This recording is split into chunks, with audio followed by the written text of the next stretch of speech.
protection, but our experience is that it's not occurring on these ladders with cages and welds.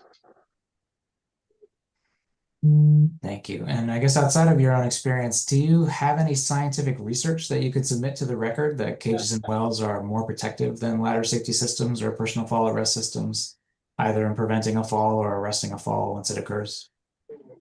No, I do not. Okay. Next from OSHA to ask questions is Will Zettler. Hi, thank you for your testimony, Mr. Evans. If you may not have the information on hand with you, so you're welcome to provide answers to my questions now or in post-hearing comments. How many ladders in your members' workplaces are already equipped with ladder safety systems or personal fall arrest systems? Yes, I do not have that answer, but I can get back with you. Okay, and could you also, with that, answer what height those ladders extend to above a lower level? Also, how many ladders in your members' workplaces would need to be retrofitted by the deadline, if you have a number for that? I do not, but I will get back with you. Okay, and can you break down whether the ladder safety system or personal fall arrest system merely need to be installed on an existing ladder, whether the ladders need to be replaced as well, and whether additional structural changes, I think you mentioned bolting on some of the tanks, would need to be made? Okay. And that's all the questions from me, Your Honor. Anyone else? Yes, next for OSHA, Tom Moakler.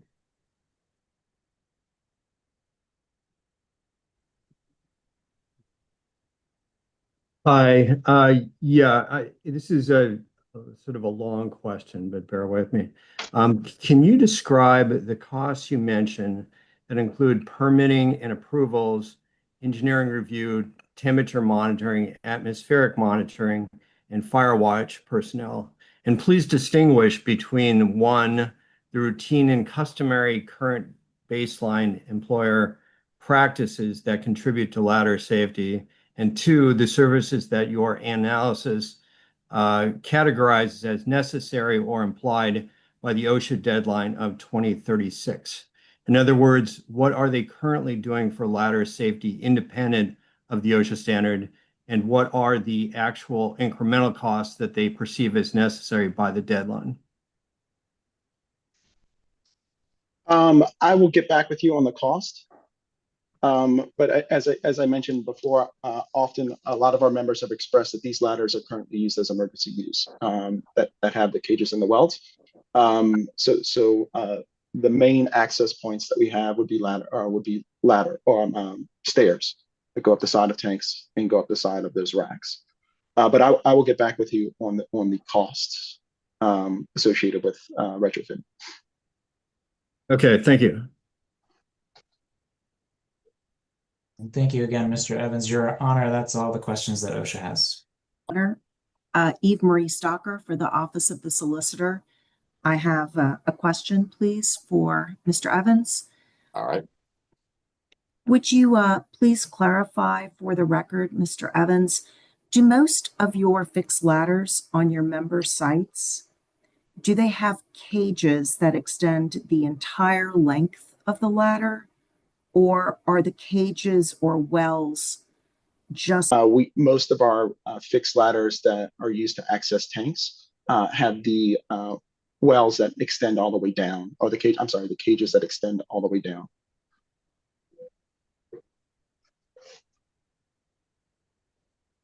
Thank you. We appreciate your testimony very much and your time. Thank you. Any other questions?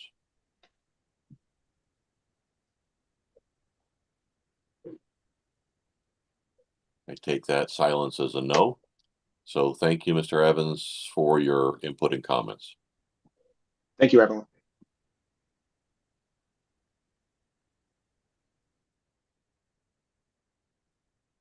According to my notes, the next entity is the American Petroleum Institute. Here we go. Yes, Your Honor. Timothy Stefik, I've just promoted you to panelist, and you should be able to turn your webcam and your camera on, or your microphone when you're ready. Okay. Good morning. Thank you, Your Honor and OSHA, for the opportunity to testify today. I am Timothy Stefik, a senior policy advisor testifying on behalf of the American Petroleum Institute, or API. API represents over 600 member companies from all segments of America's natural gas and oil industry. API's members have tens of thousands of fixed ladders that are covered by this proposed rule. Based on the strong safety record of caged fixed ladders, we believe OSHA should allow employers to continue using cages and wells as fall protection on fixed ladders that extend more than 24 feet above a lower level. Essentially, all of the fixed ladders in the natural gas and oil industries are equipped with cages and wells. That has been the case for many decades. They are climbed daily by employees and contractors. To my knowledge, our members have a long history of safe climbs on these ladders with no fatal falls or falls that have resulted in significant injury. And we don't see how this safety record could be meaningfully improved, as we see no need to replace this proven approach with personal fall arrest systems or ladder safety systems. We have concerns about the reliability of these fall arrest and ladder safety systems. Cages and wells are fixed to the structures. They are always there. Every employee who climbs is always automatically protected without needing to take any extra steps. This type of control is consistently recognized by OSHA and NIOSH as more effective than PPE. In fact, PPE is recognized at least as the least effective control because it relies on humans to use it correctly. That is why, in my opinion, requiring this PPE presents serious risk. The fall arrest and ladder safety systems only work if they are used the right way every time. Even with excellent training, this is unlikely to happen because people make mistakes. Our members want to rely on proven, safe controls that do not depend on perfect human performance. Even when fall arrest systems and ladder safety systems are used correctly, they can make the climb riskier, as employees often climb with tools which may get tangled in the system. And to disconnect from the ladder-mounted components, the systems may require multiple steps, or for the climber to let go of the ladder with both hands to manipulate the components at the point of transitioning onto or off of the ladder, which are the most dangerous points in the climb. And there is always the risk that the components of the system may fail. In contrast, there is functionally zero risk that a cage or well would fail. We are also concerned about contractor safety using fall arrest or ladder safety systems. Contractors are common in the natural gas and oil industries, and they typically work at multiple different sites. If cages and wells are prohibited, then every employer will have to use a compatible fall protection system at every single site where contractors work. This introduces yet another element of risk. It is not hard to imagine people getting confused and making mistakes from one system to another between facilities, especially since there are so many different systems that can be used and the components of these different systems are usually not compatible. Another major concern is how fall arrest or ladder safety systems would affect employees in emergencies. In our industries, an emergency can require employees to descend or ascend fixed ladders very quickly. Cages make that easy because employees do not have to don any PPE or connect or disconnect themselves. It is also not realistic to expect these systems to be thoroughly inspected before they are used in an emergency, so any issues with the components might not be found. Also, with cages, multiple employees can climb at the same time, which means faster evacuation and rescue. If a fall arrest or ladder safety systems are mandated, only one employee may be able to climb down at a time. This slows down evacuation and emergency response, creating more risk at exactly the wrong time. Even just the work to implement the mandate would expose employees to unnecessary hazards. In our industries, fixed ladders are often on or near processing equipment. Removing cages will require hot work and work at heights on thousands of ladders. And I do want to emphasize that it is unlikely that any of our members will install fall arrest or ladder safety systems inside existing cages. there's a real risk that the systems may not work as intended given the small area inside the cage. There are certainly some circumstances when personal fall arrest systems and ladder safety systems would be appropriate, but OSHA should not mandate that employers use them to the exclusion of other safe methods with proven records of protection. That is especially true because of the huge mismatch between cost and safety benefit. First, we have not seen any evidence that mandating these systems will actually reduce or eliminate hazard. In fact, as I've discussed this morning, we believe it may have the opposite effect. And there is certainly no safety benefit that matches the cost of retrofitting or replacing affected ladders or reconfiguring climbs to include additional platforms so ladders are under 24 feet. Based on feedback from our members, the cost of these changes exceeds $1.2 billion across the industry, or roughly $55,000 per affected ladder that we know of. On top of that, if fall arrest and ladder safety systems must be used, more costs will be added every day for training and retraining employees and inspecting, maintaining, and replacing the components. Allowing the use of cages and wells will require none of these costs while providing at least the same level of safety. I also want to address OSHA's proposal to eliminate the 2036 compliance deadline. API supports eliminating this deadline only as a distant second best option. If the deadline is eliminated, the result will be a mix, even at the same facility, of some ladders with cages and some require PPE. Employees will inevitably be confused, increasing the chance for mistakes. In closing, API wants to do what will actually protect our employees and contractors at our facilities. Based on decades of experience, we firmly believe that must include the option to use cages and wells on these tall fixed ladders. Thank you, and I'm happy to answer any questions you may have. Does OSHA have any questions? We do, Your Honor. And thank you for your testimony, Mr. Stefik. If you heard my previous question, these will sound familiar. So we've heard from some commenters that cages and wells do not provide positive controlled fall arrest capability. Can you comment on that? I think similar to the previous speaker, our history and our survey of our membership has shown that the cages and wells are working effectively. And as I think I stressed in the testimony, the passive nature of their protection is what we have seen as a positive to those systems. Thank you. And do you have any scientific research that you could submit to the record that cages and wells are more protective than ladder safety systems or personal fall arrest systems, either in preventing a fall or arresting a fall once it occurs?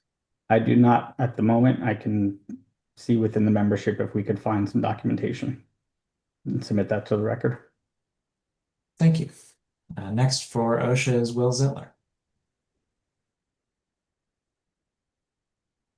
And Will, you're muted. Sorry about that. Hi, Will Zettler from OSHA. My questions will also sound familiar. How many ladders in your members' workplaces have ladder safety systems or personal fall arrest systems already installed? And to what height do those ladders extend above a lower level? I do not have that number in front of me. I would have to poll our membership to see what number you want, the number of ladders or a percentage of ladders. What is it exactly you're looking for? Yeah, the number of ladders Number? that have ladder safety systems or personal fall arrest systems already installed. Okay, I will have to pull the membership and add that to the record. Okay, thank you. Also, how many ladders in your members' workplaces would need to be retrofitted by the deadline? Can you break down whether the ladder safety system or personal fall arrest system merely needs to be installed on an existing ladder, whether the ladder needs to be replaced as well, or whether additional structural changes would need to be made? I do not have a definitive number. When we polled our membership, we've identified through the responses we received tens of thousands of ladders. And what we were told at that time was that all of those ladders would either need to be modified to remove the cages that exist, or they would be looking to re-engineer the climb itself by adding platforms. So what my understanding is that it would not be a simple modification of adding the system. It would have to be either, like I said, removing existing components or reconfiguring the entire climb. Okay. Thank you for your testimony today. And next for OSHA, we have Tom Moakler.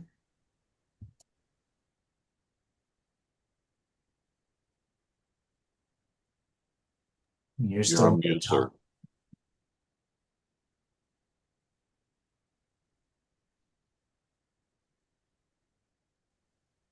It looked like it went off for a second, but then it went back to mute. Oh, there you go. Try now. Okay, it's finding just a little temperamental at my end. So I have this question that's very similar to the last witness. Anyway, it's a little wordy, but we'll just hear me through. So can you describe the costs you mentioned that include permitting and approvals, engineering review, temperature monitoring, atmospheric monitoring, and fire watch personnel? And please distinguish between one, the routine and customary baseline employer practices that contribute to ladder safety, and two, the services that your analysis categorizes as necessary or implied by the OSHA deadline of 2036.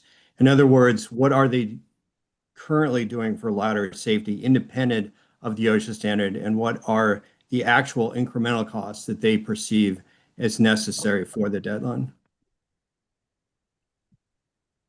And I'm sorry, I'm not fully following that question of what I've provided in my testimony.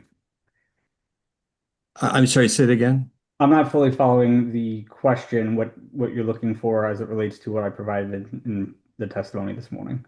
Well, is it possible that in reviewing the discussion that you could provide something in post-hearing comments? Yeah, if the question is provided, when I get that from the recording, I'm happy to provide a response. Okay, thank you. Anyone else from OSHA? Your Honor, that's all from OSHA. Thank you. And Does thank you this- again, Mr. Stefik. Does the solicitor have any questions? Yes, Your Honor. I have a question for Mr. Stefik. Good morning, and thank you for your time and your testimony today. We really appreciate it. Would you clarify for the record, do most of your fixed ladders have cages and wells that extend the entire length of the fixed ladder, or are your cages and wells just at the top of the ladder or above 24 feet? I do not have a definitive response to that, but in my experience, the cages will extend the full length of the climb on those tall ladders. Thank you for that clarification. And to answer your question, there will be a transcript of the hearing. So if you wanted to check for the questions asked of you for any follow-up in post-hearing comments, that might be available to you as well. Appreciate that. Thank you. Thank you. That's all for me, Your Honor. Eve Marie Stocker. Thank you. For ERG, is there anyone from the public that has questions? Just raise your hand. No questions, Your Honor. All right, thank you, Mr. Stefik. Thank you.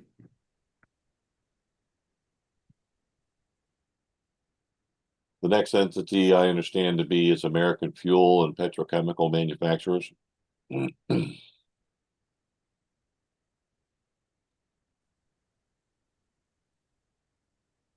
Yes.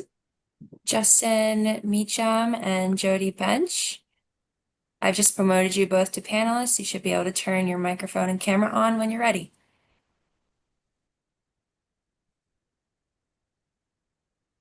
Okay, good morning. My name is Justin Meacham, Director of Occupational Health and Safety at Valero Energy. Thank you for the opportunity to speak today.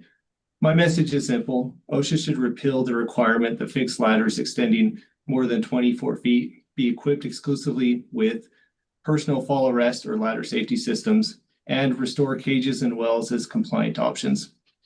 Let me start with the facts on the ground. Valero operations includes 14 refineries, 12 ethanol plants, 3 renewable diesel plants, and extensive networks of product terminals.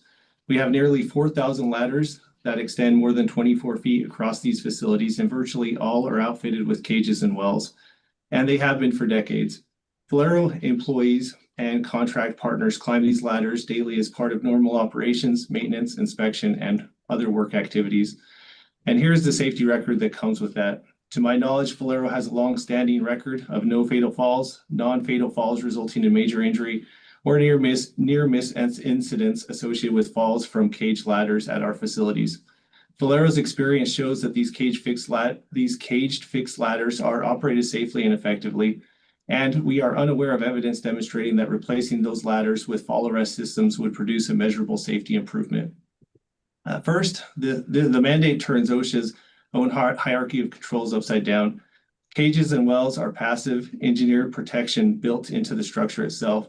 They work for every climber on every climb automatically. There is no donning, connecting, or inspecting equipment. They allow several workers to climb at once in an emergency situation, and they're practically identical from one facility to the next. So every employee or contractor already knows how to use them. Fall arrest systems are the opposite. They are personal protective equipment, which OSHA and NIOSH have long recognized as the least effective control in the hierarchy, precisely because PPE only works when a human uses it consistently and correctly every single time. The mandate requires us to abandon a more effective control for a less effective one. At this point, you may ask, why not use both a cage and a ladder safety or fall arrest system? In practice, combining these two often creates more problems than it solves. By design, the space within a cage is limited, and this limited space within a cage can interfere with the operation of ladder safety systems, restrict access to rungs, and introduce additional hazards associated with spring-loaded mechanical components. In our view, using a fall arrest system within a cage would be the least safe option. If OSHA prohibits the cages and wells, Valero would instead need to pursue a more costly alternative by reconfiguring a 40-foot ladder into 2 20-foot ladders in order to retain the cages and wells that have for decades provided enhanced safety. And Ms. Harrison, if you could pull up Exhibit 1 that illustrates this reconfiguration. However, this change is not ideal as the number of ladder transitions, the step with the highest risk, would double. Second, fall arrest systems can and do fail because they are complex, multi-component systems where every link has to work.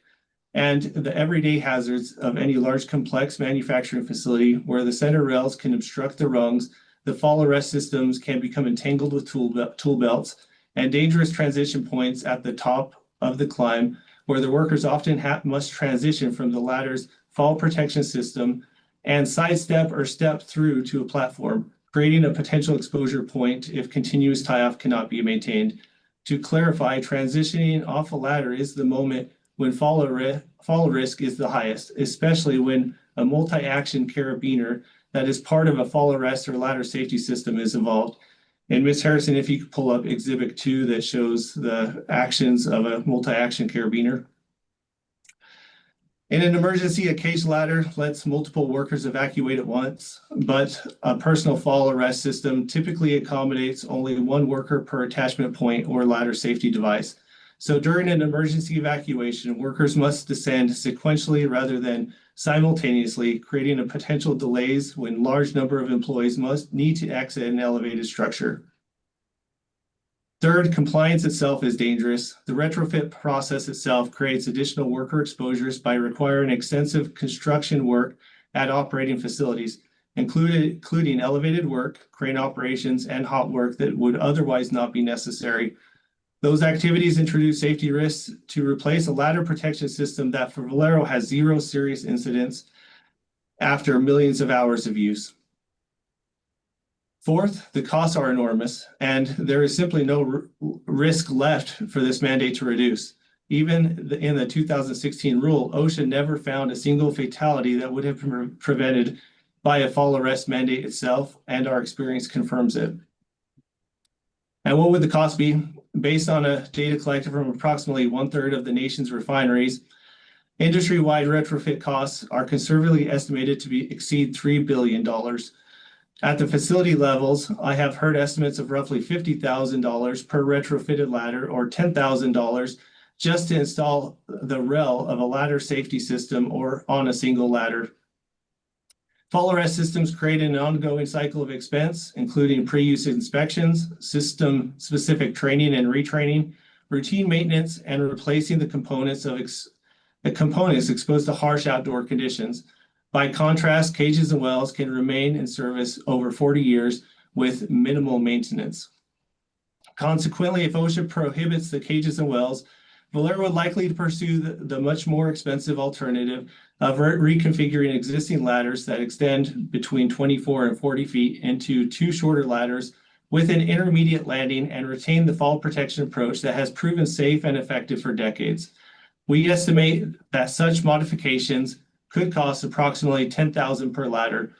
One final point, removing the 2036 deadline alone isn't enough. It would leave a patchwork of mixed systems, some ladders caged, some requiring harnesses, sometimes on the same structure, creating exactly the confusion and transition errors that cause falls. So on behalf of Valero, we respectfully ask OSHA to finish the job it started in the proposal, repeal the fall arrest mandate, and let employers choose cages and wells alongside ladder safety and fall arrest systems, just as OSHA proposed in 2010. That is what evidence supports, and what will actually keep our people safe. Thank you for your time. Questions by OSHA? Yes, Your Honor. This is Dave Chica with OSHA. Mr. Meekum, thank you very much for your testimony. And I appreciate that you mentioned the hierarchy of controls and how cages and wells represent passive safety systems. But we have heard from commenters that cages and wells do not provide positive controlled fall arrest capability. Can you comment on that? Yeah, I'm not quite understanding where that comment is coming from, only because it may not be active in the same sense as a fall arrest system or a ladder safety system, in that it actively requires people to attach and disconnect and it arrests a fall, but they do provide a protection layer. So people, in the event of a fall, it would be caught by the ladder cage itself, just not in the same way as maybe a fall arrest system. So it's a little bit, I don't quite understand that. And I think our experience of AFPM as well as API and others that have testified kind of demonstrate that we have a longstanding record where we have not observed falls in these caged ladders. So they have been very effective for us. Thank you. I appreciate that. And you mentioned and again, just now, all of the experience that you have or lack thereof of falls in these cages and wells, but do you have any scientific research that you could submit to the record that cages and wells are more protective than ladder safety systems or personal fall arrest systems, either in preventing a fall or arresting a fall once one occurs? No, I do appreciate that. And I looked for something similar to that. I could not find any published journal articles that kind of speak to the contrasting the difference between the four options, and benefit for promoting one over the other. I did find, there are a lot of even OSHA alerts that speak to some of the falls that have occurred off of ladders, and they haven't been attributed to caged ladders. They've been mostly attributed to falls from fall arrest systems or ladder safety systems in the telecommunications industry. So I think there is an interesting contrast there. But I'm not aware of any published journal articles that kind of speak to that. Okay, thank you. Next for OSHA is Will Zettler. Hi, Will Zettler with OSHA. Thank you again for your testimony today. I know you had mentioned a little bit about Valero, but how many ladders in AFPM members' workplaces do you know have ladder safety systems or personal fall arrest systems already installed, and to what height do those ladders extend above a lower level? Yeah, specifically, I'm not familiar with the number of ladder safety systems or fall arrest systems within AFPM. I'm more familiar with how many cage ladders we have, which is a large number, as opposed to we've tried to avoid the the fall arrest and ladder safety systems. We have installed a few at Valero, just a couple, where we've retrofitted or had to install a new ladder since the change was in 2016. But our experience still promotes the cages and wells as opposed to the other types. And the ones you have installed were over 24 feet? Yes, correct.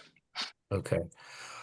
And my other question is, how many ladders in AFPM's membership workplaces would need to be retrofitted by the deadline? And can you break down whether the ladder safety system or personal fall arrest system merely need to be installed on an existing ladder, whether the ladder needs to be replaced as well, and whether additional structural changes would need to be made? And you're welcome to follow up with those hearing comments as well. We'll do that just to get you the right level of detail that you need for that. But I guess just a survey across our industry, AFPM, API, ACC, ILTA, our estimate is 25,000 ladders that are greater than 24 feet that would need some sort of retrofitting if the rule was not to change. Okay, thank you very much. I appreciate your testimony and your time today. That's it from me, Your Honor. Next for OSHA will be Tom Moakler. Hi, Tom Moakler, OSHA Office of Regulatory Analysis. My question is very similar to the question I asked the last couple of guests. Can you describe the costs you mentioned that include permitting and approvals, engineering review, temperature monitoring, atmospheric monitoring, and fire watch personnel? And please distinguish between one, the routine and customary current baseline employer practices that contribute to ladder safety, and two, the services that your analysis categorizes as necessary or implied by the OSHA deadline of 2036. In other words, what are they currently doing for ladder safety independent of the OSHA standard, and what are the actual incremental costs that they perceive as necessary by the deadline?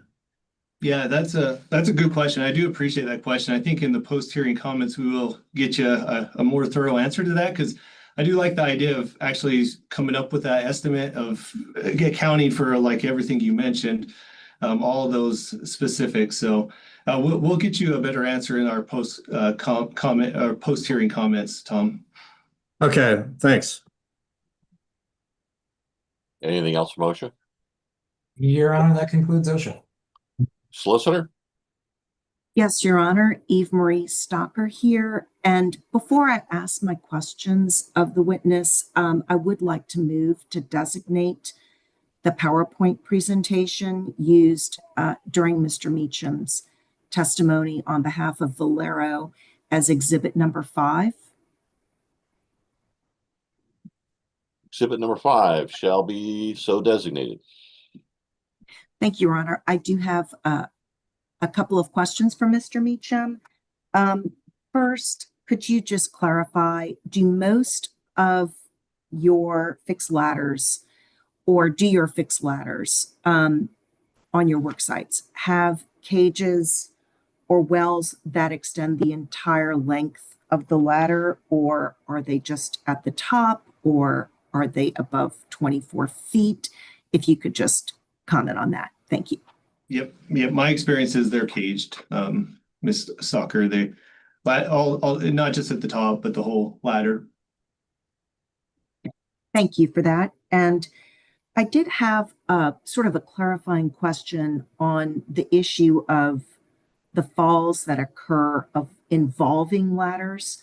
And that is a kind of a larger universe of injuries, but there was a comment to the record about 21 serious injuries that occurred in the last 10 years or less that specifically involved falls within cages. And I wonder if you could comment on that. Yeah, I'm not familiar with those 21 that might be attributed to falls within cages. That's doesn't really match my experience or the experience I'm hearing from some of our peers. So Yes, I realize you testified that you don't have any injuries or fatalities involving cages on your works. And just to clarify, OSHA asked about the sort of the positive controlled fall arrest capability of a cage or a well. And there's been a lot of comment to the record on that. And so I didn't know whether you understood the question well enough, but did you have any follow-up comments on that? Thank you. yeah, I do not, Ms. Tucker. Thank you very much for your testimony. That's all from the Office of the Solicitor, Your Honor. Great, thank you. Are there any questions? This is for ESG. Are there any questions from the public? Yes, Your Honor. We have a hand raised by Dan Glucksman. Dan, I have enabled your microphone if you would like to ask your question. Okay, thanks. Hi, Justin. Dan Glucksman with the International Safety Equipment Association. And first, a word of congrats. I think I read recently Valero had one of their lowest, is it TRIR rates for many years. So I guess a safety achievement. I think I heard you mention that there are some ladder, fall protection systems within ladders within Valero sites. Did I hear that correct? There are some? No, we traditionally don't mix the two cages and the fall arrest systems or ladder safety systems. We keep them separate. Okay. Let me ask then, in your expertise in the industry, when there are cages and wells that have a ladder system, like how often are those found? I think I heard that in earlier testimony. And in your experience, I wonder if you could just talk about how and when there are fall systems and cages and wells, are there certain reasons for that, or when, where, and why might those be found? Yeah, I think that, Dan, I think you're getting to what I was trying to explain in the testimony, that we see it being problematic only to introduce, because of the limited space that exists within in a cage, to introduce a rail system and the mechanical operated components, the spring-loaded components that accompany some of those. So it does introduce new challenges to the climber to have those systems mixed. All right, thank you.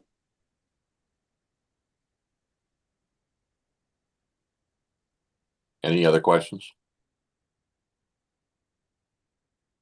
Your Honor, this is Tessa Zavislin from the Solicitor's Office. I just had a follow-up based on the public question. Very well. So you had testified that you had installed or Valero had installed some ladder safety systems since the final rule. Could you explain if you've had any issues with those ladders or what the general experience has been with them? Yeah, no, I appreciate the question. So I'm not familiar with that. I have experience with the ladder safety systems from my previous experience at another company, and they do fail. As I was trying to pull out in the testimony, they have a lot of components, a lot of failure points, require inspection, and they get stuck. So they can be problematic. They're not my favorite, because when they do become problematic, then it requires a lot of additional hazard assessment and hazard controls that need to be implemented to repair those so they can continue to be used, including aerial lifts and working at heights in kind of areas that need to be in ways that need to have the risk controlled carefully. So they do fail. They do have problems. They're not. They certainly aren't as reliable as our cage systems that we've had in place for a long time. Thank you for providing your experiences. And then just one more question. This is Tessa Zavislin from the Solicitor. You had mentioned that there's some danger between when mixing the two systems. Could you just, in post-hearing comments, if you could provide any data that supports that position, we'd appreciate it. Thank you. Yep. Anything else? Any other questions from the public? No additional questions from the public, Your Honor. All right, sir. Thank you very much for your testimony.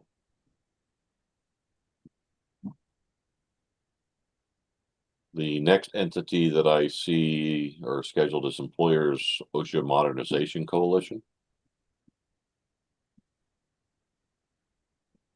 Yes, and I see Eric Kahn, you were listed twice in the attendees. Could you please raise your hand?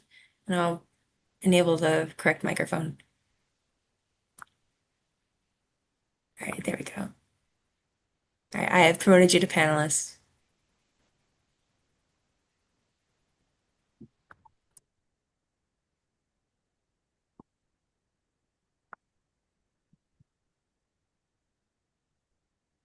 Can you hear me? I can hear you. Excellent.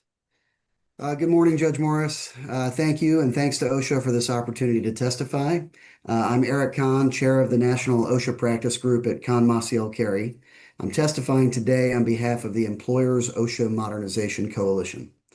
Our coalition represents businesses across numerous industries, including manufacturing, retail, petrochemical, aerospace, agriculture, and many others. The common through line for our coalition members is that they have a deep commitment to the safety and health of their employees. Many of our members have facilities with dozens, even hundreds of ladders affected by the personal fall arrest system mandate on tall fixed ladders that was established by the 2016 update to the Walking Working Surfaces Standard. The mandate is a major concern for our members, mostly because it will force them to abandon a proven, safe method for protecting their employees at a cost that measures in the billions of dollars. We support OSHA's proposal to update the fall protection requirements on fixed ladders over 24 feet, but we urge OSHA to go further and allow employers to continue using cages and wells as a compliant option for fall protection on tall fixed ladders. In our members' experience, personal fall arrest systems are appropriate in some circumstances, but not all, and OSHA should allow employers to select the options that provide the best protection for their unique work environments. A fundamental problem with the personal fall arrest system mandate, or conversely, the ban on ladder cages and wells, is that there's no evidence that cages and wells on tall fixed ladders pose a significant risk to employees. OSHA must make that threshold showing before regulating. Of course, falls are hazards. Falls are a hazard. No one would dispute that. But the personal fall arrest system mandate targets falls from ladders over 24 feet that have been equipped with a cage or a well, and there's simply no evidence that that equipment poses a significant risk. Earlier in this hearing, someone said that we are revisiting a rule finalized in 2016. That's not entirely accurate. The legal requirements for fall protection on tall fixed ladders extends as far back as 1972, when OSHA mandated that all tall fixed ladders be equipped with cages or wells. Of course, OSHA had to have a legitimate science-based, data-based basis for making that requirement, which it did have and which it did demonstrate when it adopted that requirement decades ago. Cages and wells have not magically become unsafe since that time, just the opposite. They have improved. Their universal adoption by industry has enhanced user understanding of how to use them for fall protection, and objectively speaking, they have worked. They continue to provide the same high level of protection they always have, the same high level of protection that prompted OSHA to establish the requirement that you must use cages and wells on all tall fixed ladders in the first place. That's why in 2010, when OSHA issued the Walking Working Surfaces NPRM that would ultimately become the 2016 final rule, it did not even propose to eliminate cages and wells as a compliant option. Rather, it proposed to allow employers to select from among a suite of options for fall protection on tall fixed ladders, which options included the new technology in the form of personal fall arrest system and ladder safety systems, and it also included the old tried and true option of cages and wells. There was no evidence then, and there's no evidence now, that choosing cages and wells provides inadequate protection. In both the NPRM and the 2006, in both the current NPRM and the 2016 final rule and the preamble with that final rule, OSHA did not point to a single instance of a fall from a fixed ladder over 24 feet that had been equipped with a cage or well. Even in this rulemaking, which focuses exclusively on this issue and which specifically seeks information about the hazards of cages and wells as fall protection on tall fixed ladders, the comments submitted identified just one fall from a tall fixed ladder, and that occurred after an employee suffered a heart attack. Importantly, OSHA's Part 1926 construction standard allows fixed ladders over 24 feet to be equipped with cages or wells, and OSHA's Part 1917 marine terminal standard allows tall fixed ladders to be equipped with cages or wells. Surely, OSHA has seen no evidence that cages and wells effectively protect employees climbing ladders at construction sites and marine terminals, but not at petroleum refineries or grain elevators. It would be arbitrary to prohibit cages and wells on the theory that they are not protective, but then to allow them to be used in some industries. It has become something of a straw man or a red herring to ask, and no offense to this question, but whether cages and wells provide positive fall arrest capabilities. And I say it's a straw man or a red herring because that's only one component of evaluating the fall hazard itself. OSHA must consider all aspects of fall protection and overall safety for employees, not just passive or active or passive versus active. It's about overall safety for employees. And overall safety includes the passive protection that cages and wells provide.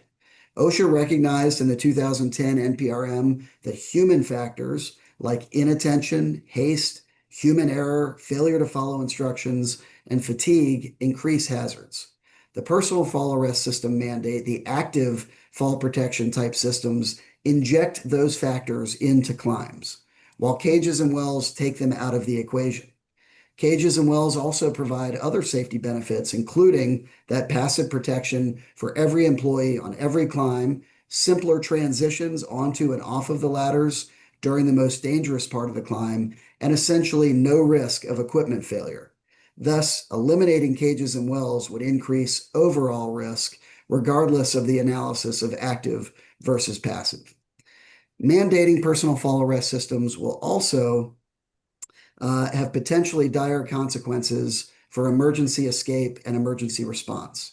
A major advantage of cages and wells is that multiple people can climb at the same time while still being protected.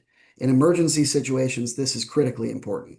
But with the personal fall arrest system, only one person can climb at a time. That will hinder both emergency evacuation, emergency rescue, access to the area where a rescue may be needed, and other emergency shutdown efforts that involve accessing operating units or different levels of operating units to shut off valves or to fight fire. All of this would be limited by the personal fall arrest system mandate. There are surely tall fixed ladders in some industries and in some circumstances where those systems may be the best choice, where the personal fall arrest systems may be the best choice for fall protection. But requiring employers to use it across the board, one size fits all, even when the employer has successfully used cages and wells for years, is simply not supported by the evidence. The coalition disagrees that eliminating the 2036 compliance deadline would adequately address the issues caused by the 2016 final rule. It would lead to a mishmash of ladders at the same facilities, even in the same operating unit, using different types of protection, which would contribute to confusion and increase the likelihood of error. That being said, if OSHA does not restore cages and wells as a compliant option, the coalition does believe that eliminating the 2036 compliance deadline is better than making no changes at all to the existing standard. A final point I would make here is that the federal courts have long held that OSHA cannot impose added costs or inconvenience unless there is a reasonable assurance that the frequency or severity of injuries or illnesses will be reduced. But that is exactly what the personal fall arrest system mandate does. It would be extraordinarily costly and would have no discernible safety benefit.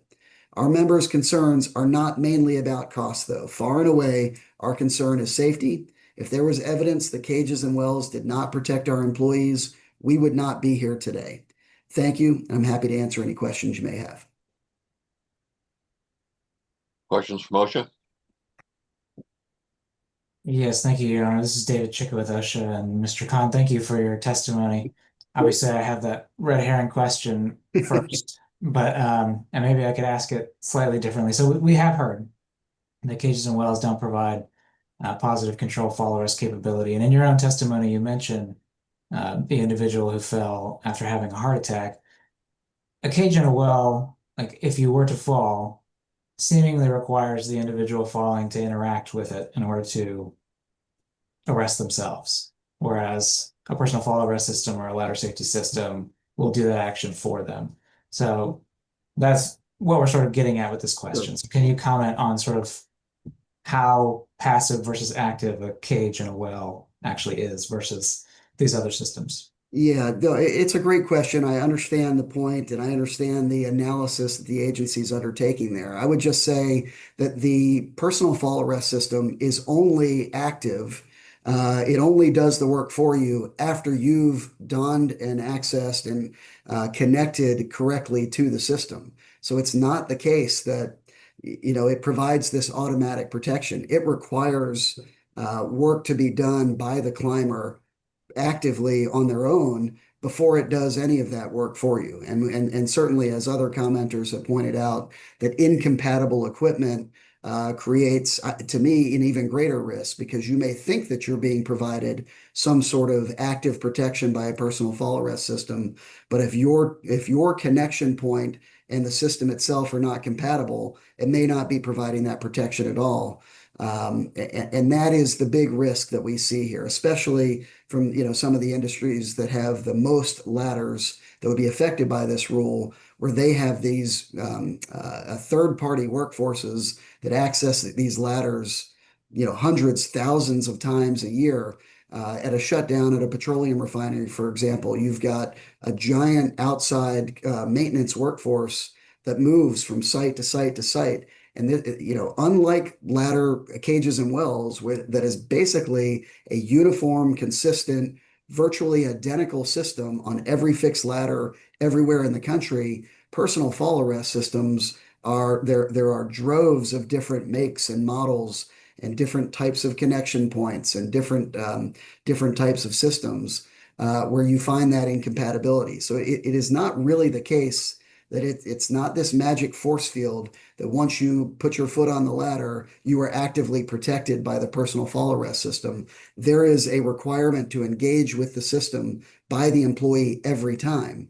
With the ladder cages and wells, that passive system is very effective, because if you happen to lose your foothold or lose your handhold on the ladder while you're climbing in the cage, you just stick your arms and legs out and it catches you. And that may happen actively as well, right? It's a pretty small space that if you are falling, even after, the heart attack example, or you lose consciousness for some other reason, these systems do catch you, right? I think there's one study I think that's referenced in comments from British HSE where they used dummies and dropped them down in these systems. Said, look, it's not working. Well, that dummy is falling straight. It's not reaching out. It's not engaging with the system at all. Obviously, that's not a good mimic for how climbers actually use the system, unless I suppose it's someone who's fallen unconscious for some reason.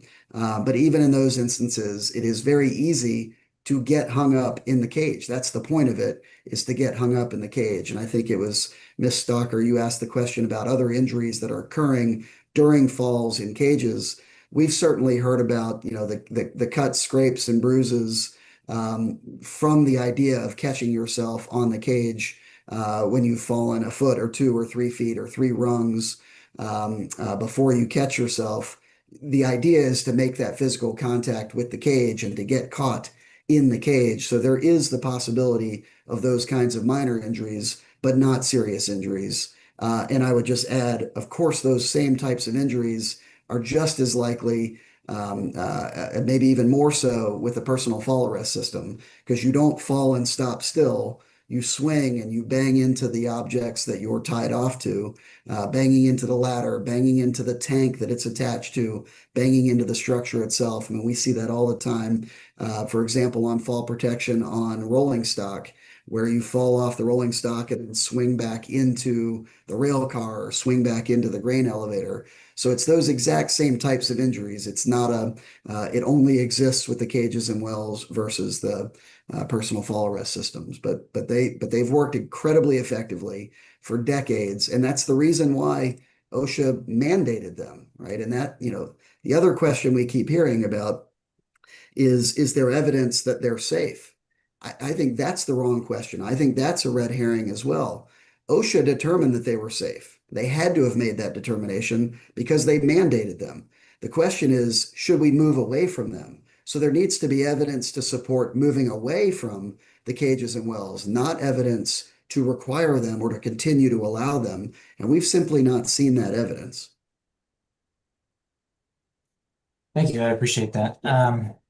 We've mentioned a bit, and I've asked this question to the other stakeholders as well. The records that we do have in the comments, and us still seeking more. Do you have any scientific research that you could submit to the record that cages and wells are more protective than ladder safety systems or personal fall arrest systems, either in preventing a fall or arresting one once it occurs?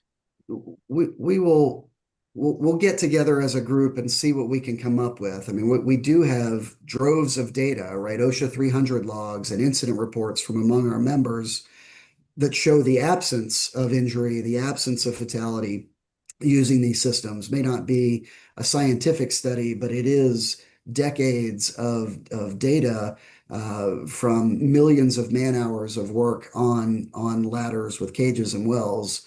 That is meaningful data, whether it meets the, a peer-reviewed scientific study. No, but it is an extraordinary wealth of data out there that is meaningful in a rulemaking record. And again, I would just make the point that we think, as the regulated community, it's incumbent on OSHA to identify that data or scientific study to show that it is not safe, and therefore to remove a requirement that has been existing since the 1970s, that OSHA itself established as a requirement based on its own analysis that they are safe systems, rather than on the regulated community to say that it is, because it has been a requirement for many decades. Thank you. And with that, I'll pass it over to Will Zettler. Hi, thanks for your testimony. This is Will Zettler with OSHA. I have a couple of questions. One, you just mentioned that if a fall occurs in a cage, the point is you stick your arms and legs out to catch your fall. If you could submit to the record any training materials about that from your membership, that would be greatly appreciated. Thank you. And my second question is, are your members' estimated cost savings from the proposed elimination of the 2036 deadline alone? Or are your members' estimated cost savings from excuse me, from any elimination of the requirement to install ladder safety systems or personal fall arrest systems on fixed ladders that extend more than 24 feet above a lower level? That's a great question, Will. I think in comments that we have assisted with, the best data point we've seen from an economic cost is looking at the petroleum refining industry alone. And that's just one segment of the industry sectors that have significant ladders affected by this rule. And we have estimated that the cost, and this is not a cost savings data point, this is a cost data point, that the cost to either retrofit, replace, redesign, reconfigure all of those ladders to come into compliance with the 2016 version of the rule would be around $3 billion. So it would not be, in my opinion, it would not be a $3 billion cost savings if we just implemented the proposed rule that's on the table right now, because there would still be ladders that would, there still be new ladders that are being installed at petroleum refineries. There would still be ladders that, because of significant service or maintenance, would have to be replaced or retrofitted. And ultimately, all of those ladders, though it would not be exactly by 2036, ultimately they would all need some level of substantial repair or maintenance such that they would need to be replaced with the ladder safety system. So what you're really doing there is deferring cost. And as we've talked about, instituting in the meantime this mix match system, which creates its own problems. Deferring cost is a significant economic benefit, but the only way to really eliminate that cost and to achieve that $3 billion savings in that one industry is to allow cages and wells to be a continuous compliant option alongside of compliant options like ladder safety systems and personal fall arrest systems. Thank you very much for that answer and for your time today. That's all from me. And I will pass it over to Tom Winkler. Hello. Yeah, I had a few questions. First one being, in post-hearing comments, could your coalition provide cost and engineering data on the fixed ladders over 24 feet above lower levels that have been engineered, retrofitted with ladder safety systems, personal fall arrest systems, or cages and wells? Where possible, please present the data at unit levels. Installation cost per ladder or ladder section, consultation and training fees per worker and per safety specialist, et cetera. We will. And there, some of that data is in some of the comments we've submitted already. And one of the things that we found that's really interesting, Tom, is that the cost associated with making those kinds of engineering changes differ in different industries, right? When you're doing this kind of work in a petroleum refinery or a chemical manufacturing facility where you're working around highly hazardous chemicals, that's a much different project than, say, installing an emergency tall fixed ladder to the outside of a grain bin. And so you'll see a pretty big variety of costs across different industries. And you might think, well, why would it cost $10,000 to retrofit a ladder in one industry and $50,000 in another? That's why, and you'll see some of those distinctions in the data, but we can provide a little bit more detail about that post hearing. Sure, yeah, feel free to add whatever anecdotes you think are appropriate. The second question I had was, you put forth some cost estimates in your comments for your industry. Have you inquired about the typical cost estimate for ladder safety systems or personal fall arrest systems in any other industry? Yeah, so the work that my particular testimony today is on behalf of the Employers OSHA Modernization Coalition, and we represent a broad range of industries. A lot of my talking points and a lot of what you've heard today comes from those industries that have hundreds of these ladders, right? The giant outdoor chemistry set at petroleum refineries and chemical manufacturing facilities, because they have these, 3, 4, 5-story tall pieces of equipment that you need to access on a daily basis. But these comments, this testimony is on behalf of all those industries, like in agriculture, where you've got fewer, but still those same kinds of tall fixed ladders, terminals, big indoor manufacturing facilities at a steel manufacturing plant, for example. We see those just not in the same volume and in different environments, but we have gathered as much data as we can and provided that in some comments we've submitted across a lot of different industries. And we can get into a little bit more detail on that post-hearing as well, if that would be helpful. Okay, yeah, that would be great. Finally, you described costs associated with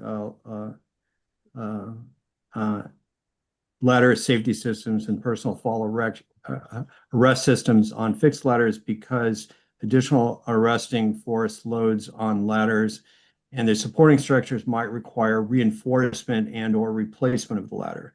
Do the costs of the two different options permitted by OSHA, the ladder safety systems and the personal fall arrest systems, end up being roughly equivalent when you take into account design and installation requirements, or is one significantly more expensive than the other?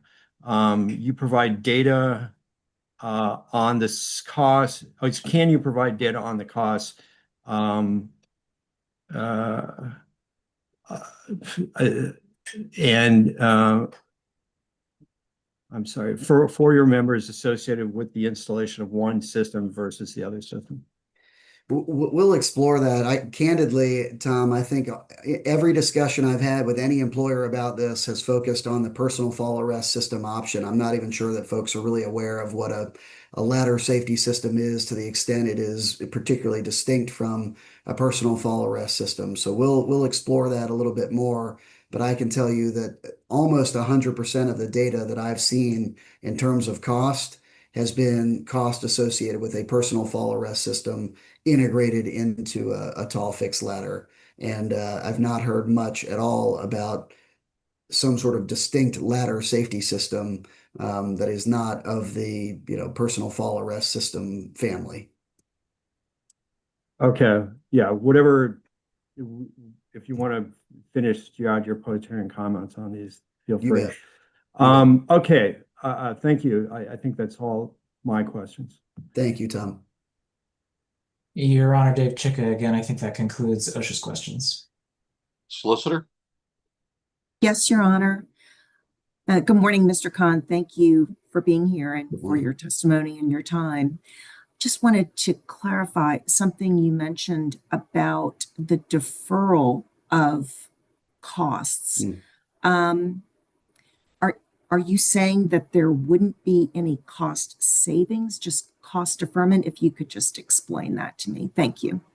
Thank you, Eve. The proposal right now, the current NPRM would essentially eliminate the hard and fast 2036 deadline, so that if you have a ladder in place that does not require substantial modification or repair, it could remain in use with a cage and well until such time that it needs substantial maintenance or repair or replacement.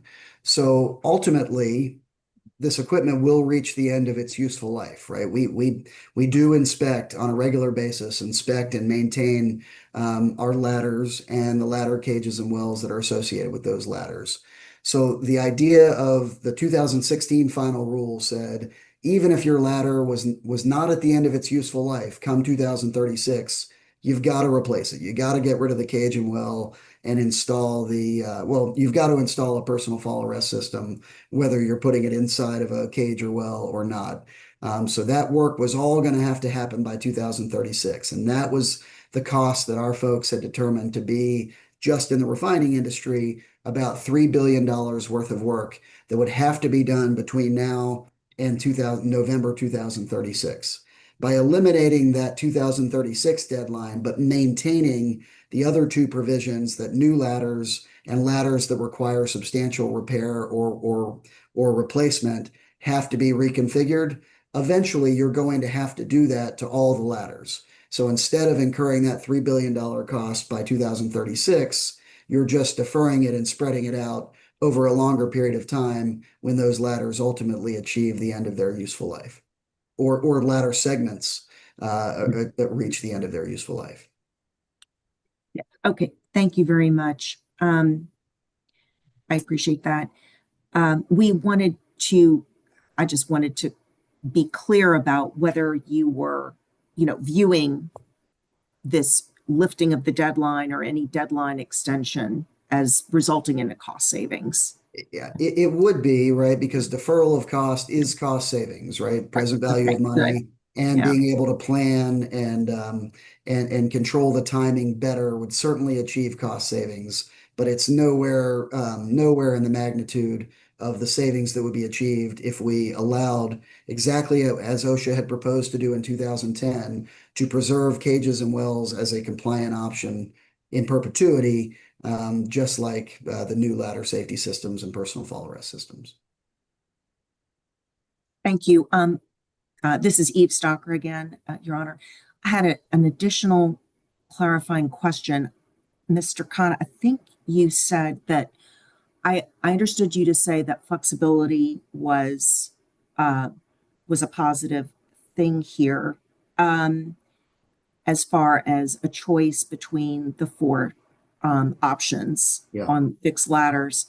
I don't know if I misunderstood, but I thought you said that there might be a situation where ladder safety systems or personal fall arrest systems might be better, that people should be given the choice.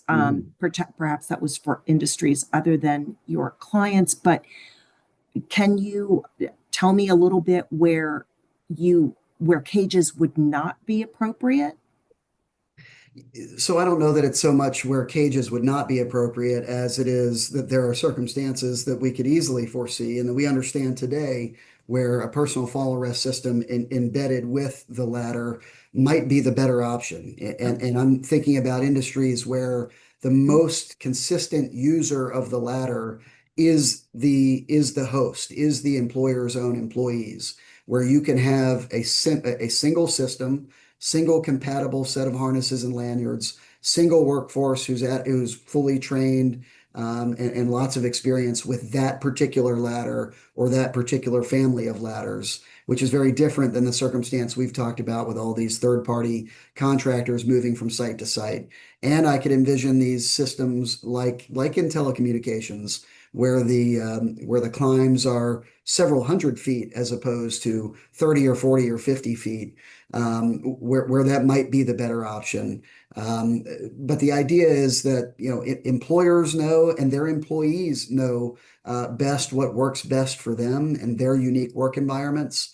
And that's why flexibility and options tend to be better. One size almost never fits all when you're talking about a regulatory scheme. And that was the beauty of what OSHA was proposing in 2010, why no one really spoke up about it when it was proposed in 2010, because it was simply adding more options to the table. And that's great. That gives employers and their employees the opportunity to evaluate their workplace and identify what's best for them. What ended up happening in 2016 out of the blue with no notice to the regulated community was the stripping away of options, which we think is the wrong direction, and would like to go back to where we thought we were headed in 2010. So, Eve Stalker again, from Mr. Khan. There has been some discussion about other alternatives for a phased-in approach, other options for a deadline. Can you comment on that, please? Yeah, I mean, I think our comment remains that if the end point ultimately is that we're banning cages and wells and insisting on only personal fall arrest systems or ladder safety systems, that's the wrong safety solution to, frankly, a problem that doesn't exist.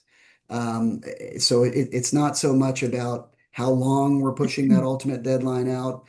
If we are having to replace existing cages and wells with personal fall arrest systems and doing it, in an approach that, especially an approach that's going to result in a mix and match of different kinds of systems at the same workplace in the same unit, we think that's problematic, and we think the better solution is not about the deadline, and it's not about the phased-in solution. It's about the options. Thank you, Eve Stalker here again. Mr. Khan, the use of the word patchwork, I'm trying to understand the difference between a patchwork and flexibility of options. So, yeah, as of right now, there could be that. Can you comment on that? Sure. For your industry as well as others. Thank you. Yeah, sure. I think when you have options, I can tell you that none of my clients would opt to institute, a cage or a well to go from the ground floor to the second level of an operating unit, and then to go from the second to the third level, institute a personal fall arrest system, and then to go from the third to the fourth back to a cage or a well. That would be forced upon us if we're following the 2016 rule or the notice of proposed rulemaking today, where you have grandfathered in an old system temporarily. So the idea of options means in this unit or in this refinery, we are going to opt for cages and wells. But in this brand new facility, we might opt for personal fall arrest systems with our ladders, but they're all going to be configured that way. Or in this industry, we think it's better to use personal fall arrest systems, so we're going to do that. But at this particular facility, we're going to use all cages and wells. So while it's possible that you could have a patchwork, that would be a choice made by the employer. And I don't know an employer that would make that choice, but there would have to be some, there would be some reason to do it, I suppose. But what's happening now is it's a compelled mix match because right now, if I had to replace a ladder segment today that, was corroded or for whatever reason, I would have to install in that segment a personal fall arrest system, and it might be surrounded by other segments of that same ladder that don't have that kind of, or maybe not that same ladder, but that same operating unit or that same facility that would be equipped with cages and wells. And now you've got employees who may be heading out to do a task, not expecting at any point to have to don a personal fall arrest system or not to tie off to a system, so they don't wear their harness and lanyard. And that's the scenario that really haunts our members and my clients, is the idea that somebody climbs a couple of levels into a unit and gets to a space and says, "Oh my gosh, I didn't even realize that we had a harness and lanyard and no cage to go this next level up. Is he really going to climb back down, go over to the PPE shed, get his harness and lanyard and climb back up?" I hope so. But the impulse is there to just say, it's only 30 feet. I'm just going to go ahead and climb real quick, finish this job and get back down. And that's the part that we dread with that mix match situation. Thanks. I appreciate that explanation, Eve Stalker again. Are these hypothetical situations that you're talking about, or can you speak to the situation now at your client members' facilities? Yeah, so they're mostly hypothetical because my clients have generally tried as hard as they can to avoid having to go to that mix match situation. And why in many instances, I think you heard a commenter from AFPM talk about how when faced with the situation, rather than actually installing the personal fall arrest system, they're actually breaking their ladder runs into smaller segments. So that tends to be more what we're seeing. We did hear about, and we have included in our written comments, an example outside of the petroleum refining industry. I believe it was in the power generation facility, where an employer did install a new ladder safety system, or a new personal fall arrest system, I should say, after the 2016 rule went into effect, where a contractor went to that site and had their own personal harness system was not compatible with the personal fall arrest system, and had a tragic fatal fall when they believed they were protected by their harness and lanyard. But because of the incompatibility of the two systems, it did not arrest the fall, and the gentleman fell and died. So that's an example there of where you have inconsistent equipment, which is what we fear most often when you've got people moving from site to site, working with different systems, encountering different systems, is that incompatibility is having tragic results already. Thank you. Eve Stalker with another question for Mr. Khan. I mentioned that there was a comment submitted to the docket, I believe, just a day after you submitted your written comments. And in your comment, you described in detail the issues or the contamination of fall injuries and fatalities with regard to ladders, and just trying to distinguish those instances. But this comment introduced, as I mentioned to a previous witness, the idea that when there is a fall in a cage, and the climber is not wearing a ladder safety system or a personal fall arrest system, that serious injuries can result. So there were about 21 instances in a 10-year period where the climber was in a cage and fell and sustained very serious injuries. So I wanted to give you an opportunity to comment on that either now or in post-hearing comments. Thank you. Yeah, I made a point earlier about that. I believe it was in response to one of David's questions.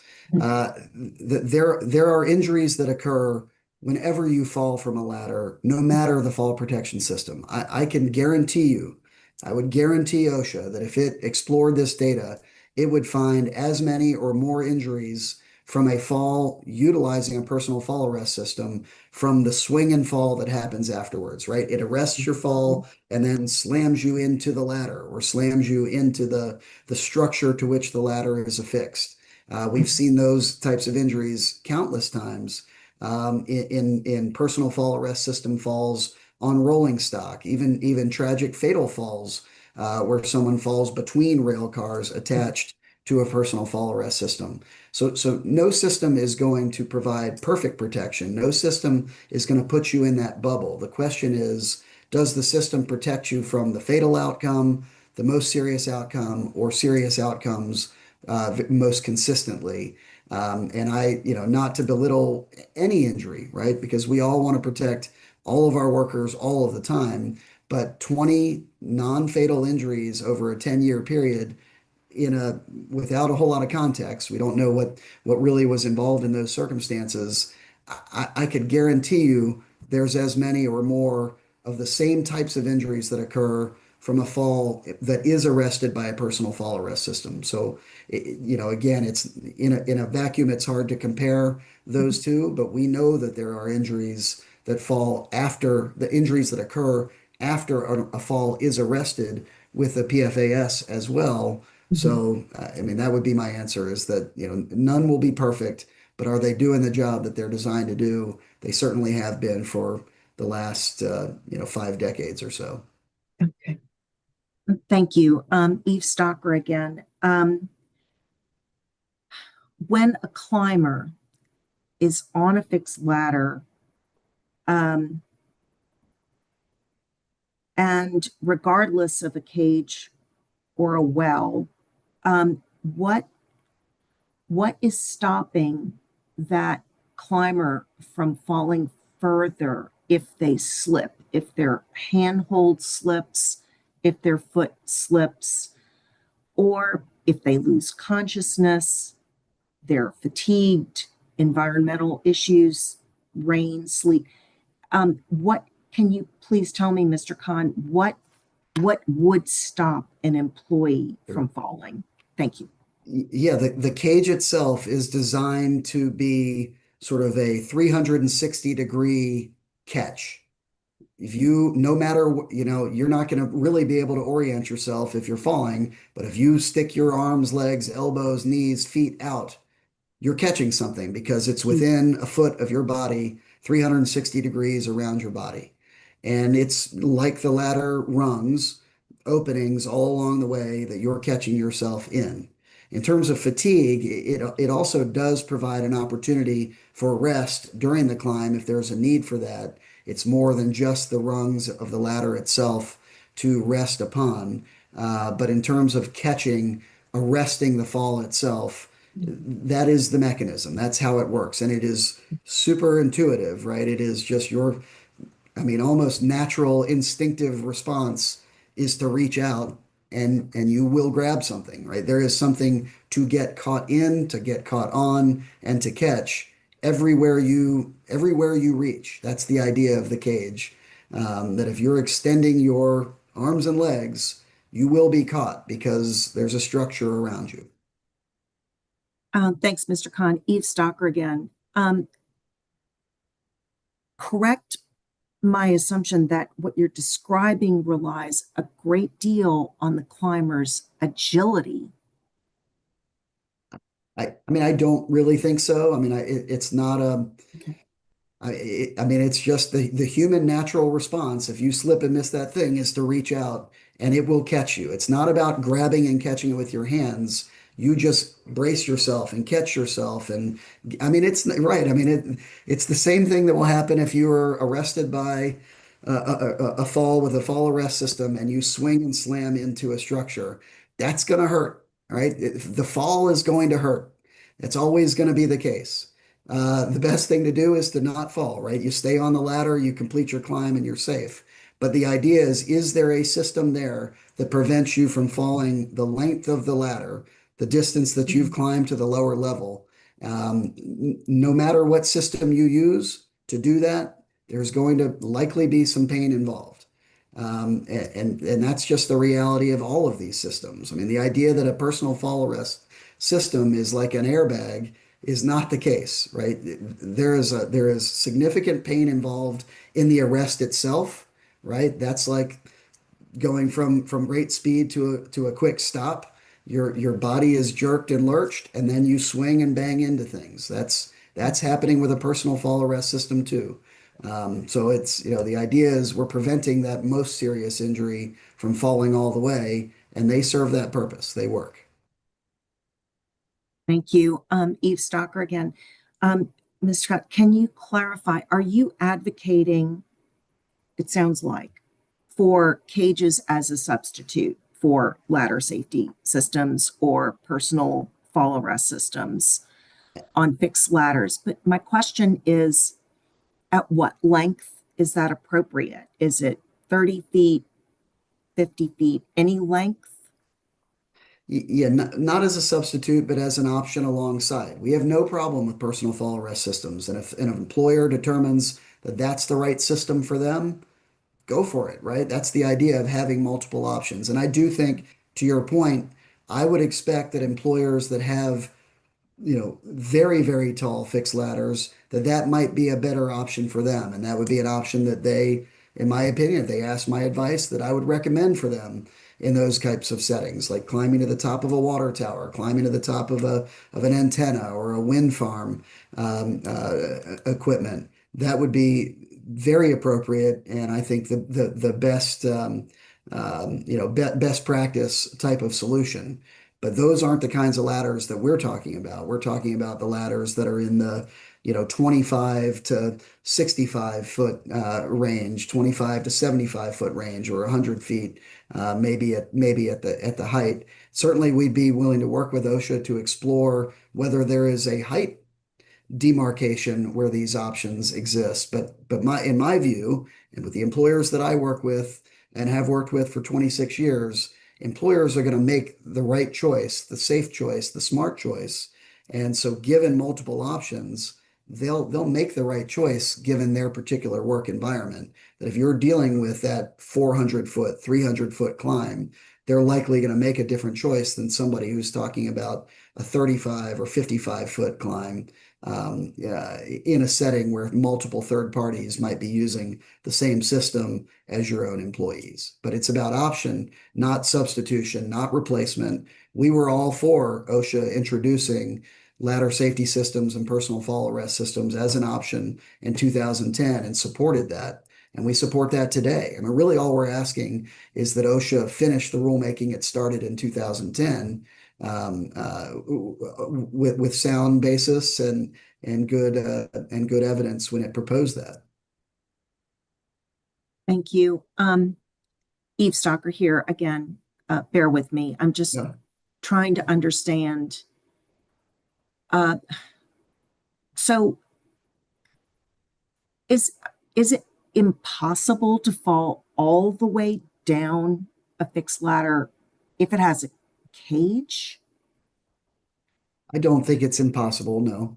Okay. I mean, I think that the example that, that we've talked about of someone who's completely lost consciousness and falls, they're gonna, they might be hung up in the system. I mean, the system is designed that it might serve to hang a person up and catch them. But it's possible that they would fall all the way down. But that's basically what it would take is someone who has absolutely no faculties at all in that situation.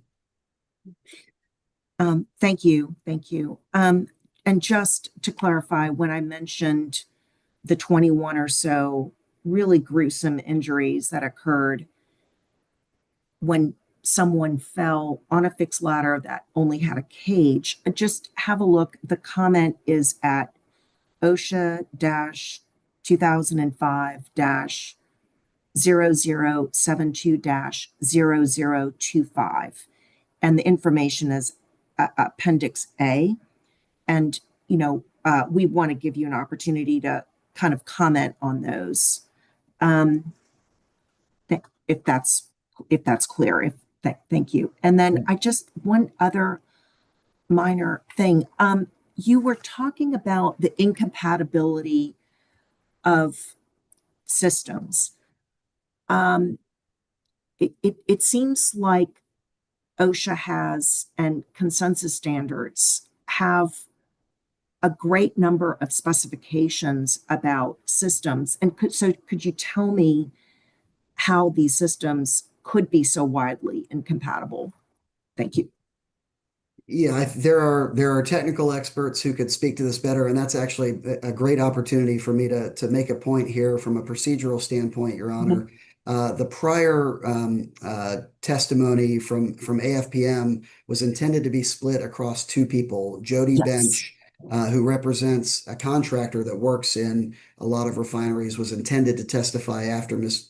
Meekum. So if that's a possibility to re-engage those folks, he had cut his time to allow time for Mr. Bench. So I will allow that. We'll circle back on that.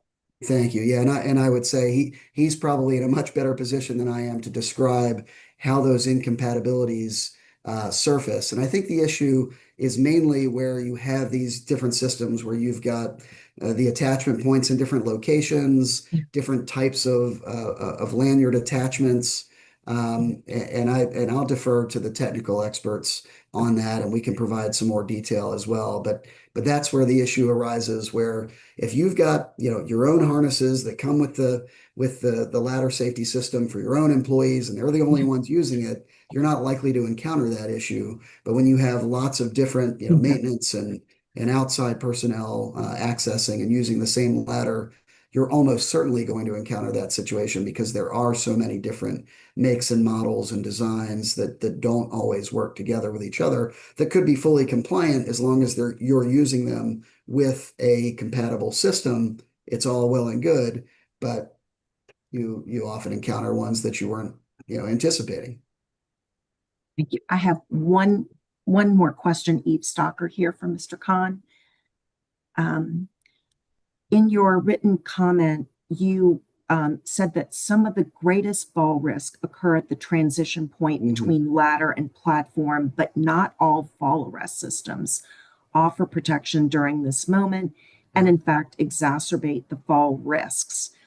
And so you also stated that self-retracting landlines are also less protective during transition because of potential user error.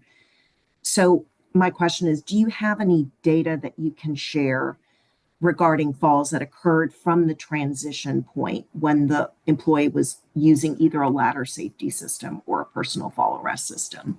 Yeah, Thank that's you. a great question. We will explore that. I mean, we know that anecdotally. We'll see what we have in the way of data around that. That's a great question. Great point. Thank you very much, Mr. Khan, for your time and attention and testimony. And Eve Stalker, Your Honor, I don't have any further questions for the witness. Thank you. Very well. Do we have questions from the public? Yes, Your Honor. Dan Glucksman, I have enabled your microphone. Hi, this is Dan Glucksman with the International Safety Equipment Association. Hey, Dan. Hi, Eric. How are you? Great to talk with you. Likewise. And the Q&A with Ms. Stalker answered some of the questions that I was going to ask, but there was one that it sort of just came towards the end of that Q&A, especially regarding the incapacitated worker who might not have any faculties, and here's this worker in the cage. And I guess the question is, and I hope it's not sort of too self-serving, but as a subject matter expert who's familiar with these things, let me ask, could that person be better retrieved if that person is wearing some type of, ladder climbing safety system? And could one of those, if that's on the worker, wouldn't that generally make work safer for that individual? Yeah, I think we've heard testimony today about the challenges presented in emergency response with a ladder safety system or a personal fall arrest system ingrained in the ladder, that you're going to have to do retrieval by some mechanism other than the ladder, right? Because you can't have a second person attached to the personal fall arrest system on the same ladder. So there will certainly be challenges with that retrieval of somebody who's fallen with a personal fall arrest system. Yeah. But yeah, I mean, I mean, if the idea, I think we're going down a little bit of a rabbit hole that we're designing a rule that will, possibly cost trillions of dollars across all industries for that extraordinary circumstance of the totally incapacitated worker on a ladder. But I just don't know that that's really the standard that needs to be met for a rulemaking of this type, to provide protection in that circumstance or in every imaginable circumstance. But is the question that a personal fall arrest system would better arrest a person who's completely lost consciousness? I think the answer is almost certainly yes. All right, great, thanks. And you'd also talked about how some employers are choosing to use ladders and ladder safety climbing systems, and others aren't. And I know I asked this of someone else. Any insights on how some employers are making that decision? I know there's some climbing safety systems now that do have entry exit points, but any insights there from the industry? Yeah, I think we've talked about a lot of the factors already today. Probably the most common one is the diverse usage of the ladder. If it is, you find it in workplaces that are really siloed, where it is just a couple of people from the same employer using the same system, and that's really all you'd expect to use the system. I think those decisions are being made most often in that kind of work environment, rather than one where you've got such a diverse group of individuals and companies and entities and systems that might be encountering the ladder. That is a very common factor. And then the other, I think, is concern about those transition points, how often those would be encountered, where and how high you would encounter those transition points, and just the length of the climb. I think you're finding folks that have these multi-100-foot climbs are much more likely to adapt to these systems, the personal fall arrest systems, than a cage or a well as the exclusive options. But there's a lot of different factors that an employer would evaluate to make that decision. All right, great, thanks, and great to see you. Thanks for the answers. Thanks, Dan. Anyone else? No other questions from the public, Your Honor. Thank you, All right. everybody. Thank you. Before I forget, let's circle back to Mr. Bench from AFPM. Did he wish to provide testimony?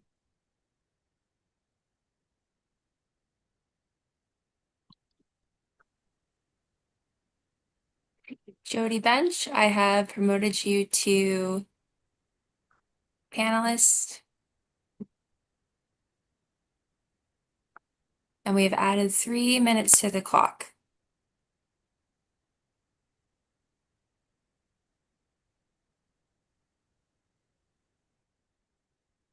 All right, good morning, everyone. And thank you for the opportunity to speak today. My name is Jody Bench, and I'm the Director of Environmental Health and Safety for Homestead Industrial Services. We are an industrial contractor that performs turnarounds and maintenance, specialty mechanical work and capital projects at a variety of refineries, petrochemical facilities, chemical plants, and terminals all across the country. Let me be clear to begin with. I'm not here to argue against fall protection. Our employees work at heights each and every day, and protecting them from falls is one of our top priorities and values. What I am asking for is for OSHA to allow employers to continue utilizing cages and wells as a compliant options for fixed ladders. Speaking from a contractor's perspective, the greatest benefit of cages and ladders, or cages and wells, is consistency. Our employees do not spend their careers at a single facility, a single refinery or chemical plant. They move between facilities, between different customers, different regions. Every time every time a worker arrives at a new site, they encounter different procedures, different equipment, different hazards. And it is our belief that safety improves when critical systems are familiar and consistent to the worker. Cage ladders provide that consistency.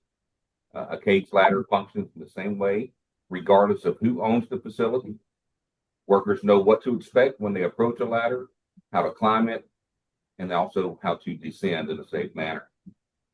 Personal fall arrest systems and ladder safety systems are all different depending on manufacturer, equipment design, and site-specific requirements. Workers must understand their particular system installed at that location and follow specific procedures for the correct access. As contractors move among facilities, that variation creates additional complexity and increases the potential for confusion and error amongst the workers. In our experience, consistency is itself one of our greatest safety benefits. The more systems a worker must learn, remember, and distinguish from one another, the greater opportunity for mistakes. Cages and wells also are always available. They do not depend on a worker to carry specific equipment, locating compatible components. The protection is built into the structure itself every time that the ladder is used. We are not asking for OSHA to choose from one form of fall protection over the other. We're asking OSHA to preserve the flexibility and allow employers to use systems that work best for their operations and their workforce.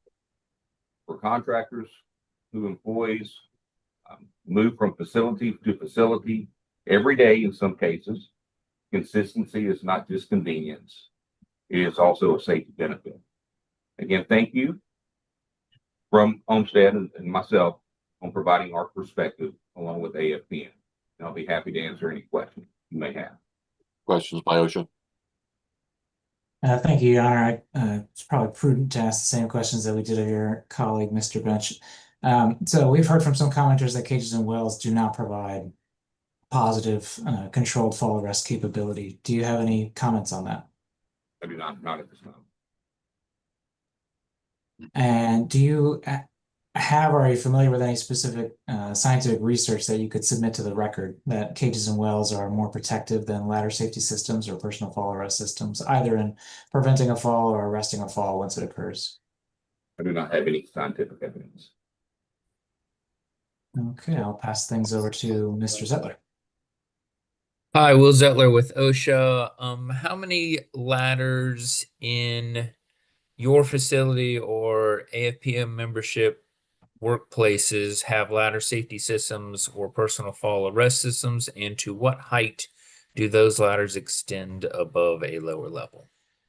I'm sorry, Mr. Zettler, I don't have that information. Okay, if you decide to provide it in post-hearing comments, that would be appreciated. Thank you. My next question is, how many ladders in your members' workplaces would need to be retrofitted by the deadline, if you have that information? And can you break down whether the ladder safety system or personal fall arrest system merely needs to be installed on an existing ladder, whether the ladder needs to be replaced as well, and whether additional structural changes would need to be made either now or in post-hearing comments? I would need to provide that post-hearing comments. Perfect. Thank you for your time and testimony today. I appreciate it. Thank you. This is Dave Chico with OSHA. I'm going to pass it over to Tom Muckler.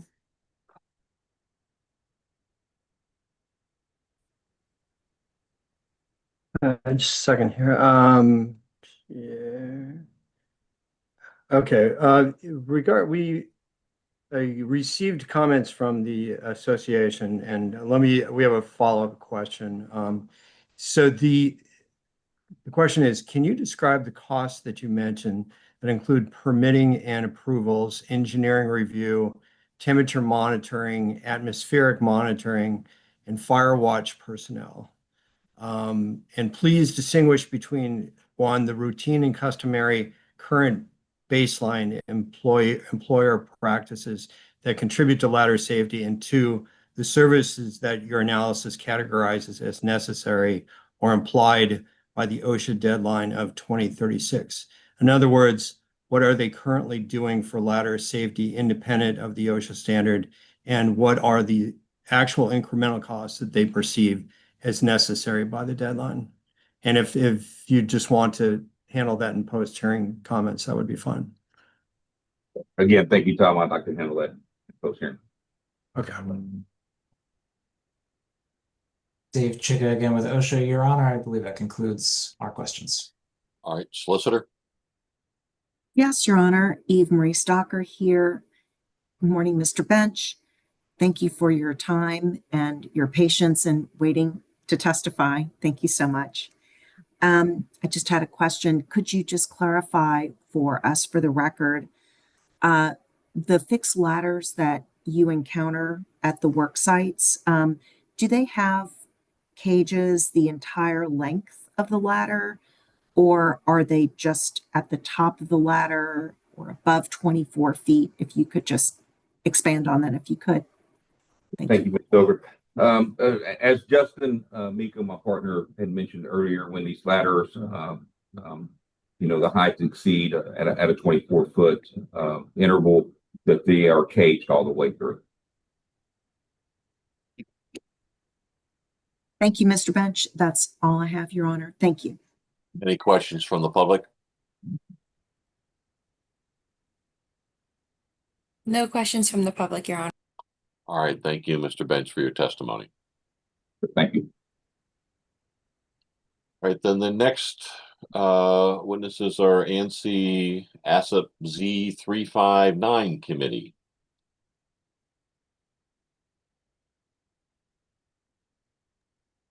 Great. And Tom Kramer and Dan Henn, I've promoted you both to panelists, so you should be able to unmute and turn your camera on when you're ready. I'm ready. Good morning, all. Good morning, all. Thank you, Your Honor. Thank you, representatives of OSHA, and thank you, interested members of the public and the industry for joining us today. My name is Tom Kramer, and I serve as Senior Vice President of the American Society of Safety Professionals, or ASSP. I'm also a professional engineer and certified safety professional with more than 30 years of experience assessing, designing, and implementing fall protection systems. Throughout my career, I focused on reducing risk for employees working at height, and I previously served as 5 years as chair of the ASSP Z359 Fall Protection Committee. I appreciate the opportunity to testify on behalf of ASSP today. Founded in 1911, ASSP is the world's oldest professional safety organization and represents more than 36,000 occupational safety and health professionals working across every major industry. As an ANSI accredited standards developer, American National Standards Institute, our members have partnered with industry, labor, government agencies, and other stakeholders for more than a century to advance workplace safety through sound scientific research, practical implementation, and voluntary consensus standards. ASSP has long supported OSHA's mission to protect workers and has consistently participated in the agency's rulemaking process by providing technical comments on behalf of the expertise of our members and the work of our standards committees. We appreciate OSHA's continued commitment to preventing falls, one of the leading causes of workplace serious injuries and fatalities. And we welcome the opportunity to provide technical input as the agency evaluates this proposal. In our view, this proposal raises two central questions. First, should OSHA eliminate the existing compliance deadline requiring personal fall arrest systems or ladder safety systems on fixed ladders extending more than 24 feet above a lower level?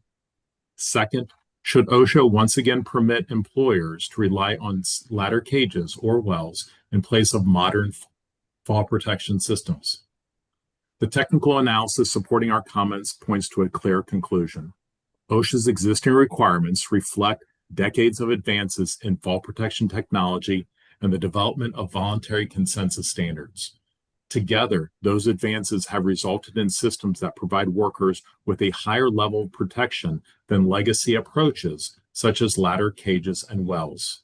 In our view, the answer to both questions is no. Based on the expertise of our members and the technical analysis prepared by the ASSP Z359 Fall Protection Committee, ASSP recommends that OSHA retain its existing fixed ladder fall protection requirements. This recommendation is based on research studies, expertise, and experience of committee members and observations and analysis of drop tests performed in the laboratory, along with limited video evidence of falls in the field. Our written comments provide additional detail and include the technical analysis prepared by the ASSP Z359 Fall Protection Committee. Rather than repeat every point from that submission today, we'd like to highlight several technical considerations we believe are extremely important, are especially important as OSHA evaluates this proposal. Thank you. We appreciate the opportunity to share ASSP's perspective with you today. I'd like to now turn things over to Dan Henn, Chair of the ASSP Z359 Fall Protection Committee, to discuss the technical basis of our recommendations. Dan. Good morning, Your Honor. Ladies and gentlemen, thank you for this opportunity to be here this morning. My name is Dan Henn. I serve as the chair of the ANSI ASSP Z359 Fall Protection Committee, a role I've held since 2023. Again, thank you for the opportunity to present the committee's technical perspective on OSHA's proposal. While Tom's experience and expertise is on the design and analysis of active fall protection systems, my experience and expertise focuses on the design, manufacturing, and testing of many types of fall protection products and systems, which organizations purchase every day. Together, Tom and I bring complementary perspectives on fall protection. Our recommendations are further strengthened by the expertise and experience of the committee members who contributed to this work. The ASSP Z359 committee develops the American National Standards addressing fall protection and fall restraint. Our committee includes engineers, safety professionals, manufacturers, users, consultants, testing laboratories, governmental representatives, and other technical experts who work together through a balanced consensus process to develop standards that help protect workers. As Tom mentioned, OSHA's proposal raises two important questions. From the committee's technical perspective, I'd like to review and address each one. First, should OSHA eliminate the existing compliance deadline for fixed ladder fall protection systems? From the committee's perspective, the existing compliance deadline remains an important part of OSHA's rule because it reflects the transition to more effective fall protection technologies that have been available for decades and are widely used and accepted. In our view, the 20-year compliance period has provided employers with a substantial amount of time to make that transition. The current requirements reflect decades of advances in fall protection technology, industry practice, and voluntary consensus standards. They were adopted because modern ladder safety systems and personal fall arrest systems provide a higher level of worker protection than older approaches, most notably cages and wells. Removing the deadline would slow the continued adoption of those systems without improving worker safety. For that reason, we believe the existing compliance deadline should remain in place. Second, should ladder cages or wells once again be considered an acceptable substitute for modern fall protection systems? From the committee's perspective, ladder cages and wells should not be reinstated as an acceptable substitute for modern fall protection systems based on decades of experience developing fall protection standards. Along with our review of the available research and incident data, we concluded that doing so would reduce rather than maintain the level of worker protection provided by the current rule. Our analysis also considered the continued risk presented by fixed ladders. While portable ladders account for many fall incidents, fixed ladders continue to cause serious injuries and fatalities.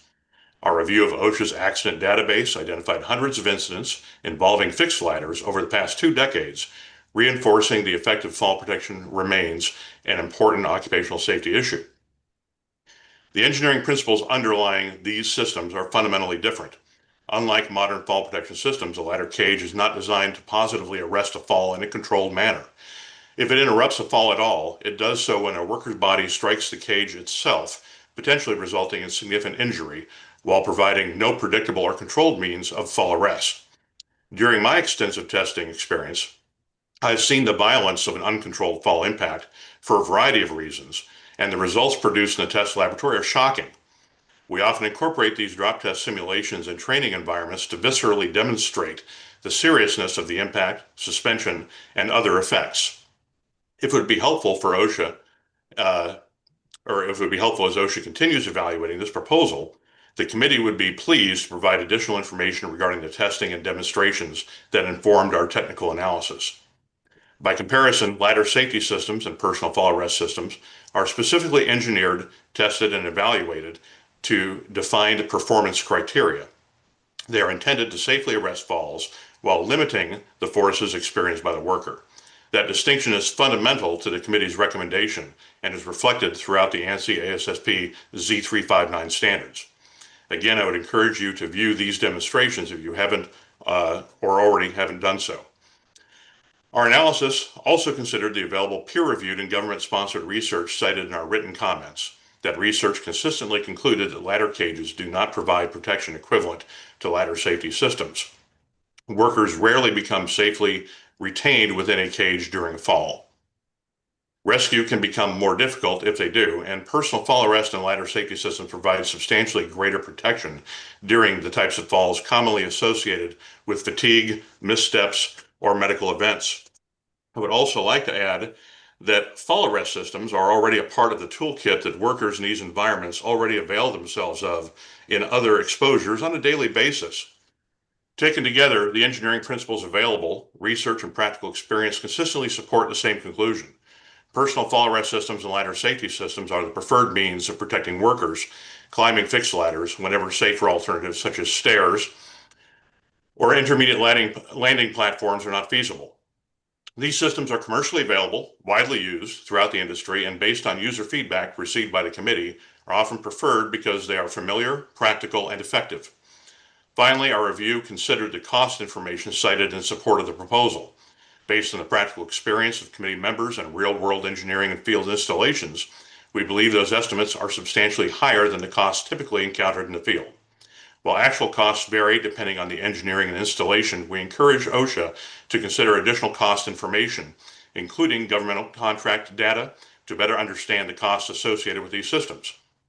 Based on the committee's technical experience, practical experience, and decades of standards development, we believe OSHA's existing requirements continue to represent the appropriate level of protection for workers climbing fixed ladders.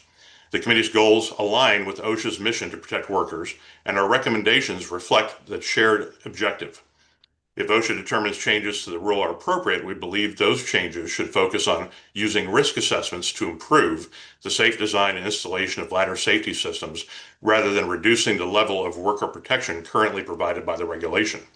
We believe maintaining the current requirements best supports that shared goal while continuing the progress made in fall protection over the past several decades.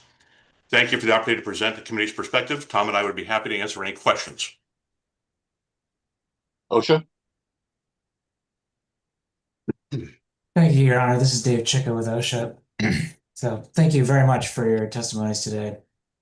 In your submitted comments and now, you offered to provide additional information regarding the testing and demonstrations for your technical analysis regarding falls and cages. We would appreciate hearing more about that. Perhaps that's like a high-level summary now and more details in post-hearing comments. Absolutely. Part of our process of developing standards involves collaborating with one another as stakeholders. And the testing that is done either to develop the requirements for a national consensus standard or the beyond scope testing that is done to validate the efficacy of these systems often reveals details that are not necessarily intuitive to the casual observer. And much of our work has involved conducting testing of this type to see what the results are when we introduce different variables. And if we were to drop a test dummy or other analog in an uncontrolled manner down a cage or well, it would illustrate very clearly the risks associated with that type of unrestrained fall. I would further add that there's been some commentary today about the hierarchy of controls with which I have some degree of familiarity. And I would suggest that when we look at cages and wells and consider them as a passive means of protection, I wouldn't equate the level of protection they provide to the same protection we might expect from other passive means like guardrails and other barriers that we typically apply in other fall protection disciplines, which do provide effective barriers to access to a fall hazard. Thank you. So also, I just want to drive on some of these specific points. In your submitted comments, you noted that research has consistently concluded that ladder cages do not provide protection equivalent to ladder safety systems. And you explain part of this in conclusion is that workers rarely become safely retained within a cage during a fall. Are you able to explain a little bit more about what this means? Well, absolutely. When we look at the effects of a ladder safety system or personal fall arrest system, the objective of those systems is to positively engage the worker and arrest their fall and prevent them from succumbing to contact with a lower level or objects in the fall path. So the requirements that are written into the standards evaluate not just the forces that are imparted on the body, but also evaluate the distances in which we can engage a positive arresting engagement. And when we look at the geometry of a ladder cage, there is no bottom. There is no point at which we can say definitively that that body will be arrested and stopped from succumbing entirely to the fall. And so does safely retained mean there were no injuries? It reflects a capture of the worker and a prevention of that contact with the lower level or object in the fall path. To suggest that an injury can't occur during a fall arrest, whether in a cage or well, or with a fall arrest or a ladder safety system, would be perhaps a little bit naive. There's always the opportunity for an injury to occur during a fall arrest engagement. The objective of these systems is to limit the severity of these injuries and to prevent the fatal contact. If I could add on to that, so the way we often like to look at it is how quickly, as Dan mentioned, how quickly is a fall arrested. So you can compare that to the natural instinct that I think was brought up before, as far as possibly grasping onto the cage. While that is obviously a natural instinct, the intent of a ladder is simply to direct the worker to the lower level. And so the initial design of a cage is not to necessarily arrest the fall. Could it possibly? Absolutely, it could. But you also have to look at the human behavior, the human response to a fall. And when you look at just purely physics, the worker is going to fall about 4 feet in that first half a second.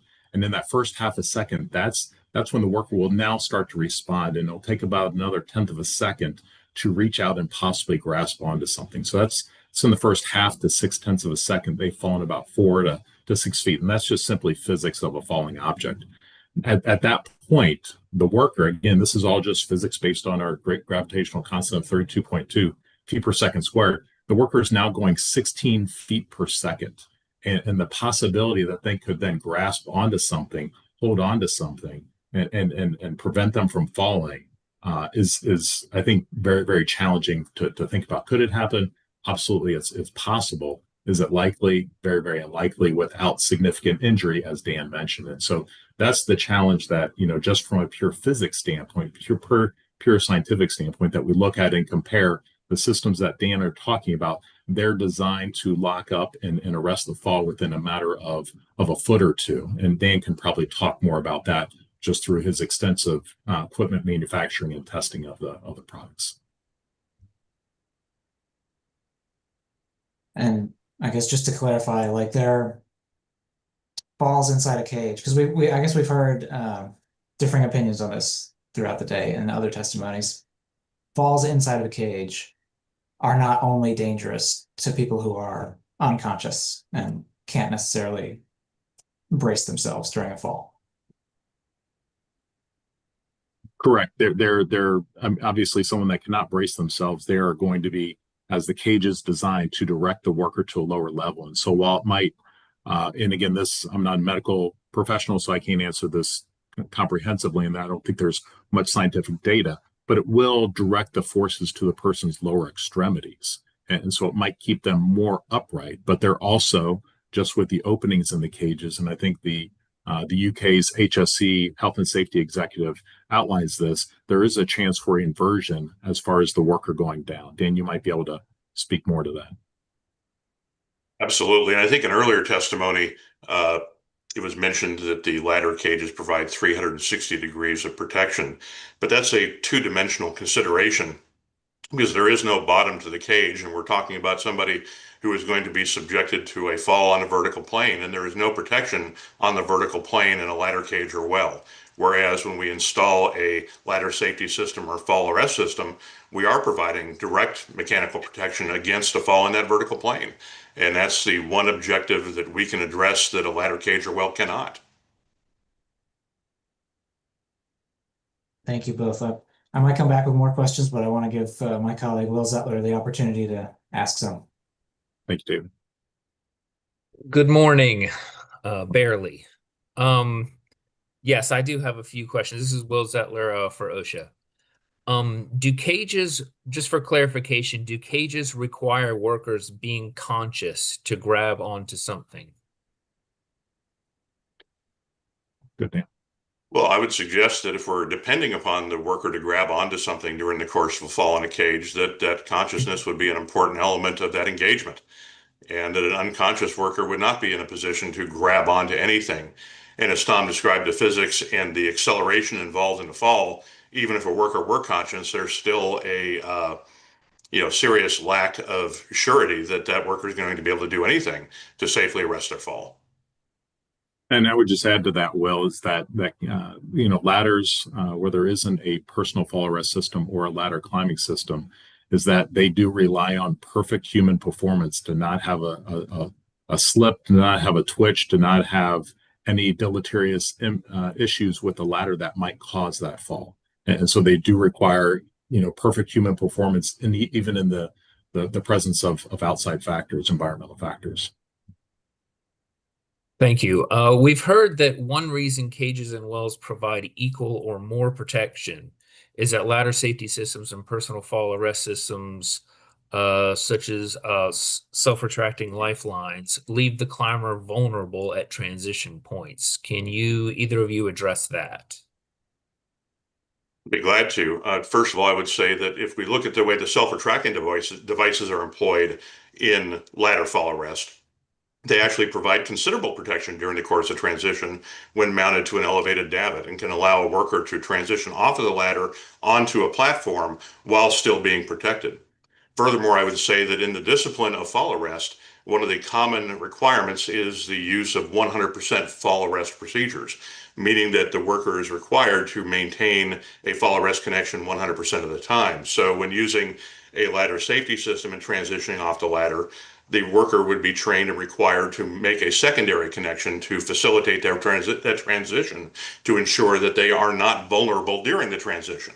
And 100% tie-off procedures are very well known and exceptionally well implemented throughout both general industry and construction applications.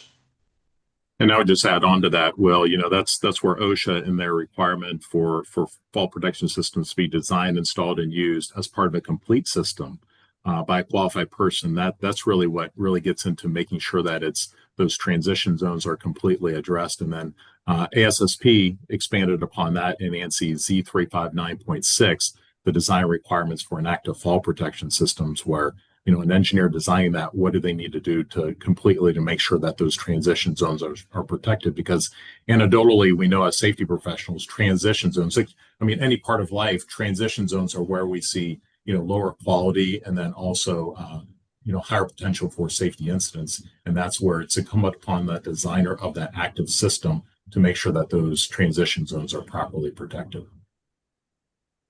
Okay, thanks.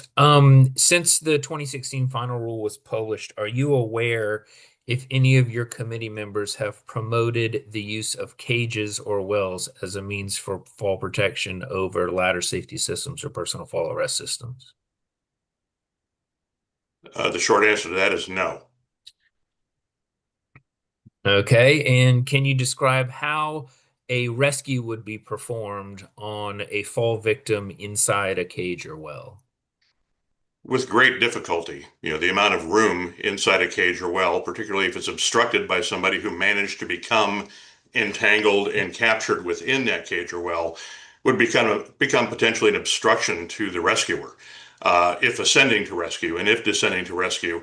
It would create great difficulty in terms of getting down into a safe position to actually create an engagement with that person and to facilitate their rescue. So I would view that as being more of an obstacle than a tool.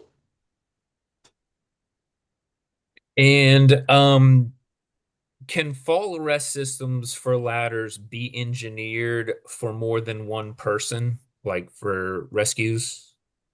Indeed. And in fact, I would say that the ANSI Z359.16 standard, which addresses climbing ladder fall arrest systems, which are most aligned with the ladder climbing systems or ladder climbing safety systems that are described in the OSHA regulation, does provide provisions for multiple users and provisions for a qualified rescuer to utilize that system during the course of a rescue as well.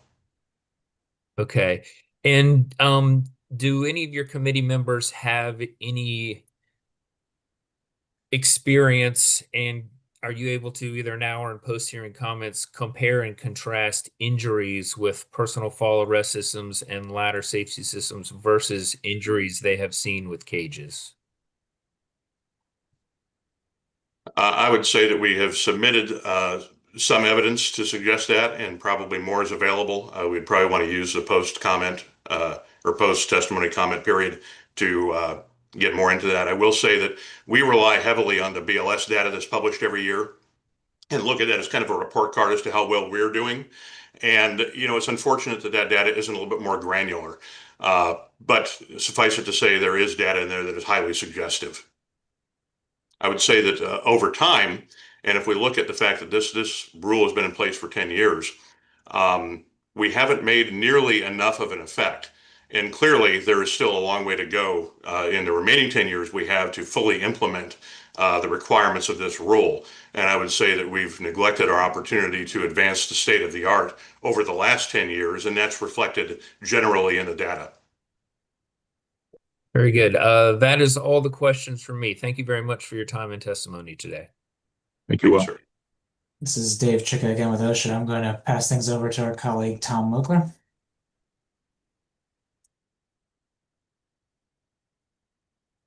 Hello.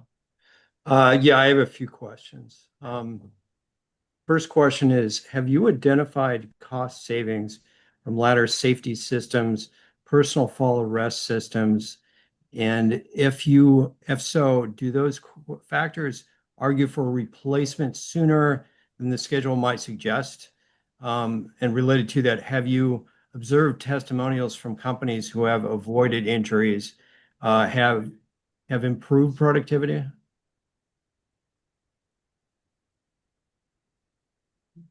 Well, you know, I can't specifically, you asked a question about kind of demonstrate cost savings, and I'm not quite sure where you're going with that. What I would suggest is that based on what's been presented to us, this estimate of $3 billion seems very, very high. And, you know, I would suggest that the actual cost of implementation of the rule can be reduced substantially compared to that number if we look at the actual cost of equipment, engineering, and installation resources. And, you know, I heard a number of 55,000 per ladder thrown out in earlier testimony. And I really quickly put pen to paper. And if we look at a systemic cost of 3 to 5,000, which is pretty extreme, and we look at the associated cost of engineering and labor being 1 to 3 times cost of material, we're looking at something far less than half of what's been projected here. And that's just, you know, looking at it from a shotgun approach.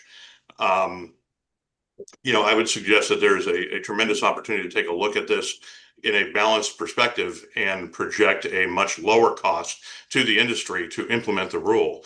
Furthermore, I would say that in earlier testimony, it was suggested that delaying the implementation of the rule would save money over time. And I would argue that over time, these materials and services cost more as we look at the inflationary effects and other aspects of our economy, that, you know, earlier implementation actually would have benefited the industry substantially from the financial perspective. Okay, if you want to elaborate on that in more detail and post hearing comments, that would be welcome. Another question I have is, can ASSP in post-hearing comments, and summarize now if able, assess the safety benefits of maintaining the 20-year implementation period? I'll go ahead and take that one. That's something that I think ASSP is very keen to look at. ASSP has created what we call standards-based user groups to explicitly address implementation challenges like this. I'm sure ASSP would welcome a discussion with OSHA to determine how to best perform and look at this industry data to make sure that we're giving the full picture and giving a scientific approach, making sure that we've surveyed across the various industries. So again, OSHA has the full picture for this. Yeah. My final question is the comment from Mr. Khan on behalf of the ILTA, API, AFPM, and ACC referred to a need to replace or reinforce fixed ladders because ladder safety systems and personal fall arrest systems impose additional arresting force loads on ladders and their supporting structures. Can you comment on this assertion and provide data on the costs associated with the installation of one system versus the other system?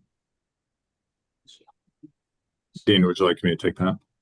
Yeah, go ahead. Yeah, so my background is in structural engineering. So analyzing the ladders, yes, the loads for personal fall arrest systems and ladder climbing systems are likely going to be greater than just a person climbing it because you just have the weight of the user and some additional loads and so forth. So the impact loads associated with fall arrest systems will be greater. But we often have to evaluate those existing ladders to determine whether or not they are structurally sufficient, or how do we have to apply the loads in order for the ladder to still be structurally sufficient. We don't have any data right now, but I can definitely look into it to see what types of what percentage of ladders would need to be reinforced. We might have to reach out to individual committee members who have that data for a variety of different ladders that they've analyzed out there in the field. So while we don't have that information with you, we can definitely look into that. It might not be very, very broad, but there will be some sample sets that we can draw that information, which you might be able to extrapolate it out to other industries. Okay, thanks. Whatever details you can provide in post-hearing comments would be welcome from us. Thank you. Okay, thank you. Thank you, Tom. Okay, this is Dave Chico with OSHA. Mr. Kramer, Mr. Hand, thank you so much for your time and testimony. Your Honor, that's all from OSHA. Solicitor? Yes, Your Honor. Eve Marie Stocker here. Thank you, gentlemen, for your time and your testimony today. Commenters have suggested that ladder safety systems or personal fall arrest systems are incompatible with ladders with existing cages or wells. Do cages and wells actually interfere with the proper function of a ladder safety system? Dan? No. Modern ladder safety systems and fall arrest systems can be operated safely within the confines established by existing cages and wells. What about that same question for personal fall arrest systems? The same would be true for personal fall arrest systems as well. If you have any data on this, we would welcome that in post-hearing comments, if you could. Just related to that, would installation of a ladder safety system or a personal fall arrest system require the removal of the cage or well? Not necessarily. Depending. And then, so we would welcome your opinion on the percentage of ladders that would have some kind of incompatibility with a ladder safety system or a personal fall arrest system. My other question is, in your written comments, you said a cage did arrest a fall. And I just wanted to loop back to make sure I understood. I may not have completely understood. A commenter suggested that all you have to do is just stick your arms or legs out so that the cage could catch you in a fall. Can you comment on that? As I imagine a ladder cage and the act or the unfortunate circumstance of falling within a ladder cage, I don't imagine that sticking my arms or legs out is going to necessarily get the job done.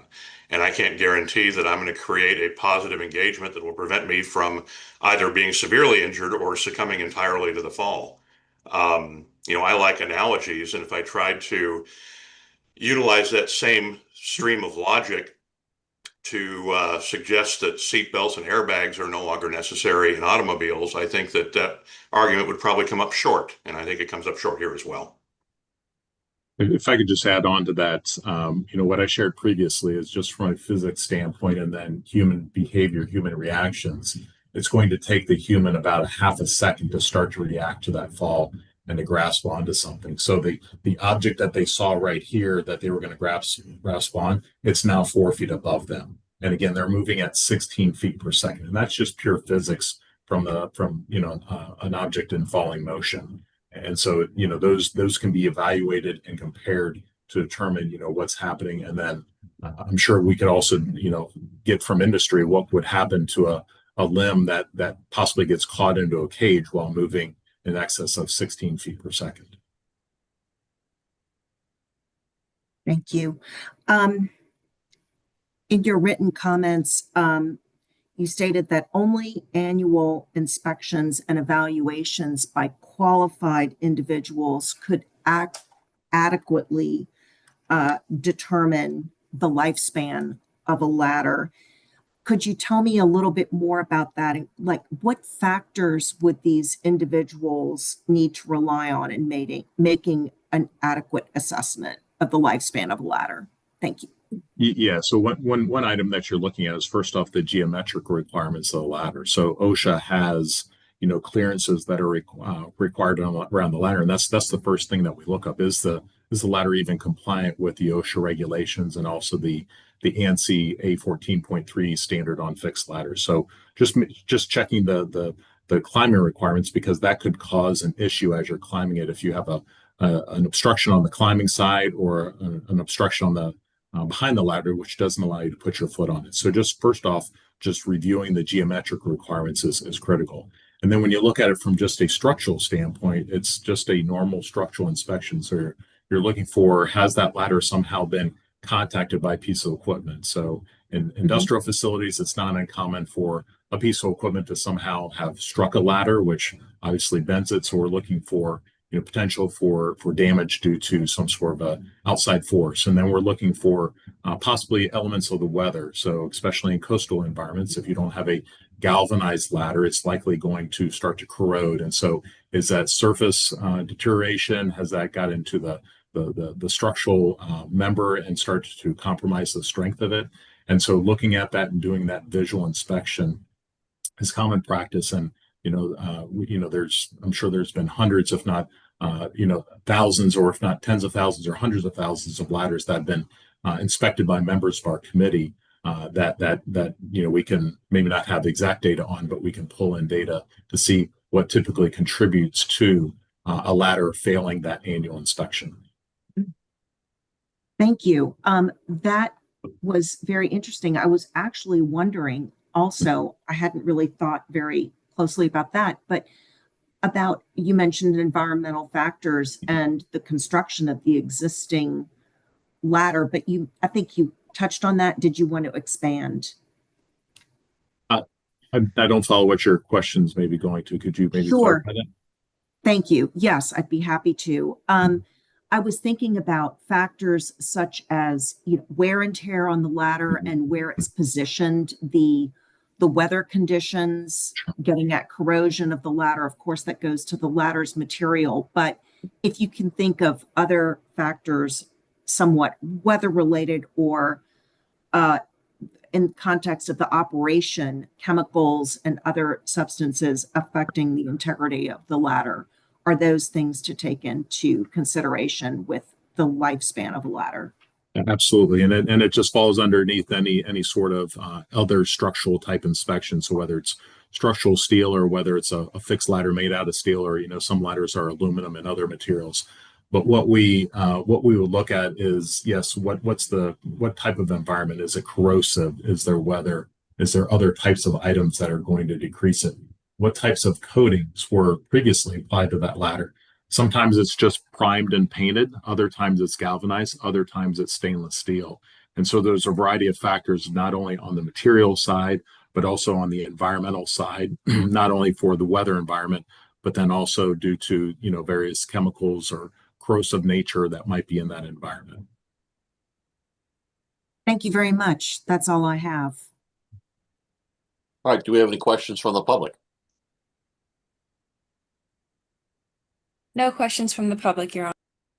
All right, gentlemen, thank you very much for your testimony. Thank you, Your Honor. All right, I believe that is it for the morning session. Unless somebody has anything else, I propose that we adjourn until we reconvene at 1 o'clock.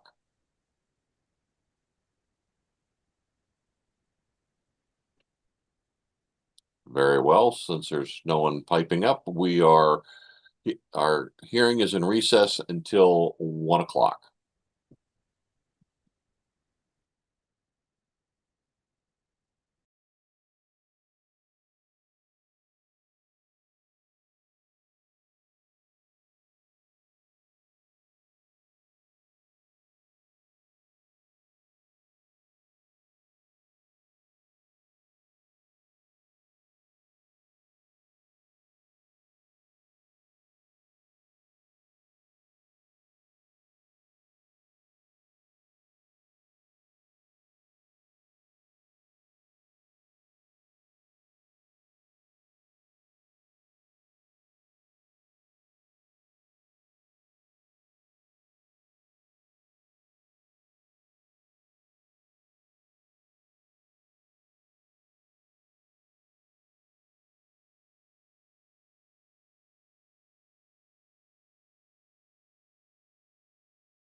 We have the solicitor and OSHA rep.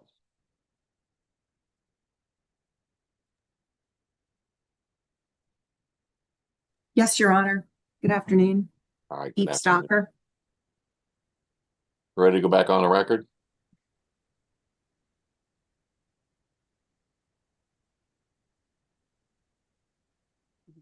Everyone, yes, Your Honor. Tom, or I'm sorry, Bob, you're on. All right, let's go back on the record. Yes.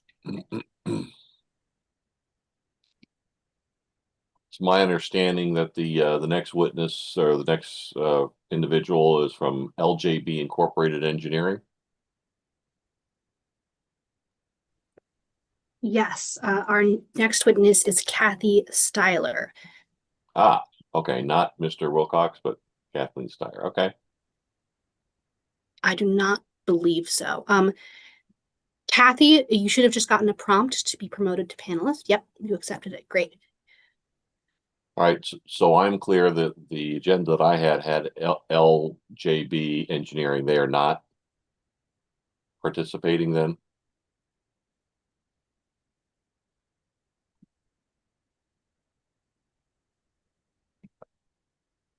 Okay. That's what we had too, Your Honor.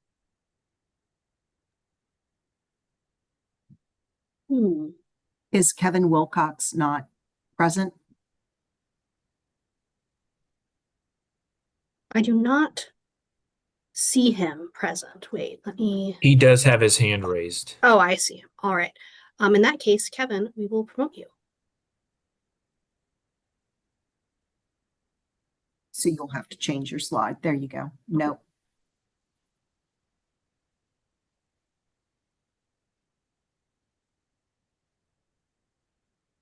Wonderful. I assume I'm here loud and clear. We can hear you loud and clear. Go ahead, Mr. Wilcox. Thank you very much. Good afternoon. Thank you for the opportunity to speak today. My name is Kevin Wilcox. I'm a certified safety professional and professional engineer with LJB Engineering. I believe OSHA now has an opportunity to refine ladder safety requirements to achieve a higher level of safety overall, rather than simply delaying the implementation of the current requirements or reverting to prior requirements completely. I'll begin with what may be an obvious point, and that is there's no such thing as safe. There's only safe enough. And the purpose of a safety standard is not to require the most protective measure that can be imagined in every circumstance, but to reduce risk to a level that's reasonable and practical and defensible for the work being performed. So a fixed ladder with a ladder safety system may be safer than one without, but if we consider the purpose of the ladder is to provide access to an elevated surface, then a stair is a safer option. And safer still would be an elevator or some other access method. And each safety improvement may reduce risk, but it also adds incremental costs and often significant. So, of course, this is the law of diminishing returns that OSHA already recognizes in establishing practical thresholds and other dimensional requirements, including the basic fall protection trigger height of 4 feet, or other fixed ladder dimensional requirements, such as the minimum rung length. So the challenge is to balance the implementation burden with the worker protection so that limited resources are directed toward the greatest overall risk reduction across all hazard exposures and not just ladders. I'm concerned that if ladder safety receives disproportionate regulatory attention, that organizations may be forced to spend their limited resources on some hazards that are lower risk while delaying more beneficial risk mitigation of other hazards that could have resulted in an overall lower level of risk to workers. As we've heard in the testimony already, there does appear to be a substantial disagreement regarding the cost of implementing ladder safety systems. In my experience, the lower end of the range of costs that have been suggested does not properly address the logistical challenges of construction work inside complex industrial environments. And even worse, the lower end of the range may not consider the other OSHA requirements that must also be met, such as adequate ladder strength and connection strength, and the need for enhanced training for workers unaccustomed to donning a full body harness. There's much more to implementing a ladder safety system than just buying the hardware and attaching it to a ladder. Now, to be clear, I agree that ladder cages do little more than guide a falling climber to the bottom of the ladder. Fixed ladders present real hazards, and ladder safety can, and in many cases, should be improved. However, I've also found that most currently available products do not solve every aspect of ladder use. Most ladder safety systems primarily address one event, and that is the consequence of slipping while climbing. They do not necessarily address other critical parts of the task, including the transition onto or off of the ladder, or rescue after a fall, or whether the system itself creates new obstructions that could lead to a fall. In some cases, a poorly selected, poorly designed, or poorly installed system may reduce one hazard while increasing another. And so for that reason, I believe OSHA should set clear requirements that any ladder safety system must provide continuous protection through the full act of using the ladder, including getting on and off the ladder at transition points, as well as the climb itself, in addition to facilitating rescue should that need arise.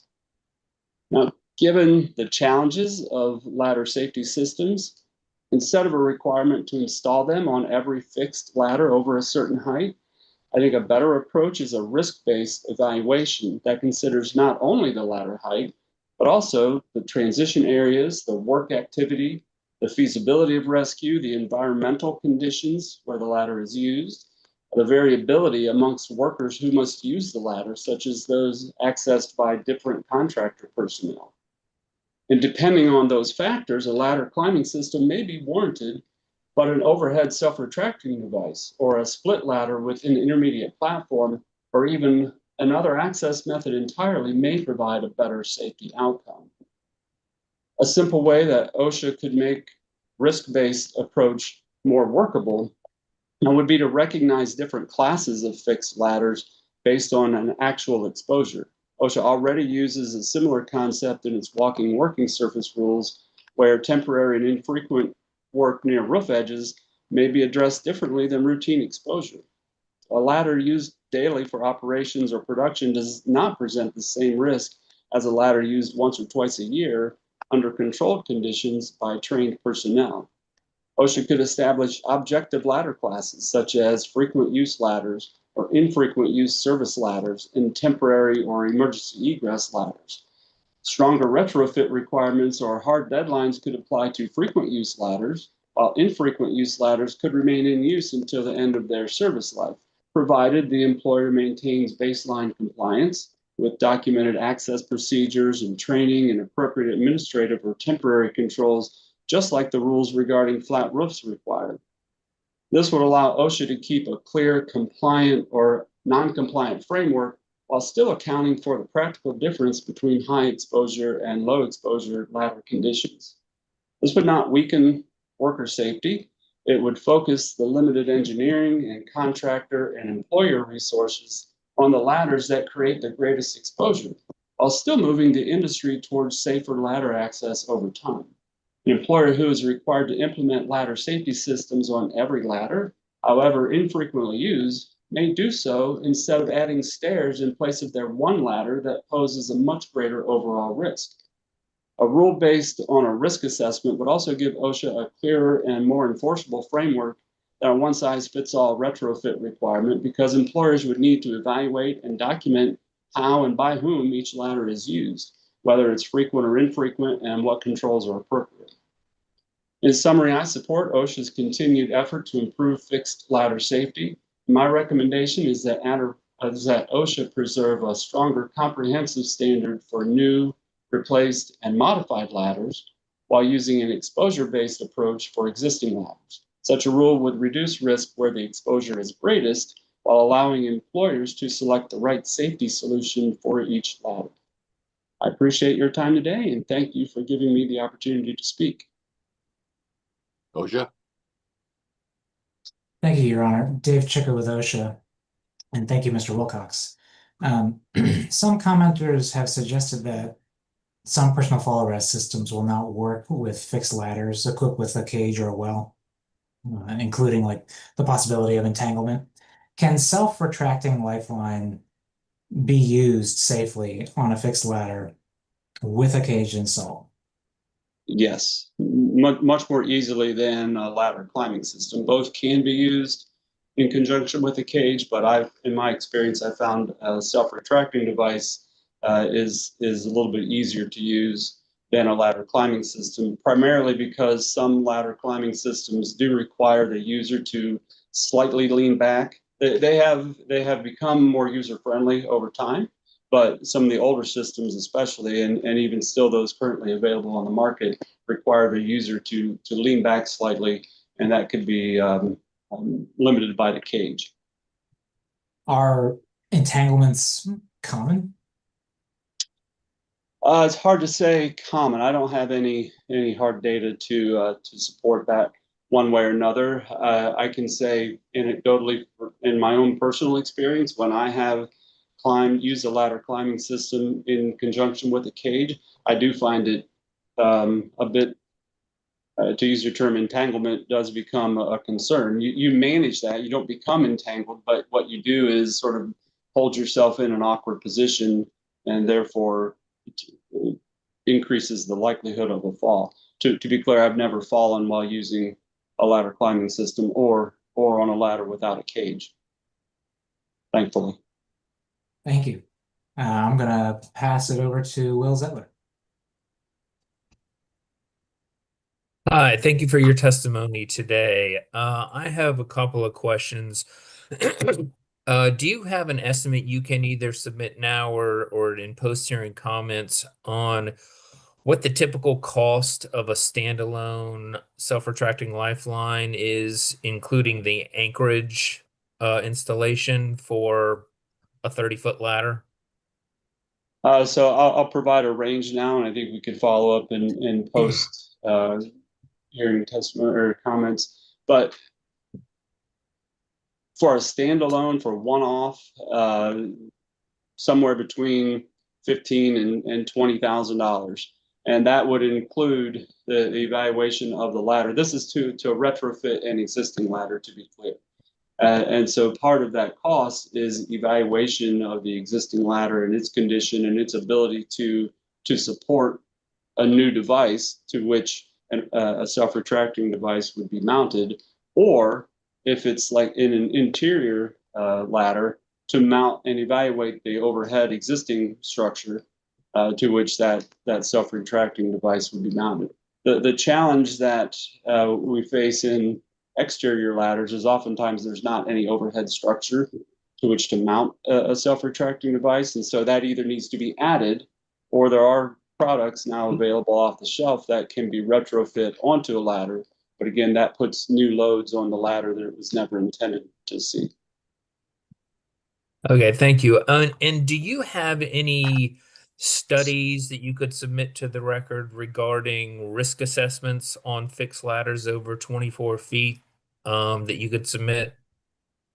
I'm not sure. I'll have to check whether we are able to submit those. We have done risk assessments for our clients, but given the confidential nature of that work, I don't know what level of detail we would be able to provide. So I'll dig into that and I'll submit what I can. Perfect. Thank you. That is all from me. Okay, I think that's all. Well, wait, no, I'd like to pass it over to Dr. Bob Licksilver. Hi. Thank you. Thank you, Dave. Bob Licksilver, OSHA Standards and Guidance.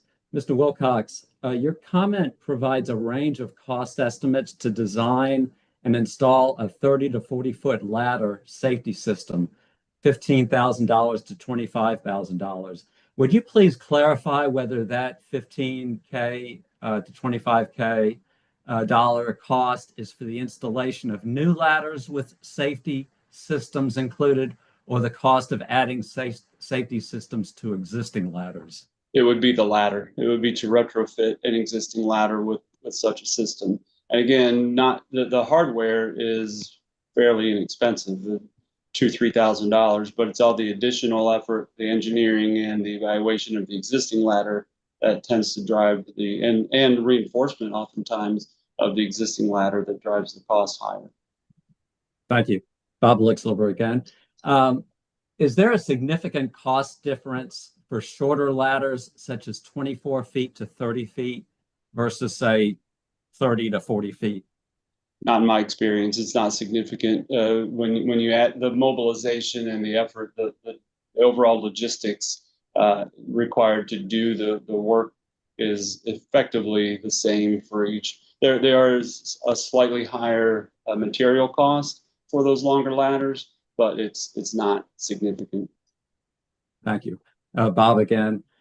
If you install a safety system on an older ladder in the year of OSHA's deadline, and then that ladder needs to be replaced a few years later, can someone take the safety system components and transfer them to the new ladder? In other words, is the employer going to end up having to buy 2 ladder safety systems if they retrofit an old ladder close to the deadline and then have to replace the ladder a few years later?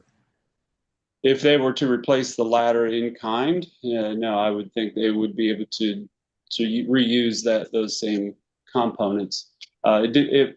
I'm not familiar with every option that's out there that's sold, but there definitely are options that could be removed and reinstalled. Okay, thank you. Bob again. Does your cost estimate for the design and installation of 30 to 40-foot ladders depend on the industry you're working with?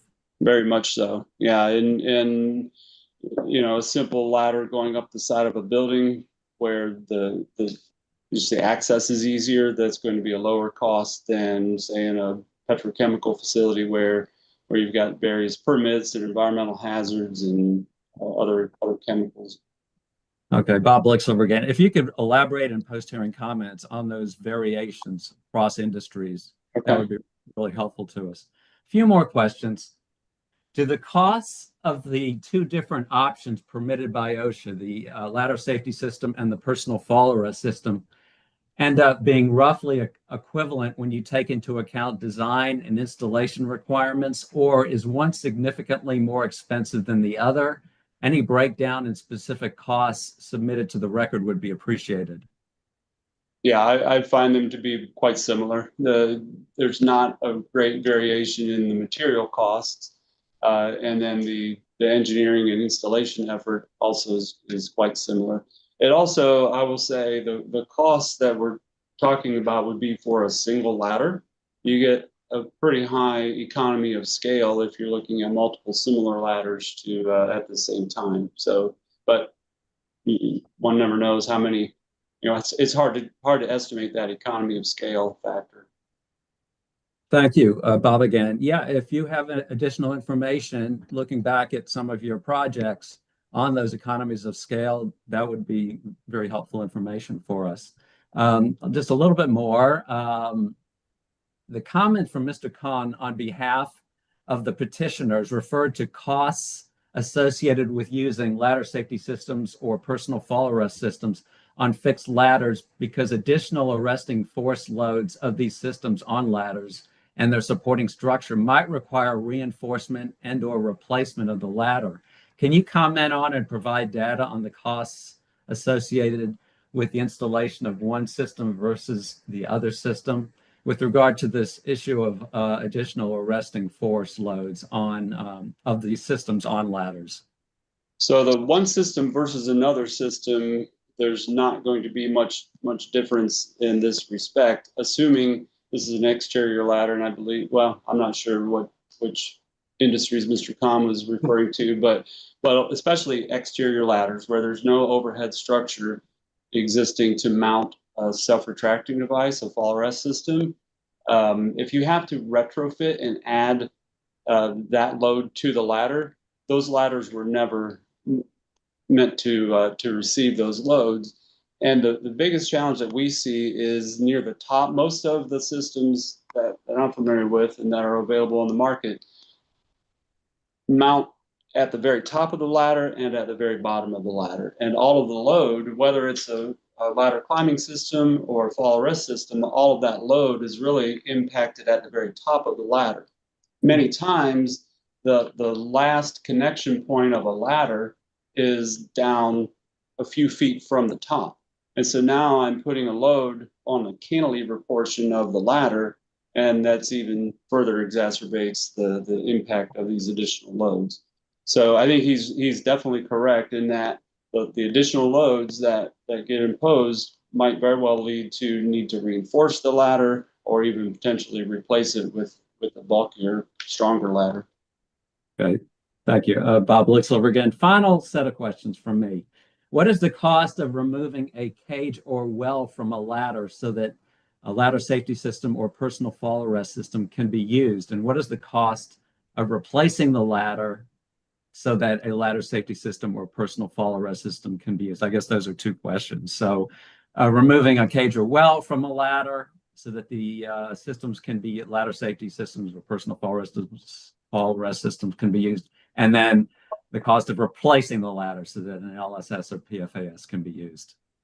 Thank you. I don't have, I'll give it some more consideration in post-hearing comments, but the numbers that we've been discussing so far would include removal. If removal of the cage is required, that would be included in that range that we previously provided. I don't have a further breakdown that I could share right now. And what was the second question? I'm sorry. Oh, the cost of replacing the ladder so that the ladder safety system or the fall arrest system can be used.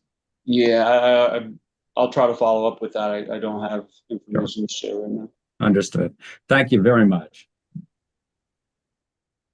All right, thank you again, Mr. Wilcox. Your Honor, that concludes OSHA's questions. Solicitor? Yes, Your Honor. Eve Marie Stocker here. Good afternoon, Mr. Wilcox. Thank you for being here. I had a question about something someone asked. Are you saying that a ladder climbing system or ladder safety system rather should not be used with a cage? I'm not saying it should not be used, but they definitely don't interact well together. And so if I were putting up a brand new ladder, I'll look at it this way. If I were to install a new ladder and it needed to have, or we chose to have it use a ladder climbing system, I would not also put a cage in it. So given, all else being equal, I would rather have one or the other. And so if I'm going to have a ladder climbing system, I would not have a cage. It would depend on the dimensions of an existing cage on whether or not I would recommend removal of that cage. It would depend on a lot of factors, just the overall configuration of the cage, but primarily the dimensions of the cage would really drive that decision, and also the type of ladder climbing system that was being evaluated. Can you tell me a little bit about that, if you don't mind, about the ladder climbing system, ladder safety system? It's on the side, so the dimensions matter there. If you could just explain, thank you. What on the side? What do you mean on the side? Oh, I'm sorry. Instead of me trying to assume details, if you could explain, like, what would go into your decision to just have one, either the ladder safety system or a cage, like what goes into that? Sorry, thank you. Sorry. Yeah, that's a fair question. So, given currently the OSHA regulation would dictate a certain height, but I do have some clients who come to me and they say, well, it's only 24 feet or it's only 20 feet, but they still want to add a ladder climbing system. And in those situations, I ask, well, what are you doing at the top of the ladder? Are you going to be connecting to, say it's access to a roof where you have another fall protection system that you're going to need a full body harness and other PPE anyway? Then I say, well, you might as well put a ladder climbing system on it. It is safer than a cage in that situation. And you need to have that PPE in the first place, or once you ultimately end up where you're going. And so I think that lends itself to a ladder climbing system solution. But whereas in many times, if it's a long, even if it's let's say you need to go 30 feet up the side of a building to a roof that is protected by guardrail or a compliant parapet where you wouldn't otherwise need PPE, then I would strongly advise my clients to consider other options besides a ladder climbing system, because, as been discussed in other testimony, when a worker comes to the ladder and they don't have their PPE and they're not going to need their PPE where they're finally going to end up, while I wish they would turn around and go back to the shop and get their PPE, human nature is what it is. And so I think there's a high risk that they would then climb that ladder anyway and be extremely exposed to a fall. So I would recommend in those situations using 2 shorter ladders, or maybe even a stair or some other access method that that would allow them to not require that PPE-based solution. Okay, thank you. That was very helpful. And just a minor point. I'm trying to understand the dimensions of cages and wells as they stand now, and you would know best on the properties you're familiar with. But so the dimensions of a cage and well that might still be in place on a fixed ladder over 24 foot tall, would those dimensions accommodate a ladder safety system? And then same question, with those ladders with the cages and wells installed, would they accommodate a personal fall arrest system? They would. You know, if it's a yes or no question, the answer is yes, they would. If it's a degree of preference, then it goes to I would prefer to not have the cage than to have the cage. Thank you. That was very helpful. Thank you. I did have another question. I believe your written comments offered and suggested a risk assessment-based approach for ladder evaluation, and instead of just a replacement based on just the year the ladder, just when you reach a certain year or ladder life. So on this risk abasement approach, can you tell me what would that involve, number one, and then like how frequently would that have to take place? Thank you. Well, on the last question, the frequency of it, I would think that would be, well, let me think about that. That's a really good question that I haven't thought of, the frequency of it. But so I think it would be not like OSHA requires now that for training or retraining, if there's a demonstrated, if something changes in the environment, in the working conditions, you know, that user would need retrained. So I think it would be the similar sort of, you know, what has something changed to change the risk assessment, and therefore you need to redo it. As far as what would go into it in the first place, several aspects that I could think of now, and I think, you know, OSHA with consideration could also come up with other things, but I mean, the overall height of the ladder would certainly be one thing, and also not just the length of the ladder, but actually the height of the ladder to which a person might fall. Right. So if it's a multi-level ladder and you're 100 feet up, even if the ladder is only 20 feet long itself, we would still say you need to somehow limit. Our interpretation of the current regulation is that you can't allow a fall of greater than 24 feet. So that's whether that's how OSHA meant it, I think it is. But regardless, so that overall height would be one consideration. The frequency of use of the ladder is another consideration. Is it indoors? Is it outdoors? So the environmental factors come into play. You know, it really kind of comes down to the likelihood of a fall occurring, because again, as I said here today, and I think in our written statements, cages, in my opinion, don't do much to protect a person from falling. I know there's been discussion about you just reach out. I shudder to picture those images of somebody just reaching out and getting tangled up in a ladder cage.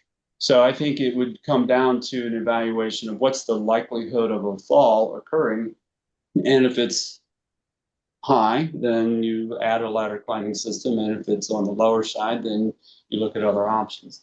And so that's where I do think, to keep it relatively simple, I think OSHA could look at it much like you do with the walking working surfaces and frequent or temporary and infrequent work on flat roofs. Same sort of approach. You could take that tack. Thank you. And you mentioned something, and speaking to just the general nature of, protecting someone from a fall, there are lots of situations in which a fall hazard is present. And so we're talking about a fall from a fixed ladder, over 24 foot, as you say, to a lower level. So regardless of what is installed on the ladder, like say nothing, and you began to climb or you began to descend. So if your foot slips, your hand slips, you lose contact with the fixed ladder. Could you explain in your experience just the nature of what is to stop you from falling further? What is there to actually catch you? It's the bars and rails of the cage itself, and the assumption, the hope maybe that one of your limbs catches a part of the cage. I do not think it's practical to expect somebody to consciously reach out and definitely not grab something. There's that I think is not possible. One of the services we provide is training for competent person training, and part of that just to raise awareness of how people fall. We talk about the difference between a loss of balance and a free fall. And in a free fall, I think it's been shared in prior testimony, but you fall 4 feet before you even become aware that you're falling, and you fall 6 feet before your body can even tense its muscles and begin to move. And at that point, you're falling at 20 feet per second, and that's when your muscles just barely tense. So you will have fallen, in my experience, and at least based on the physics, assuming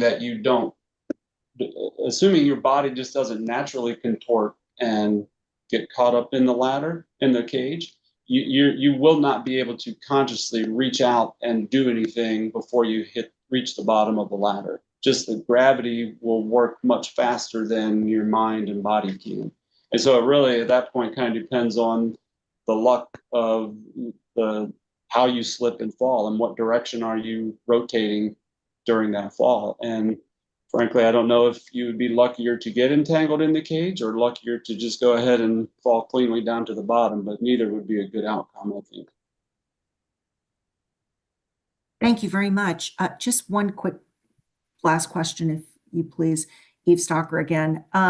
Just given what you were saying about risk assessments and looking at what we have as the current compliance deadline of 2036, just deadlines in general, but particularly this one, would a risk assessment approach that you were describing better enhance safety or better reduce safety risks to workers than a hard deadline?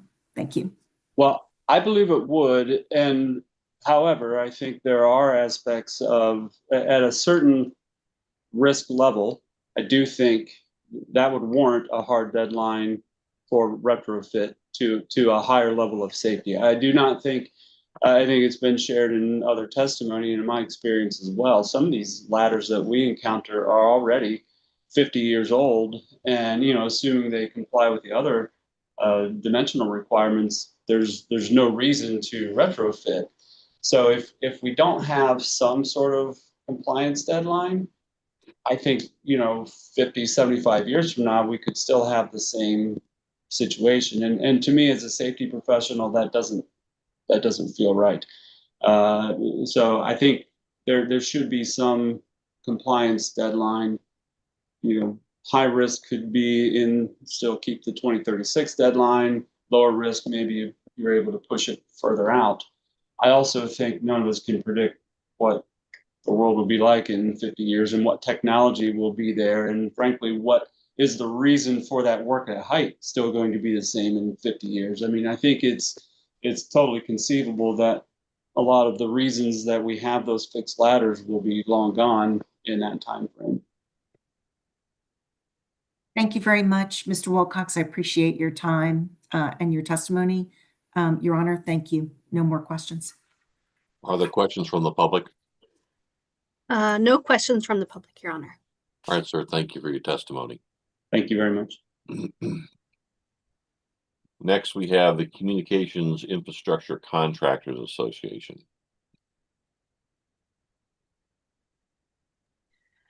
All right, Kathy Steeler, you should have just been promoted to panelist.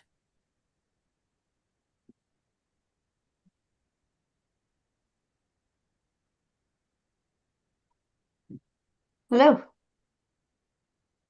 Good afternoon. My name is Kathy Steeler. I'm the Director of Safety, Health, and Compliance for NATE, the Communications Infrastructure Contractors Association. NATE represents more than 1,020 companies, most of them small businesses, whose technicians routinely climb fixed ladders to build and maintain the communications infrastructure that keeps America connected. Thank you for the opportunity to speak on behalf of NATE regarding the Walking Working Surfaces proposed rule. NATE asks OSHA to retain the existing compliance deadline and fall protection requirement for fixed ladders over 24 feet, reject cages and wells as substitutes for ladder safety or personal fall arrest systems, and preserve technology-neutral ways for employers to comply. A cage is an enclosure, it's not a fall arrest system. Safety is and always has been NATE's highest priority. NATE has a direct and substantial interest in this rulemaking because the proposed revisions would, if adopted, directly affect the safety of workers employed by our member companies who climb fixed ladders on multiple structure types as a routine and unavoidable part of their daily work. The proposed rule would remove the compliance deadline and revise fall protection requirements for fixed ladders exceeding 24 feet, established through OSHA's 2016 Walking Working Surfaces rulemaking. That rule reflected a considered multi-year agency determination that ladder safety systems or personal fall arrest systems, not cages or wells, are necessary to protect workers above 24 feet. NATE respectfully submits that the record does not support relaxing that standard. The underlying safety rationale remains valid today, and deregulation would increase risk to a clearly identifiable and substantial population of workers. Falls from elevation remain a leading cause of occupational fatalities in the United States. NATE's members report that fixed ladder hazards are frequently observed in the field and are often the product of long-term neglect. Despite inspection requirements in ANSI A14 and OSHA's regulations, improperly maintained ladders remain a commonly cited hazard, a problem compounded by older systems that may lack suitable anchorages for modern fall protection equipment.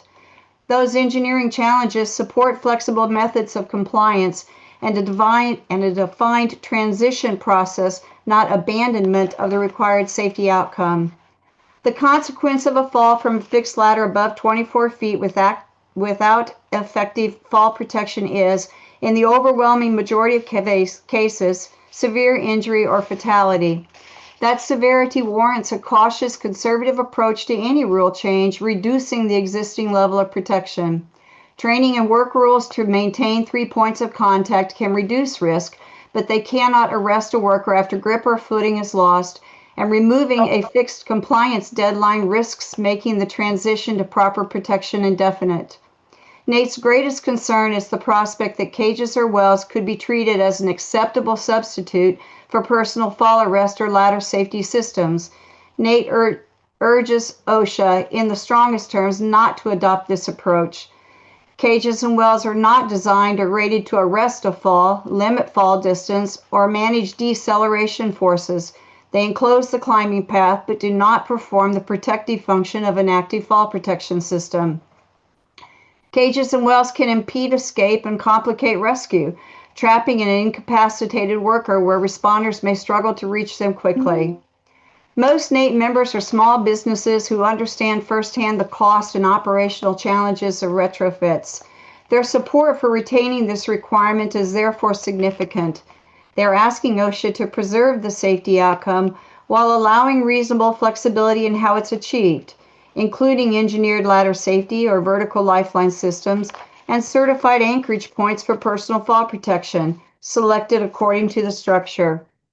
This performance-based approach aligns with NATE's broader work through its ANSI ASSAP A1048 Standards Committee leadership to develop clear, technically sound, and practically implementable safety standards for the communications infrastructure industry. For these reasons, NATE respectfully requests that the agency retain the existing fall protection requirements for fixed ladders exceeding 24 feet, decline to adopt cages or wells an acceptable substitute for active fall protection, and focus any modernization of this standard on performance-based compliance options rather than relaxing the underlying safety requirement. Preserve regulatory clarity. NATE is not asking OSHA to mandate one product or one design. It is asking OSHA to preserve one essential safety outcome. When a worker loses grip or footing on a covered fixed ladder, an effective system must be in place to control and arrest the fall. Retain the compliance deadline. Do not credit cages or wells as equivalent protection. Modernize the methods of compliance without weakening the protection itself. Thank you. OSHA? Thank you, Your Honor. David Chico with OSHA. Ms. Steeler, thank you for your testimony today. You've mentioned in the submitted comments we received and also just now in your testimony about how cages and wells do not provide equivalent protection to ladder safety systems and personal fall arrest systems. Is that the 2021, is the research supporting that? The 2021 NATE SEMC wire rope safety sleeve testing report? That is a part. We don't believe that cages and wells will arrest a fall. We have done testing with the SCMC on ladder systems. And as a matter of fact, our extensive testing we have provided to Z359 and have said, these are the things that we have found with the systems, and there have been changes through the standards bodies, which is amazing. But we don't see that a cage will arrest a fall. We don't see that it will protect a person, as we have stated before, that if they fall straight down, it's not going to stop a fall. And as we've also seen that you don't really know you're falling for a few seconds, and by the time you realize you're falling, you're down on the ground.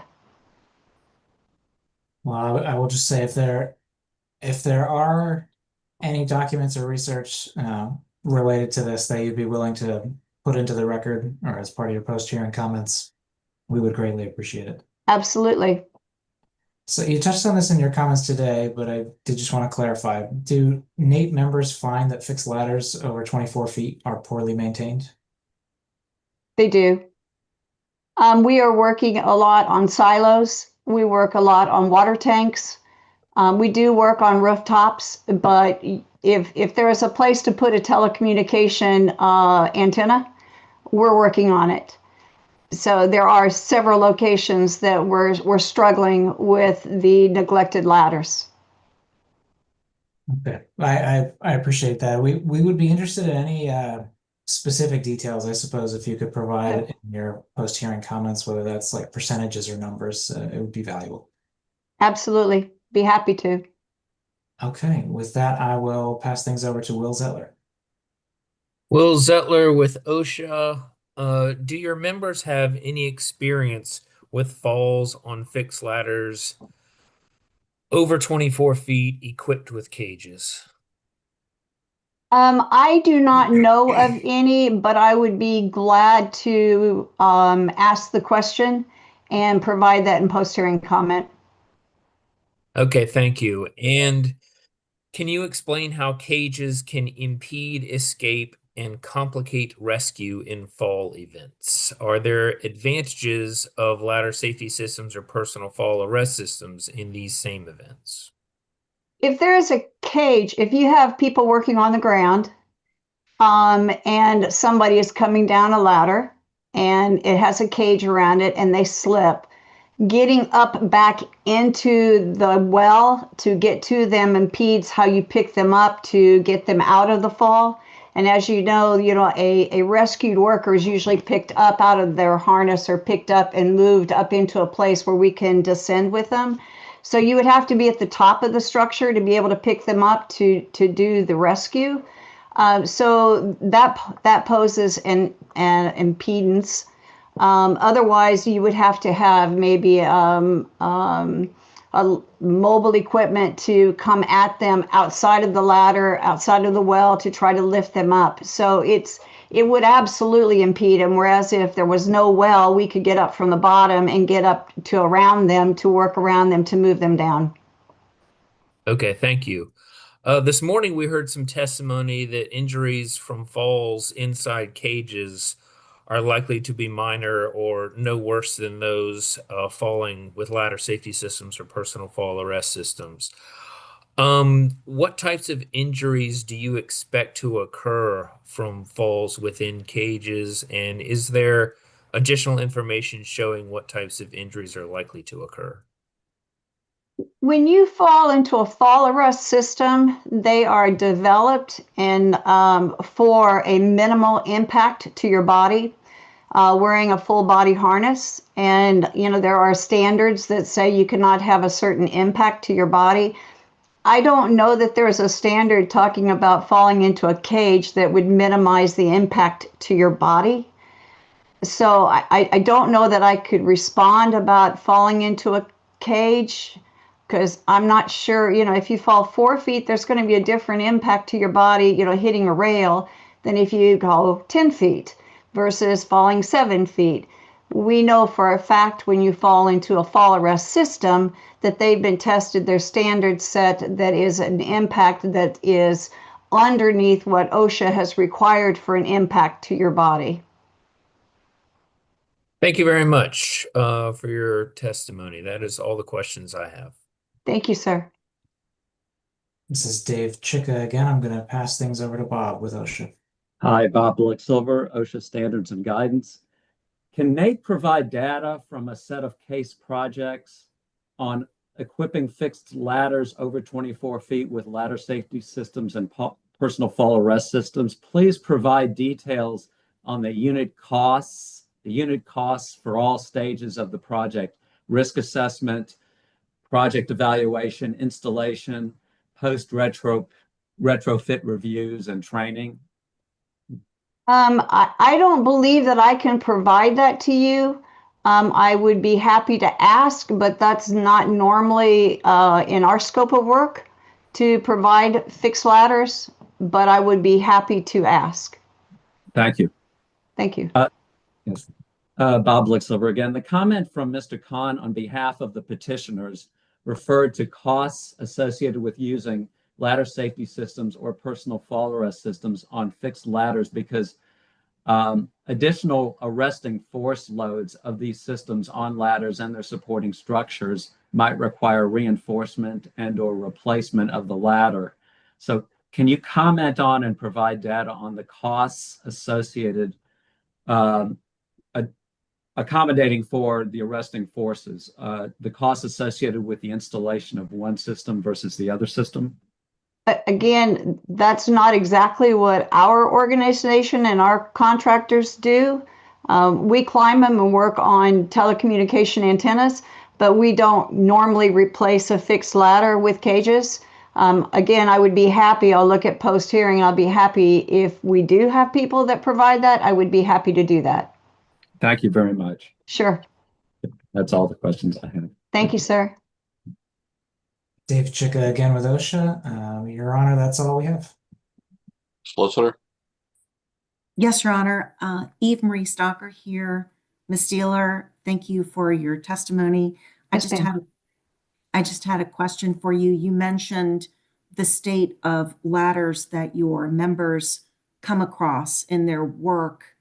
Can you provide information about just the general service life of fixed ladders over 24 foot that your members come across? And what kind of factors are affecting the service life of these ladders, in your opinion? Thank you. Happy to give some more information later. A lot of things that affect what we do, we're in rural locations. When you're looking, the whole idea of the telecommunications industry is to cover lots of locations, lots of temperature areas, lots of around the sea, around the ocean, up in the mountains, any place that you can put an antenna, that's where we're going to put an antenna. water tanks, and some of the water tanks aren't even being used anymore, but there's still an antenna on the top. So there's a lot of buildings in the middle of downtown areas that have environmental issues. So I would be happy to talk about those locations and address some of the concerns that they have seen. Be happy to do so. Again, we have 1,020 members, and I hear lots of little fun information. So I was on another building and had another problem, so I will be glad to do that for you. Thank you very much. I appreciate that, and Thank thank you you. again. Thank you. No more questions, Your Honor, for me. Thank you. Any questions from the public? No questions from the public, Your Honor. All right, thank you, ma'am, for your testimony. Thank you. I appreciate you.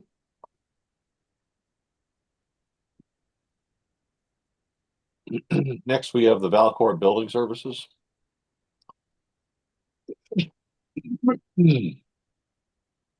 All right, Josh Wing, you've just been promoted to panelist.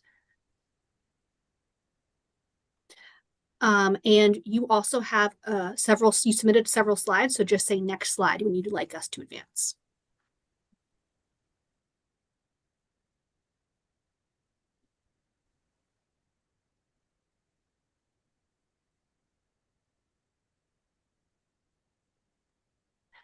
You should be able to turn on your microphone and camera to get started. Can you hear me now? Yes. Thank you. I was talking to myself. Thank you all for your time. We appreciate the opportunity to testify in front of OSHA and our continued partnership over the years. Are you able to show the presentation, or do I need to present that on my own? Oh, yes, we have it. Just say next slide. Okay, next slide. So first of all, the Valcourt Group, we primarily work on commercial office buildings. We are on many, high-rise buildings throughout the country, from the East Coast to the West Coast. We provide a perspective which is a little bit different than others that have been on the call, because we're looking at it more from that commercial real estate industry. We have thousands of workers working at height. A lot of the work that we do is through suspended scaffold rope descent, but we're still on these buildings with ladders. And you can go to the next slide, please. So we've been a trusted advisor for our clients, working with them, trying to get them advice, because these building owners and property owners, they have to know a lot of things, right? But they're not experts at these. So they come to us, they come to their service partners to help them, coach them through that process. And what we found is what we see in our next slide. A lot of confusion in the marketplace. People are asking for cage ladders on new ladders that they're installing. And we then need to inform them that that is no longer compliant. And what is required now is to do a ladder restraint system. We've talked about a couple different opportunities of what that can look like with an SRL, with a track system, with a cable and a grab system. All those are compliant, and Valcourt feels that is the best option, provide safety for ladders and for the worker. Clients don't understand that this really only applies to 24 feet or greater. So OSHA's tried to limit the impact on as a burden to the client on what ladders these need to be on with that 24 feet requirement. And oftentimes, just as Kevin said, you'll get clients who are asking for that ladder restraint system on a ladder that's less than 24 feet. In those instances, we point them to the OSHA code, which is publicly available, and advise them that this is not required. However, if they would like to do that, we would be happy to service that and help them with that. We install these systems on numerous buildings and numerous ladders, whether they're new or existing, and we take a different approach depending on if it's new versus if it is existing. There's also a lot of confusion about the total fall distance. We've talked a little bit about that as well. So if you had a ladder on the side of your penthouse, say, and you're very close to the roof edge where you could have a several hundred feet fall, we would advise the client to put a ladder restraint system there, because the overall fall distance is greater than 24 feet. And you can look at the OSHA interpretation letters, and they speak to that pretty clearly. The existing ladders before November 19th, 2018, if they still have that existing ladder, they don't have to change it from that cage until that 2036 deadline. Now, what does that lead to? It's led to people not retrofitting ladders. They still think they have that 2036 deadline. If you look at, say, the load testing deadlines when this code was enacted, as well as 1910-27, there was a big push due to the short deadline period. So I think as you saw a tighter deadline, you'll see more action in terms of getting ladders up to compliance. And that's another great problem, is a lot of ladders just aren't compliant. They don't have the 7 inches foot clearance. They don't have the 15 inches of foot clearance or side clearance. You have a lot of ladder issues. So this can also bring an opportunity to create a ladder condition that is actually safe, because it brings it to people's attention. We also get a lot of requests about doing ladder restraint systems on transportable ladders. And that product does not even exist. And that's where you see a lot of your falls and fatalities related to ladders. I was looking at the U.S. Bureau of Labor and Statistics. Looking at 2020, you had about 100 movable ladder fatalities, and then you had 161 in total. So you're talking about 50, 60 different fatalities on fixed ladders, which likely could have been prevented with a ladder restraint system to keep the worker from falling and hitting the ground. If we can go to the next slide, please. I've heard a lot today about cost of ladder restraint systems. Yes, it does vary due to height. However, that initial cost of putting in the brackets on the top and the bottom is only slightly increased by the length of that ladder, because the major cost is getting the worker out there, getting, the materials for the brackets and getting it installed, but just adding cable is very little cost, very nominal. And then the location of work and access requirements. So we talked about this, Kevin has spoken to it, and I will reiterate it as well, that doing a ladder in, say, a densely populated region like DC is going to be much more cost effective, because there's more suppliers of that service and it's readily available for them to get, versus, say, outlying areas like Nate was talking about on cell phone towers or other broadcast towers. That's going to be a higher cost in order to get out there. Same with a oil rig or a refinery that is maybe very difficult to access. That's what's increasing the cost. It's not per se the ladder restraint system, it's the cost that is sunk into getting out there no matter what. Gave some examples which you can quickly look up on the web, just snipping those out, not calling out any one particular manufacturer, for example. And I already spoke about the oil rig example. The cost is related to getting out there, not necessarily the cost of the system, and then being able to work in that environment and being trained. And you can go to the last, I think it's the last Mr. slide. Wingmaker, you're exceeded your time. Thank you, sir. So in conclusion, there's confusion about code requirements. The cost of the equipment is rather low. What increases the cost is the locations and the remoteness of the service. And we believe that the minor cost of ladder restraint system provides excellent return for the investment of the safety dollar for the worker and related to death and injury. And thank you for your time. I welcome any questions. OSHA. Thank you, Your Honor. David Chico with OSHA. I'm actually going to pass it straight to Will Zettler.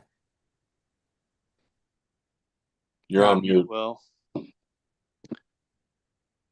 Sorry for that. Will Zettler from OSHA. Thank you for your testimony today. It's much appreciated. What are your thoughts on OSHA's proposal to remove the deadline, just to be clear? To remove the deadline and make it a requirement immediately? To remove the 2036 compliance deadline from the standard. I think having no deadline for action is going to create an environment where people are not going to do anything. I think if you have a deadline, you will have much more action. Okay, thank you. And approximately how many ladder safety systems or personal fall arrest systems has your company installed on fixed ladders over 24 feet since 2017? I would say hundreds. And how many cages have you installed since the 2018, November 2018? I would say few, rarely. Usually the cages, the reason we have those on there are more of a security issue. and it's on a low lying ladder on, say, like a grocery store, for example, right? And they want to limit access, and they're trying to really use that cage to keep people out, and then also having a security gate on there. So not necessarily for protection of the worker. All right, thank you. And do you have any personal experience or heard from some of your clients dealing with falls from fixed ladders? And can you describe the circumstances? Sure. So we've been called in by clients who have had issues with people falling and being hurt. I'm not going to call out any specific organization, obviously.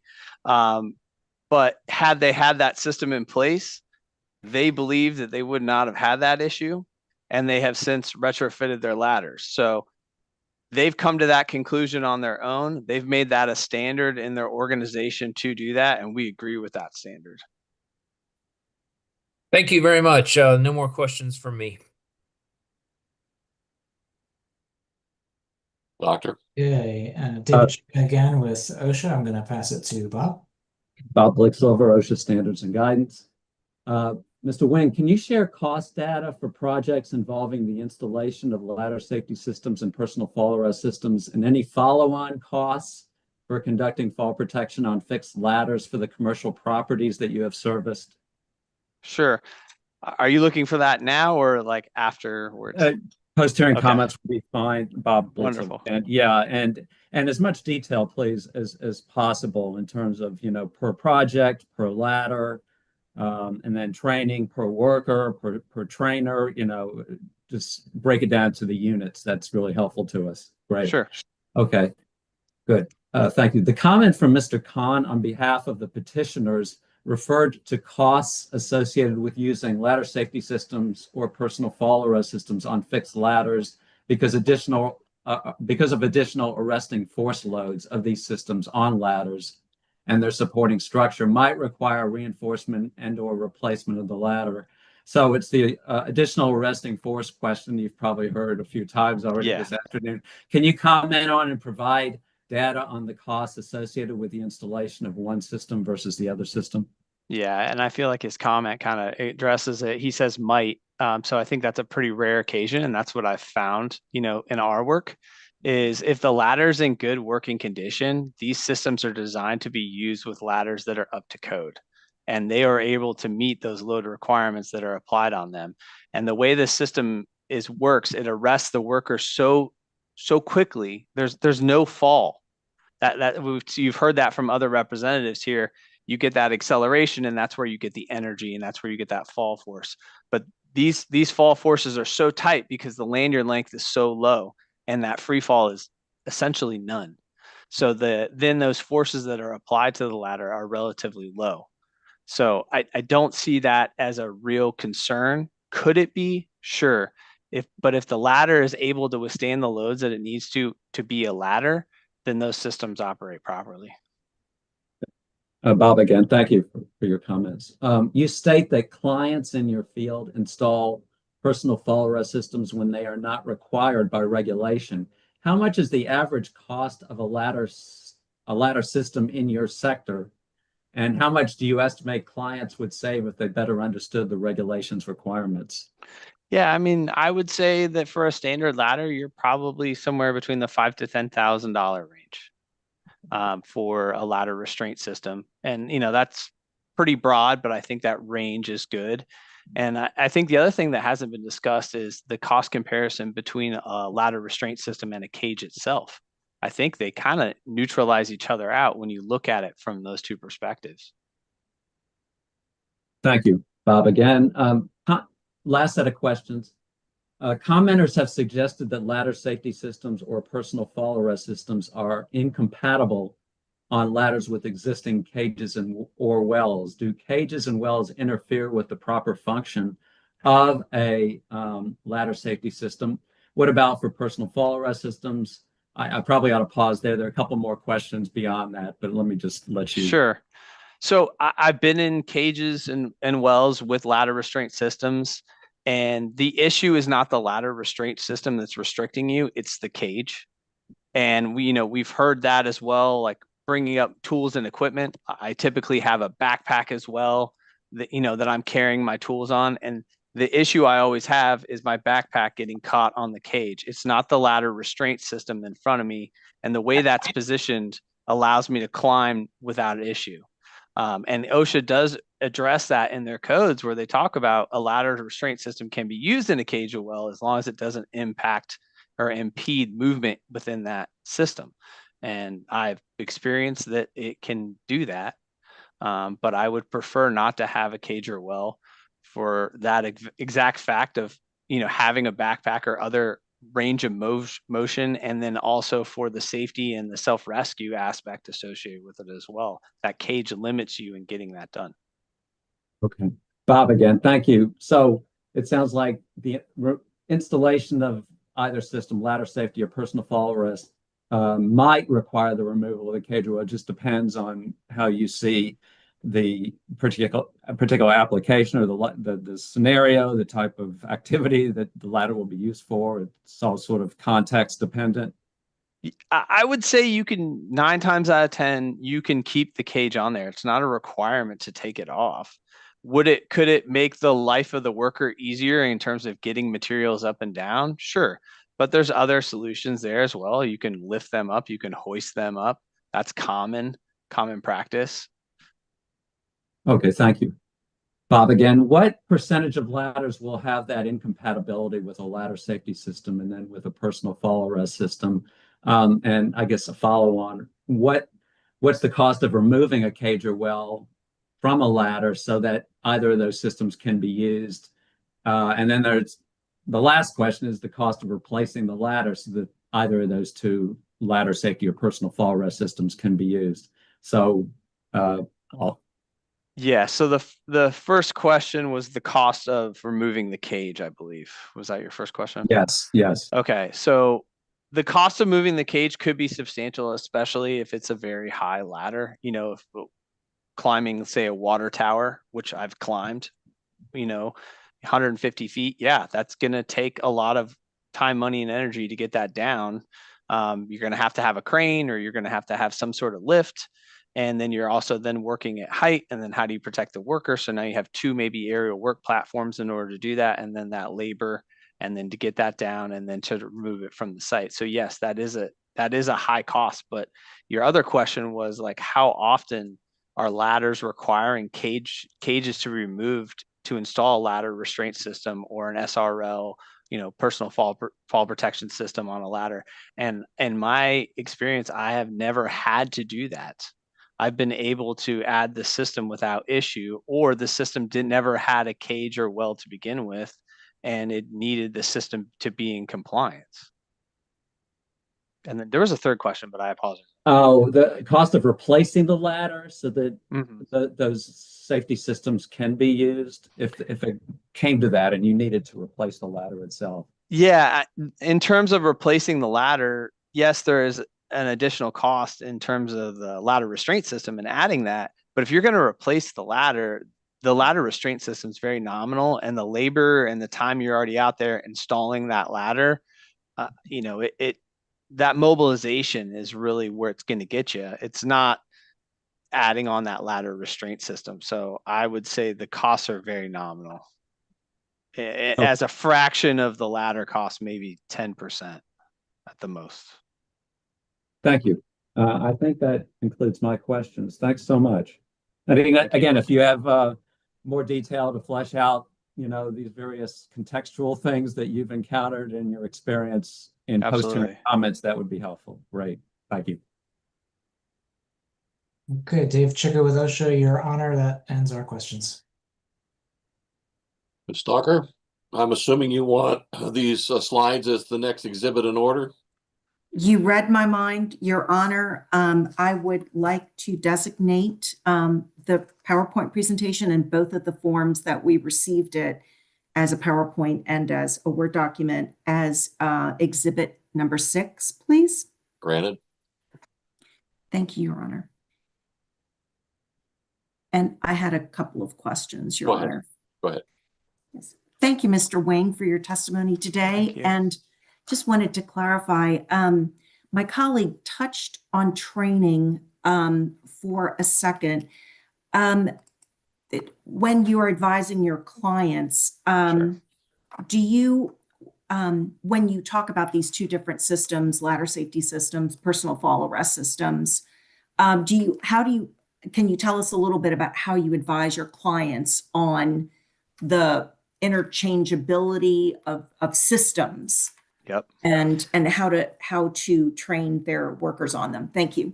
Yeah, so it's a two-part question, interchangeability and training of the workers. So the interchangeability, yes, you need consistency, right? You would need that in any organization, right? You're not going to use the metric system on one thing and then imperial system on another. So that should be a common business practice to have standardization. Look at McDonald's. The second thing would be training. Yes, training is required, but it can be done almost through a video. A lot of the manufacturers have that training. Typically, when we do an installation, especially for the first time, we'll go out there and we will show the workers, but we include that as part of our installation process. And that's really to help protect our liability as well, because we have some liability related to being the installer. Thank you. I'm sure it depends on the circumstance, but my question to you is there a certain preference for a ladder safety system versus a personal fall arrest system? Thank you. Yeah, that's a good question. My personal preference is I prefer the cable system versus the track system. One other testifier did mention that you kind of have to pull yourself away, which I do not prefer to do that. I prefer to stay near the ladder, not away from it. So that's my preference there. But there could be a situation where maybe that makes more sense than another. And then, in terms of using an SRL, we've done that as well. It just depends on, what the worker wants and, what the client wants. As long as they're meeting the need, we're open to either or. And sometimes, again, they have that concern about more transitioning out of the ladder than per se the ladder going up and down, and they want to address that hazard as well. And that's a creative solution to do that with the SRL or SRD. Very good. Thank you. And then just to follow on, there was a little discussion with my colleague about the interference of a cage with someone's use of the ladder. And you may have mentioned, a backpack with tools or what have you. So I honed in on that discussion, and I think it was with ladder safety systems. Is that the same case when you're talking about personal fall arrest systems? Absolutely. I mean, you're going to have that same potential issue, even more so with a SRL or SRD system, because that's going to be in your dorsal attachment, right? So if you have that leaning back, that could potentially, that cage could get snagged up, and you're going to have a higher likelihood of that versus your track or your cable system, which has a sternal attachment in the front. So again, the cage can be an issue. And that's something you need to look into as well. But that's why I prefer the cable ladder restraint system. And then just another two short questions, if you please. Eve Stocker again, just in the commercial real estate market that you work in, as you've described, and you described a little bit about the life service or the length of service of a ladder. What kind of factors affect how long a fixed ladder over 24 foot could last, could be safe to use? Yeah, I think the biggest factor is what is the material that is used to make it out of, right? So steel ladders, I mean, they're everywhere. They're very common. Aluminum ladder isn't going to rust like a steel ladder. Hasn't been coated, hasn't been cleaned, hasn't been maintained over the time and the lifespan. You also have other corrosive factors like pollution and acid rain and things like that. But I've seen ladders from the 50s and I've seen ladders from the early 1900s, which are still in place and still relatively safe to use. Maybe not to the same standards that OSHA has to these days, but I mean, they're secure. You can climb up them. So they do have a long lifespan. Do those ladders that you've seen, are they equipped with personal fall arrest systems, ladder safety systems? Most of those ladders are not, because they're less than 24 feet. And that's the thing with commercial off. Go ahead, I'm sorry.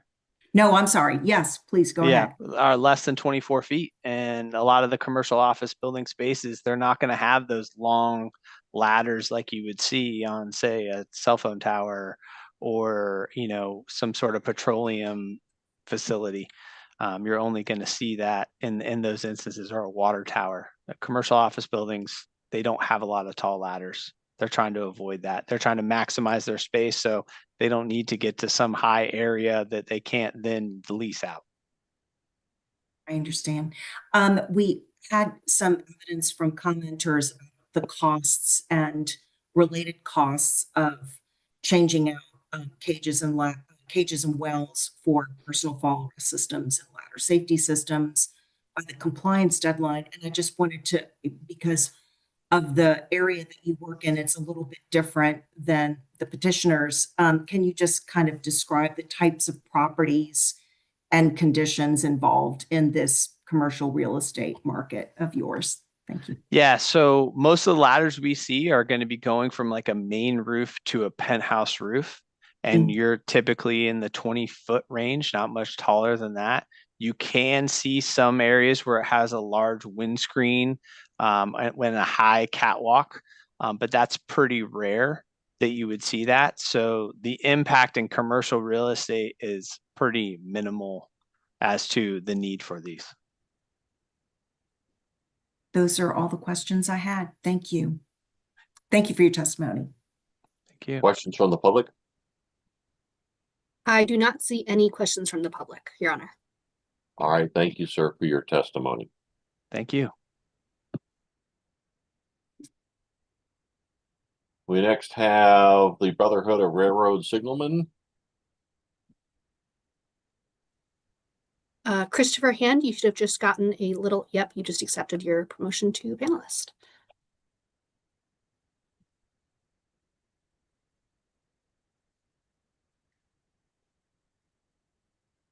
Okay. Can you hear me okay? Yes. Okay. Good afternoon, and thank you, Your Honor and OSHA, for the opportunity to speak today. My name is Chris Hand, and I'm here on behalf of the Brotherhood of Railroad Signalmen. The BRS represents the men and women who install, inspect, maintain, and repair railroad signal systems and highway rail grade crossing warning systems throughout the United States. I want to begin by acknowledging something important. Railroad signal employees are generally subject to the jurisdiction of the Federal Railroad Administration rather than OSHA when FRA has exercised its authority over the particular working condition. However, that does not mean OSHA standards are irrelevant to the railroad industry. OSHA's safety standards are widely recognized across the industry, and its requirements frequently set an important benchmark for workplace safety practices. What OSHA does here matters beyond only those workers directly regulated by OSHA. That is particularly important when we talk about fixed ladders. Our members routinely work on highway rail grade crossing cantilevers, signal bridges, and other elevated signal structures. Many of these structures have been in service for decades. And that exactly where we believe there is a problem. The concern for railroad workers is what happens if OSHA now removes that deadline and allows existing ladders to remain as they are until the ladder is eventually replaced. In the railroad industry, until replacement can be an extremely long time. Railroad infrastructure is built for longevity. Signal bridges and highway rail grade crossing cantilevers do not operate on the same replacement cycle as many pieces of ordinary industrial equipment. A structure can remain in service for decades so long as it continues to perform its intended function. That means there is a very real possibility that many existing fixed ladders will receive little attention if the 2036 deadline disappears. There will no longer be a date forcing the owner to evaluate that ladder and bring its fall protection into the modern era. Instead, the incentive becomes leave it in service.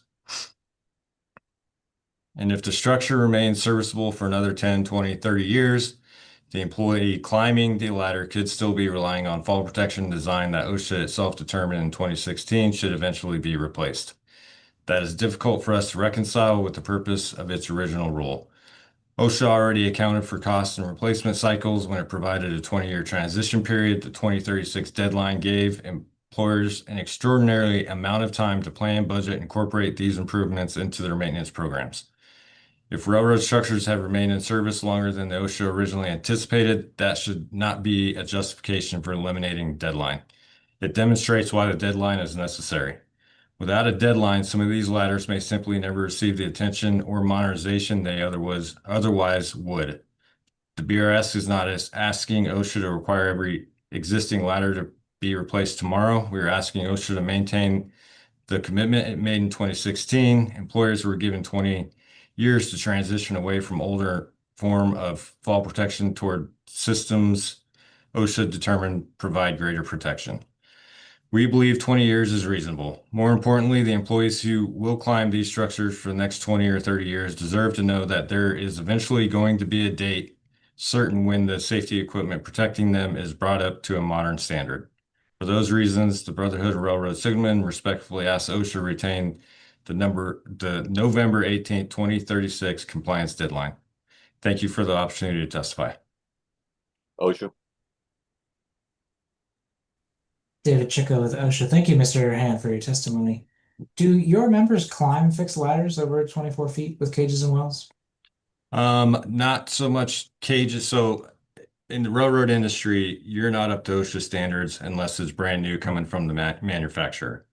So we still have ladders we climb without any sort of cages, fall protection, anything. Over 24 feet, yes.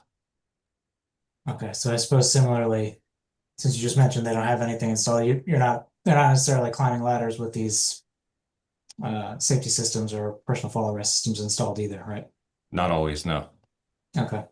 How often are the ladders your members are climbing inspected? Do you know? I would say close to never. Okay. All right. Thank you. I appreciate that. Yep. I'll pass it over to Will Zettler. Will Zettler from OSHA, thank you for your testimony today. I just have one follow-on question.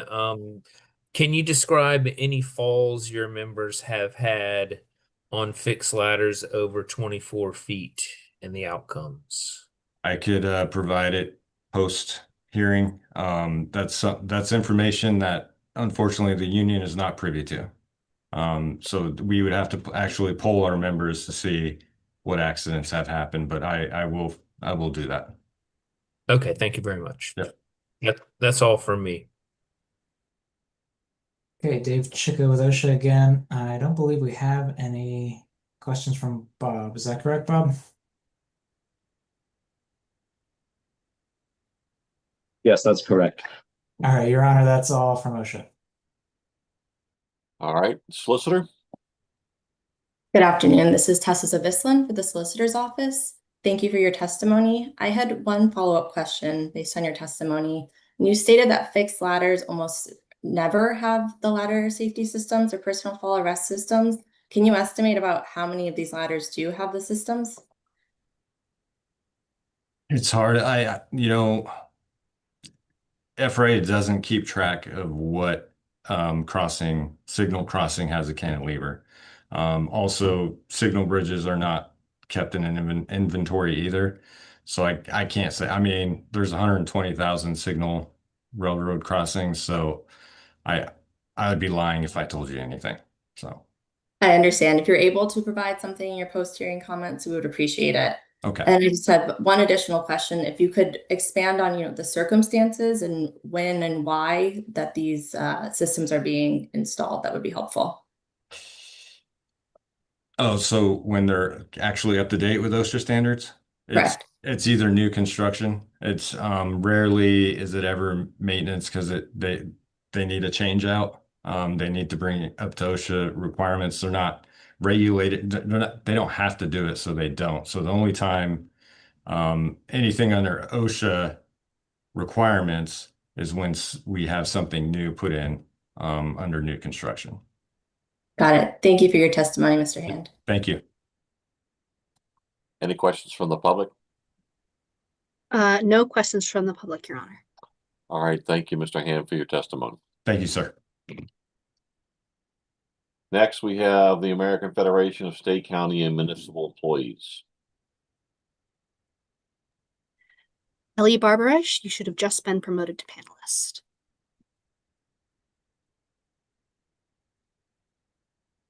All right, you should be able to turn on your microphone and yes, I see you did. Hello, my name is Ellie Barbaresh. Thank you so much for all of your work from OSHA and everyone assisting in this effort for worker safety. My name is Ellie Barbaresh. I'm a certified professional environmental auditor with a specialty in occupational safety and health. I serve as senior health and safety advocate for AFSCME, the American Federation of State, County, and Municipal Employees. AFSCME represents 1.4 million members across America, and our members routinely use fixed ladders more than 24 feet in height that are equipped with steel cages or wells, climbing ladders while maintaining historical buildings, bridges, tunnel infrastructure, airports, waste treatment and water purification plants, power gen stations, cultural institutions, and in just about every municipal setting you can think of.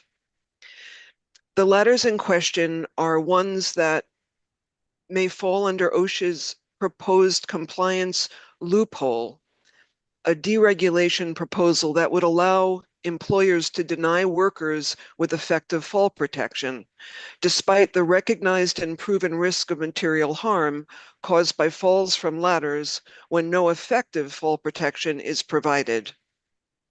AFSCME strongly opposes OSHA's efforts to weaken a standard that can save worker lives in order to provide greater compliance flexibility for employers. OSHA has not provided documentation or evidence to justify this proposed revision. The deregulation would deny workers and deny our members life-saving fall protection improvements when using these tall ladders. In November 2016, OSHA published its standard on walking working surfaces and personal protective equipment, including fall protection systems. At that time, OSHA estimated there were approximately 3.1 million fixed ladders in the US that were over 20 feet in height. In the same document, they said that 328,000 of the 3.1 million fixed ladders were between 24 and 30 foot tall. Commonly, these tall fixed ladders were equipped with steel wells or cages that were capable of containing bodies if they fell.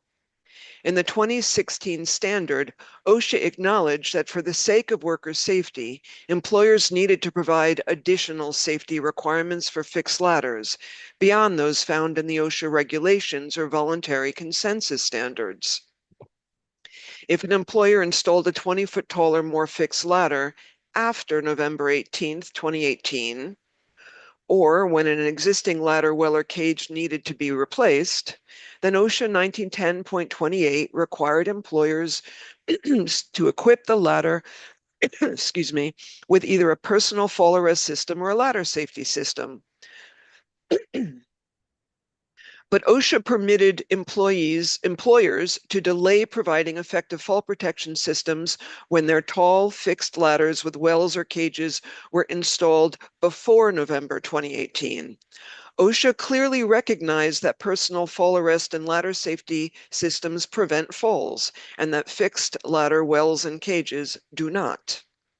In the 2016 Walking Working Surface Standard Revision, the agency established a final deadline of November 2036, giving employers 2 full decades to provide the fall protection systems proven to save workers' lives.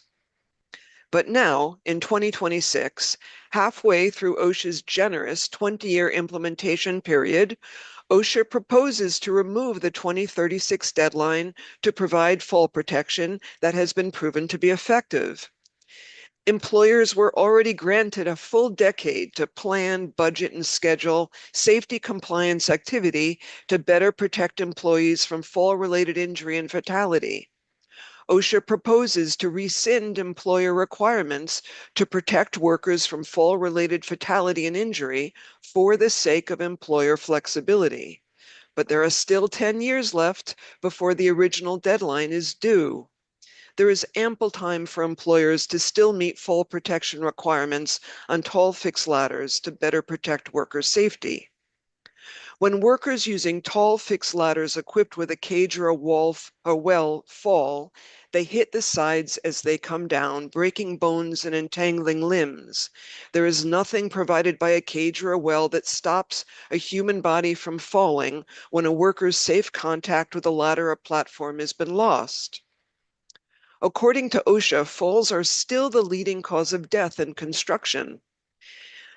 According to the BLS data, in 2024, there were 389 fatal falls to a lower level out of 1,034 construction fatalities. These deaths are completely preventable.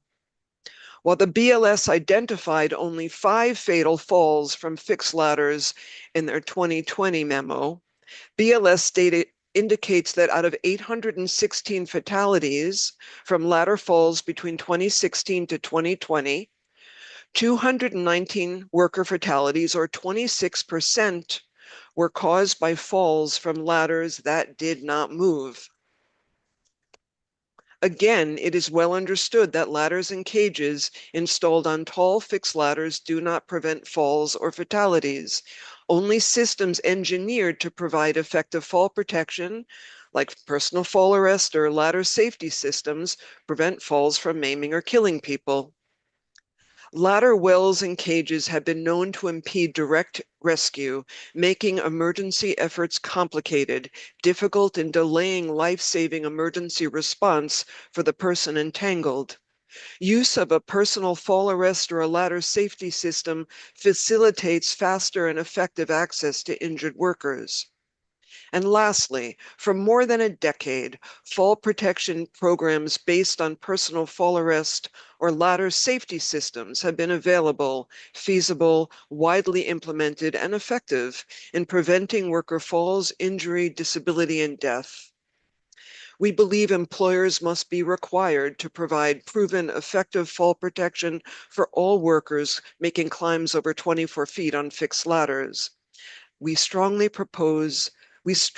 oppose OSHA's proposal, and we support the 2016 Walking Working Surface standard requirements that establish a deadline for employers to provide effective personal fall arrest systems and ladder safety systems for workers using fixed ladders over 24 feet in height. Thank you for the privilege of addressing you today. OSHA. Thank you, Matt, for your time and testimony today. On the fall risks that you mentioned, can you tell us more about the falls and slips and near falls that your members are exposed to and how they occur? I think I would need to get back to you with that. While that information by definition is the employer's responsibility to collect and maintain, I could see what kind of anecdotal information we have from our affiliates. Okay, thank you. I would appreciate that. And of course, if you did have any data that you could quantify, we would welcome that as well. And would you know how many of your members use ladder safety systems or personal fall arrest systems? I would really be guessing. I worked closely with our New York City affiliate for 7 years and was in the field with them. And that was 130,000 members in New York City. And I would say that my experience over 7 years had me personally climbing fixed ladders without safety systems 4 times a week, easily. I mean, they were everywhere. They were endemic for the work that we were doing, maintaining municipal infrastructure. But again, that's just my personal experience. I don't have data larger than that. Okay, thank you. I'm going to pass things over to Will. Thank you for your testimony today. Do members who use fall protection PPE report that they do not use personal fall arrest systems or ladder safety systems because of harness fit or other factors? No, that's not feedback I've ever received. Have you received any reports from members of having difficulty using personal fall arrest systems or ladder safety systems on fixed ladders, such as attaching incorrectly? The type, I can only answer you personally in my response capacity. And I can say that my role is always to get the employer to meet with OSHA compliance. The type of complaints we might meet is that employers in a multitude of places are not inspecting their equipment, are not providing equipment that fits, are not replacing equipment that's been damaged, are not providing requisite training, are just handing people a brochure, or are just doing a quick training online instead of in person. But I honestly have never, the problem is our workers want to be safe. The problem isn't that they're having trouble being safe. The problem is we're challenging their employers to meet basic OSHA minimum requirements for our safety. Okay, and do your members indicate a preference for using cages, wells, ladder safety systems, or personal fall arrest systems while climbing fixed ladders, and why? There's a preference for having their life protected from falls, which means using something that works, which is not a ladder or a well alone. Okay, thank you. And we heard testimony this morning suggesting instead that injuries are likely to be relatively minor when using a cage, or at least not worse than ladder safety systems or personal fall arrest systems. You just mentioned that there are likely to be broken bones or worse when someone falls in a cage. Can you help us figure this out? What evidence of injuries should we be looking at within cages? I haven't, maybe only twice in 30 years. So again, I'm just telling from my experience, and I apologize, I don't have wider data in front of me beyond that. But I have twice responded to fatalities from falls from cages, and people were mangled. And if they didn't die immediately, they died from their injuries because they had femurs broken, because they had ribs broken, because they had internal bleeding. It was hard to get to people while they were tangled. But again, those are just anecdotes. Those are experiences from my investigatory position. I don't have a broader set of data than that. Okay, thank you very much. If you come up with anything from members that you can put in post-hearing comments, we'd appreciate that. I'll see what kind of stories I can get by asking. Okay, thank you very much. That is all the questions from me. Okay, with that, this is David Chicka again with OSHA. I'm going to pass things over to Bob. Hi, Bob Licksilver, OSHA Standards and Guidance. I wonder if you all have enough time, Ms. Barbarash, in post-hearing comments to survey your workers so that you can help us develop profile data on the affected worker categories and perhaps even cost data for projects involving the installation of ladder safety systems, personal fall arrest systems, and any other follow-on costs to provide fall protection on fixed ladders. I don't know whether you already have that sort of survey data or if there would be time for you to survey your membership, but those are areas that would be helpful to us to help to round out, complete our industry profile and cost assessments. I just want to share a limitation that we are a labor union, and our members would, the slogan is AFSCME makes America happen. We are the ones doing the work. We're not the ones, we may be maintaining infrastructure, but we're not paying for it. We're not creating the budget. That would be about, that information would be from our employers. That wouldn't be from the members that we represent. As far as injury, perhaps you could ask that again. Perhaps we could separate that question so it could be in the realm that, I can't promise anything, but that we'd actually have access to. We certainly don't have access to management's budget, Okay. Yeah, let me clarify, Bob Licksilver again. Let me clarify for industry profile purposes, if you have information on where your workers work. You mentioned municipal areas, New York City and other urban areas. If you could sort of help us to generally identify, the sort of activities your workers are involved in when they are climbing, ascending and descending fixed ladders, then that would be useful to us. And then, any information, personal information, anecdotes, any stories that your members can share with you in the time that's available for the post-hearing comments on their experiences climbing the ladders and what they encountered in terms of fall safety, all useful information for us. Did that help? It did help. It definitely helped. Yeah, Right. we'll give it a try. Okay, good. Thank you so much. That's all I have. Okay, this is David Chicka again with OSHA. Your Honor, that's all the questions that we have. Solicitor? Yes, this is Tessa Zavislin for the solicitor. Thank you, Ms. Barbaresh, for your testimony. I have a couple questions for you. You may have heard this question a few times already, but petitioner's comments stated that additional reinforcements are needed on fixed ladders or structures to accommodate the forces of arresting a fall. Can you provide any data on how often this happens and when this is required, if your members have reported such information? I don't know that I would have access to that. I could check, but I don't offhand. I don't know that I'd have access to that information. Okay, no problem. Apologies. No, if you're able to provide in post-hearing comments, we would appreciate it. And then what percentage of fixed ladders over 24 feet high in the industries that your members work in lack personal fall arrest or ladder safety systems? That's a really good question.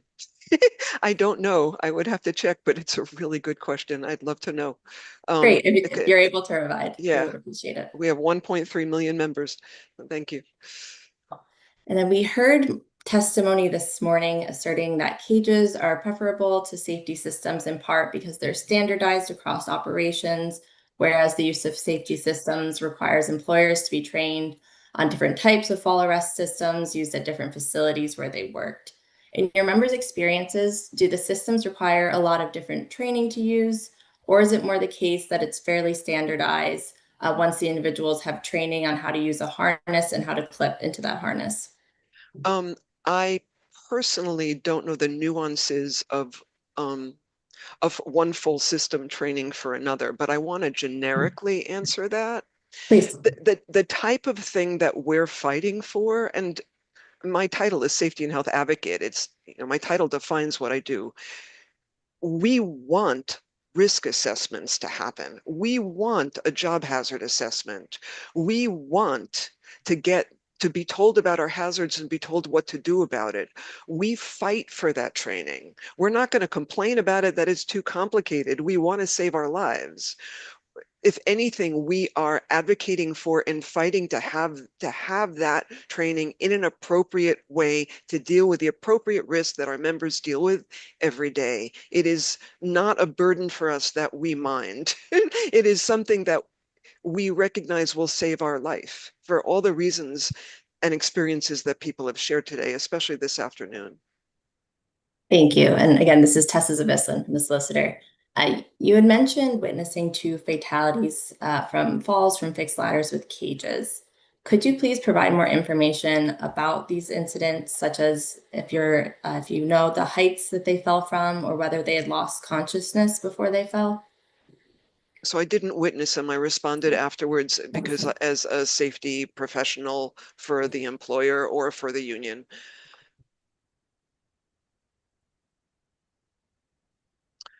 One of them was on a tank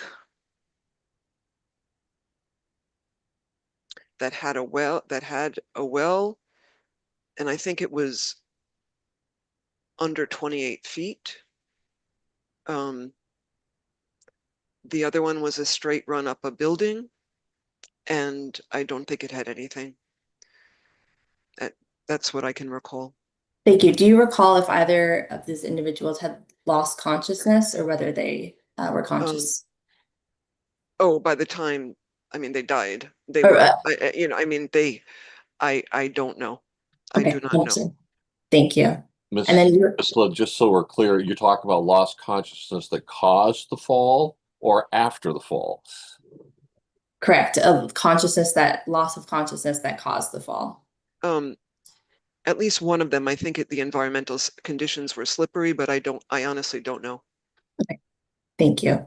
And then you had mentioned that the rescue was more difficult because of the cage or well. Could you explain more maybe regarding those incidents or generally why rescue is more difficult? I don't know that I can. I don't know that I have that information or that I remember. I believe it involved the fire department, and it took a while to get people out because they couldn't, they had to extricate a body, and it was messy. And I don't, I did not get more detail than that, except that it was that it took a while and involved fire trucks and coordination. Understood. Thank you for providing that information. That was all the questions I had. Thank you for your testimony. Is there any questions for the public? I do not see anyone's hands raised. No questions from the public.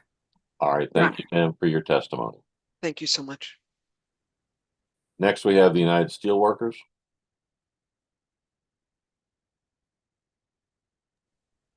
Right, Juan, I'm going to promote you to panelist, Juan Zuniga. I do not see Thomas Duffy, but I will promote Steve Solomon. You've also been promoted to panelist.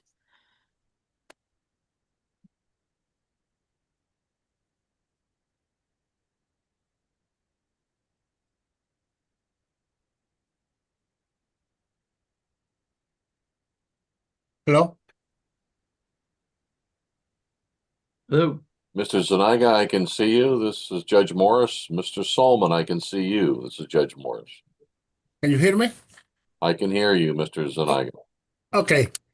Go ahead. Thank you, Your Honor, Judge Morris and members of the panel. I am Juan Antonio Zuniga Ayala, a proud member of the United Steelworkers Union Local 3657.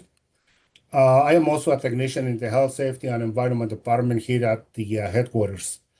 The United Steelworkers of the USW is one of the largest industrial unions in North America, representing workers in steel, aluminum, and other metals, paper, oil, rubber, plastics, glass, cement, mining, energy, chemicals, refining, utilities, healthcare, atomic, education, manufacturing, service, and other sectors. I would like to first mention that Brother Tom Duffy is absent today due to him attending other very important assignments. He's right now with bargaining negotiations. I speak today as a representative, someone who represents workers that climb fixed ladders and who has trained alongside my brothers and sisters in safety. And who has more co-workers who never came home. I am here to respectfully but firmly urge OSHA and let's be honest, whoever is instructing OSHA to do these regulations, to withdraw this proposed rule and to keep the November 18, 2036 compliance deadline for installing personal full arrest systems or ladder safety systems on fixed ladders exceeding 24 feet. Let me be clear. Removing this deadline is not deregulation. It is legalized negligence. It tells employers that an outdated cage, which OSHA itself has called inadequate fall protection, is acceptable forever. That is a deviation from the very purpose of the OSHA Act, to prevent fatalities, not to investigate them after the fact.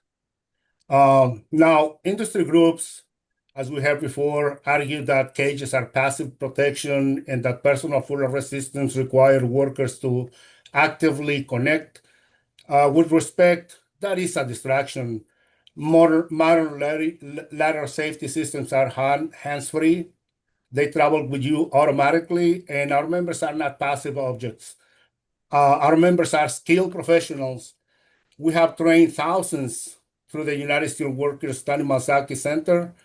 Clipping a lanyard becomes a second nature, just like fastening a seatbelt. No worker has ever died because they had to clip in Workers die when there is nothing to clip to at all, or the systems were not there that should have set them up for success. If this deadline is removed, we will see four predictable and unacceptable outcomes. First, excuse me, employers will delay investments indefinitely without a binding date. Eventual compliance becomes never compliance. Cost reduction will win over worker protection. Second, you will create a two-tier safety system. Workers in newer facilities with modern protection, and workers in older facilities, often our most vulnerable members, remain trapped with 1950s technology. That is safety discrimination by facility age, and it is wrong. Third, rescue becomes a nightmare. When a worker falls inside a cage, first responders cannot easily reach them. Cutting the cage requires tortures, hard work permits, and precious time that injured workers do not have. Personal fall arrest systems and ladder safety systems allow for self-rescue or rapid descent. Preserving cages is not protection. It is a legal death sentence. Fourth, you will be rewarding reactive safety instead of proactive safety. Our union has seen too many employers spare no expense after a tragedy, but do nothing before. It should not take a fatality to fix a known hazard.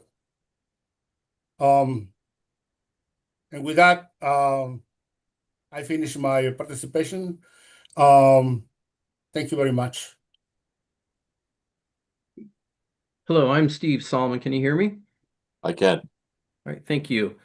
I'm the Director of Health, Safety, and Environment for the United Steelworkers. I want to thank you, Your Honor, and OSHA for the opportunity to testify today. Our members climb fixed ladders daily to inspect and maintain blast furnaces, refinery towers, silos, tanks, chemical columns, roofs, and similar equipment. For our members, 24 feet is a point of no return. A fall from 25 feet onto concrete can generate 7,000 pounds of force. That is not an injury, that is a death sentence. I want to share a quick summary of a USW fatality involving a fixed ladder. One of our members suffered a fatal fall at a chemical plant when he fell from a fixed ladder with a cage on the side of a distillation column. Witnesses said that he'd almost reached the top of the unit when it appeared that he froze up on the fixed ladder, as if he was resting, when he suddenly fell backward and without any bodily actions or screams and falling to the ground below. The coroner's report that stated he died as a result of a heart attack and a blunt force trauma from his fall. It is our belief that a personal fall arrest system or ladder safety system could have positively engaged and possibly saved our member's life by allowing him to be rescued and life-saving measures provided to change the outcome of this tragic loss. It's deeply troubling today to hear the comments basically saying that it's acceptable for workers to fall inside fixed ladders because cages and wells are there for workers to instinctively stick their arms and legs outward to arrest their fall and do this successfully regardless of the injuries they'll suffer as a result. We fail to understand how a worker can physically arrest their potentially fatal fall when there's huge forces and distance involved when a worker falls. This also flies in the face of when employers we work with have a 100% tie-off policy for workers, including contractors, to always be tied off in their workplace. Falling inside fixed ladders with cages and wells is a recognized hazard that will cause fatalities, injuries, and can be controlled to stop a fall to the base of a fixed ladder. Climbing ladders is a strenuous activity and causes fatigue, even for healthy individuals, and it can cause unexpected cardiac events in susceptible individuals, those who may not even know they might be at risk. This is why employers must update fixed ladders with personal fall arrest systems or ladder safety systems and make recovery much safer for rescue teams instead of having workers tangled up in an outdated cage and well. Yes, retrofitting ladders has challenges, working at height, process disruptions, and costs, but those are solvable problems. Employers have had since 2016, nearly 2 decades by the 2036 deadline to plan, schedule shutdowns, and implement controls. Removing the deadline does not eliminate those challenges. It just postpones them, and postponed hazards are deferred fatalities and life-altering injuries. Cages and wells do not stop workers from falling. When you slip, you fall 4 feet in half of a second, 16 feet in 1 second, 64 feet in 2 seconds. A cage is not a personal fall arrest system. It only encloses you. It is, frankly, a coffin with rungs. We fought for the OSHA Act in 1970. We fought for walking working surfaces rule in 2017. And we will fight any attempt to roll back the clock. Every worker, whether a newly constructed plant or one built in the 1950s, deserves the same level of safety protections and systems. No removal of the 2036 deadline, no grandfathering of hazards or death traps, no compromise on our members' lives. We respectfully ask OSHA to follow what the OSHA Act requires, that employers shall furnish to each of his employees employment and a place of employment which are free from recognized hazards that are causing or likely to cause death or serious physical harm to his employees. Do not delay safer workplaces. Thank you for the opportunity for Juan and myself to provide our testimonies today. OSHA. Thank you, Your Honor. David Chicker with OSHA. Thank you, both of you gentlemen, for your time and testimony today. We've heard about that particular individual, both in your submitted comment and again, Mr. Solomon, in your testimony today, who died after having a heart attack on a ladder in a cage. And we've heard a lot of discrepancy on the effectiveness of cages and wells based on who's been giving testimony today.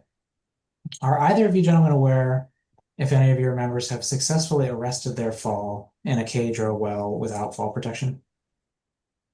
I'm not aware of a successful fall. People don't normally call our department and say that things are good. They call us when things are bad. So I'm not aware of any at this time.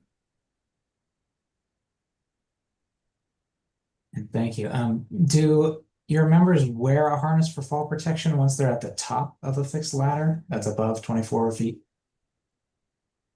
Lots of times when our members are doing elevated work, they'll typically already have that body harness, restraint device with them, depending upon the job or task, but not always would they have a personal fall arrest system if they're going up the side of a building to go up and work on a roof. So it depends on what the job is that they're doing and the requirements for such. Thank you. And this is sort of, you were discovering where we were going. And if you don't know the specifics, perhaps you could submit them in post-hearing comments, but do you know roughly how many of your members use ladder safety systems and personal fall arrest systems? I don't know a good way to try to get that information. I can tell you that we work in all kinds of highly hazardous industries, from the oil, chemical, manufacturing, rubber, glass, paper, most all of your metals, and it requires jobs where people will be going up fixed ladders, as well as just being exposed to falls greater than 4 foot. Lots of times, when it's a different level, it's some type of system that's already there to prevent the fall, like rails. But then there's times when our members do have to use personal fall arrest systems.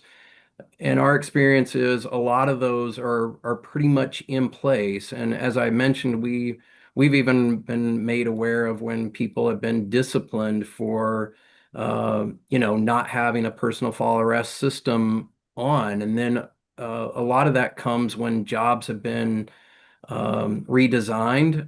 You'll go from a 5-person crew to a 3-person crew, or they'll combine other folks, and that becomes a training issue and making sure that they've been set up for success.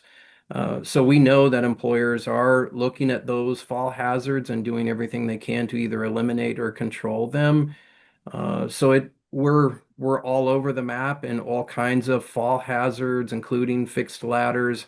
But I would add this, that we've seen a lot of employers doing very well on those. And in fact, at some of our workplaces, our health and safety committee representatives, including full-time safety representatives, are designated and trained as competent persons to be able to help with recognizing fall hazards, predicting what could happen, knowing what corrective actions to take, and have been authorized by the employer to help take those corrective actions. Thank you. I appreciate that. Well, I'm gonna pass things over to Will. Hi, thank you for your testimony today. This is Will Zettler with OSHA.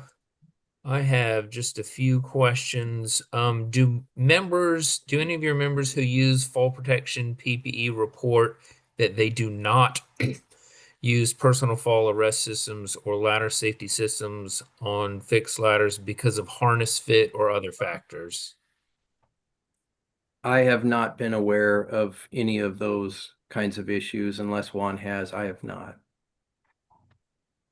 No, I haven't. There are some employers that fail to provide proper fall arrest systems, but that's because they will not fit the physique of our members, which is at that point a different problem. And most of the time it's being addressed at the local level, but we try to have a meaningful and active safety committee, joint safety committee that will address that at the local level, like I said. Okay, thank you. Have you received any reports from members of having difficulty using personal fall arrest systems or ladder safety systems on fixed ladders or attaching incorrectly? I would say we haven't had a lot. I would say where one of the challenges is when it comes to women's PPE. But we've been seeing more and more manufacturers who have rose to the occasion to fix those problems. So we're definitely seeing a trend in the right direction, and we've been able to find a lot of solutions for female members when it comes to like body harnesses and such. Okay, thank you. Do you have any survey data you can submit to the record from members indicating if they have a preference for using cages, wells, ladder safety systems, or personal fall arrest systems while climbing the fixed ladders? We do not. I'm sorry. I mean, anecdotally, I could say that our members would want the best safety protections that, would prevent fatalities and injuries. So, I can say that just from interacting with our members. Okay, and either now and in post-hearing comments, if you could submit or describe training your members have had regarding cages and training your members have had regarding ladder safety systems or personal fall arrest systems.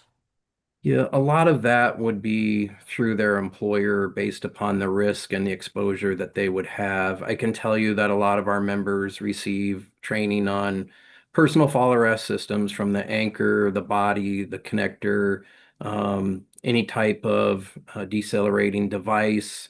You would see those kinds of things. We've seen, people how to inspect ladders. You'll see some of those things where like safety committee members will go out and inspect fixed ladders, look for clearances and so on, damage, any type of corrosion. That would basically be what we would see a lot.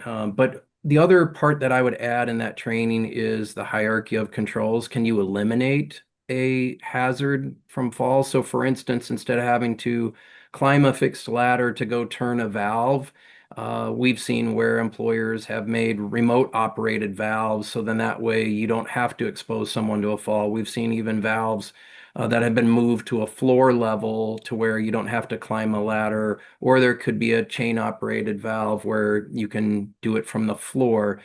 So there is a component to the training about how can you eliminate that hazard, find a substitute for some other way to not expose workers to a fall. And a lot of that centers around the hierarchy of controls.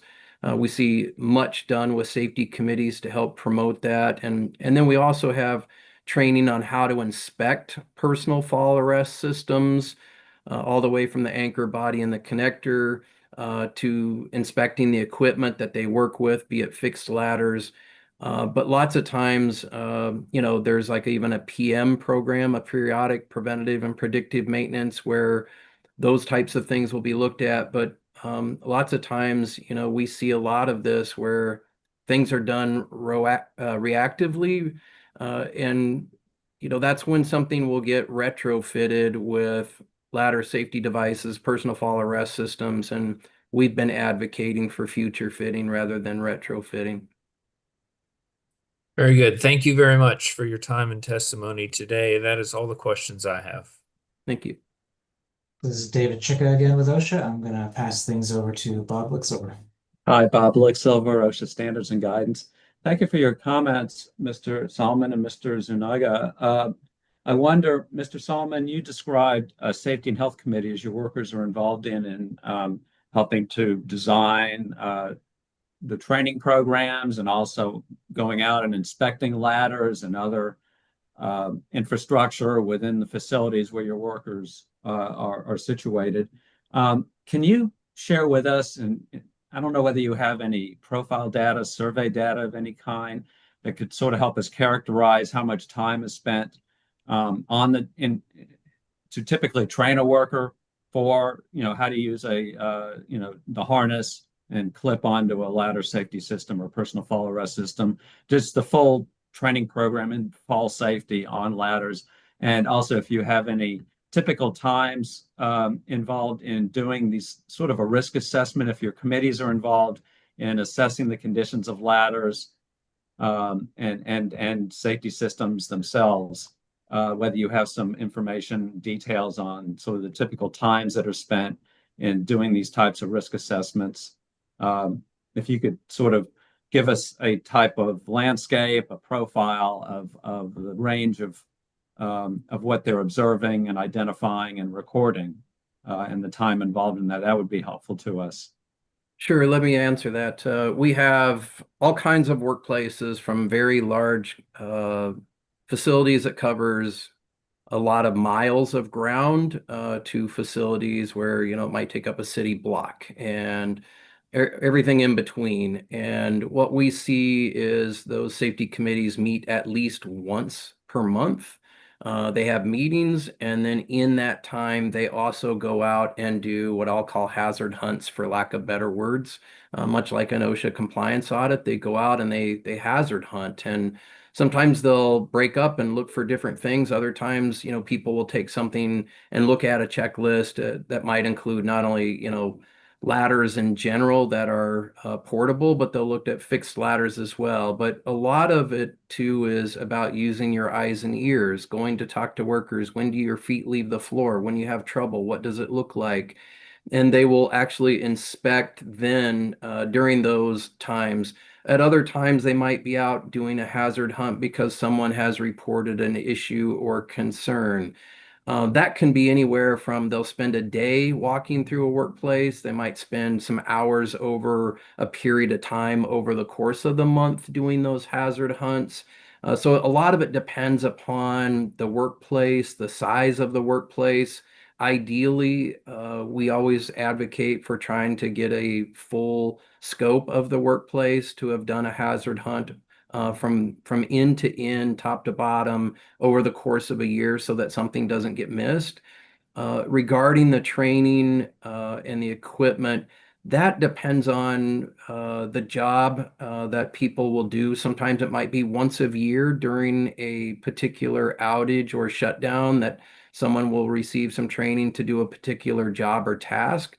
Otherwise, it might be someone who gets training on a regular basis, including an annual refresher. So like if you're in the maintenance department and you're, working on overhead piping and so on, you're exposed a lot to different fall hazards. A maintenance person might receive all kinds of various training, and that is going to be dependent upon what kind of equipment they're using. Is it going to be going into a manhole and using a tripod? Is it going to be using some type of lanyard that's overhead, that's a restraint? It's going to be dependent upon the job and the task that the worker does. So that's probably the best that I can do to answer your question. Thank you. Bob looks over again. Do your committees, in the course of intervening in certain safety situations, hazardous conditions that you're identifying, have there been efforts to quantify the hazard reduction, the risk reduction, or even in qualitative terms? Are you able to, are these committees, if in post-hearing comments, you're able to share some examples, case studies or case projects that you're aware of? Yeah, I Really don't appreciate it. know.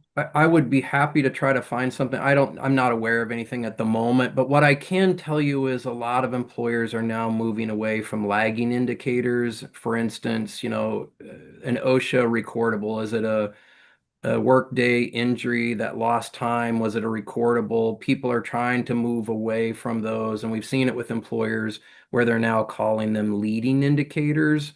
So if there was a hazard identified, as I mentioned, with a valve, and someone was at risk, couldn't maintain 3 points of contact, a valve was hard to operate and stand on a ladder at the same time.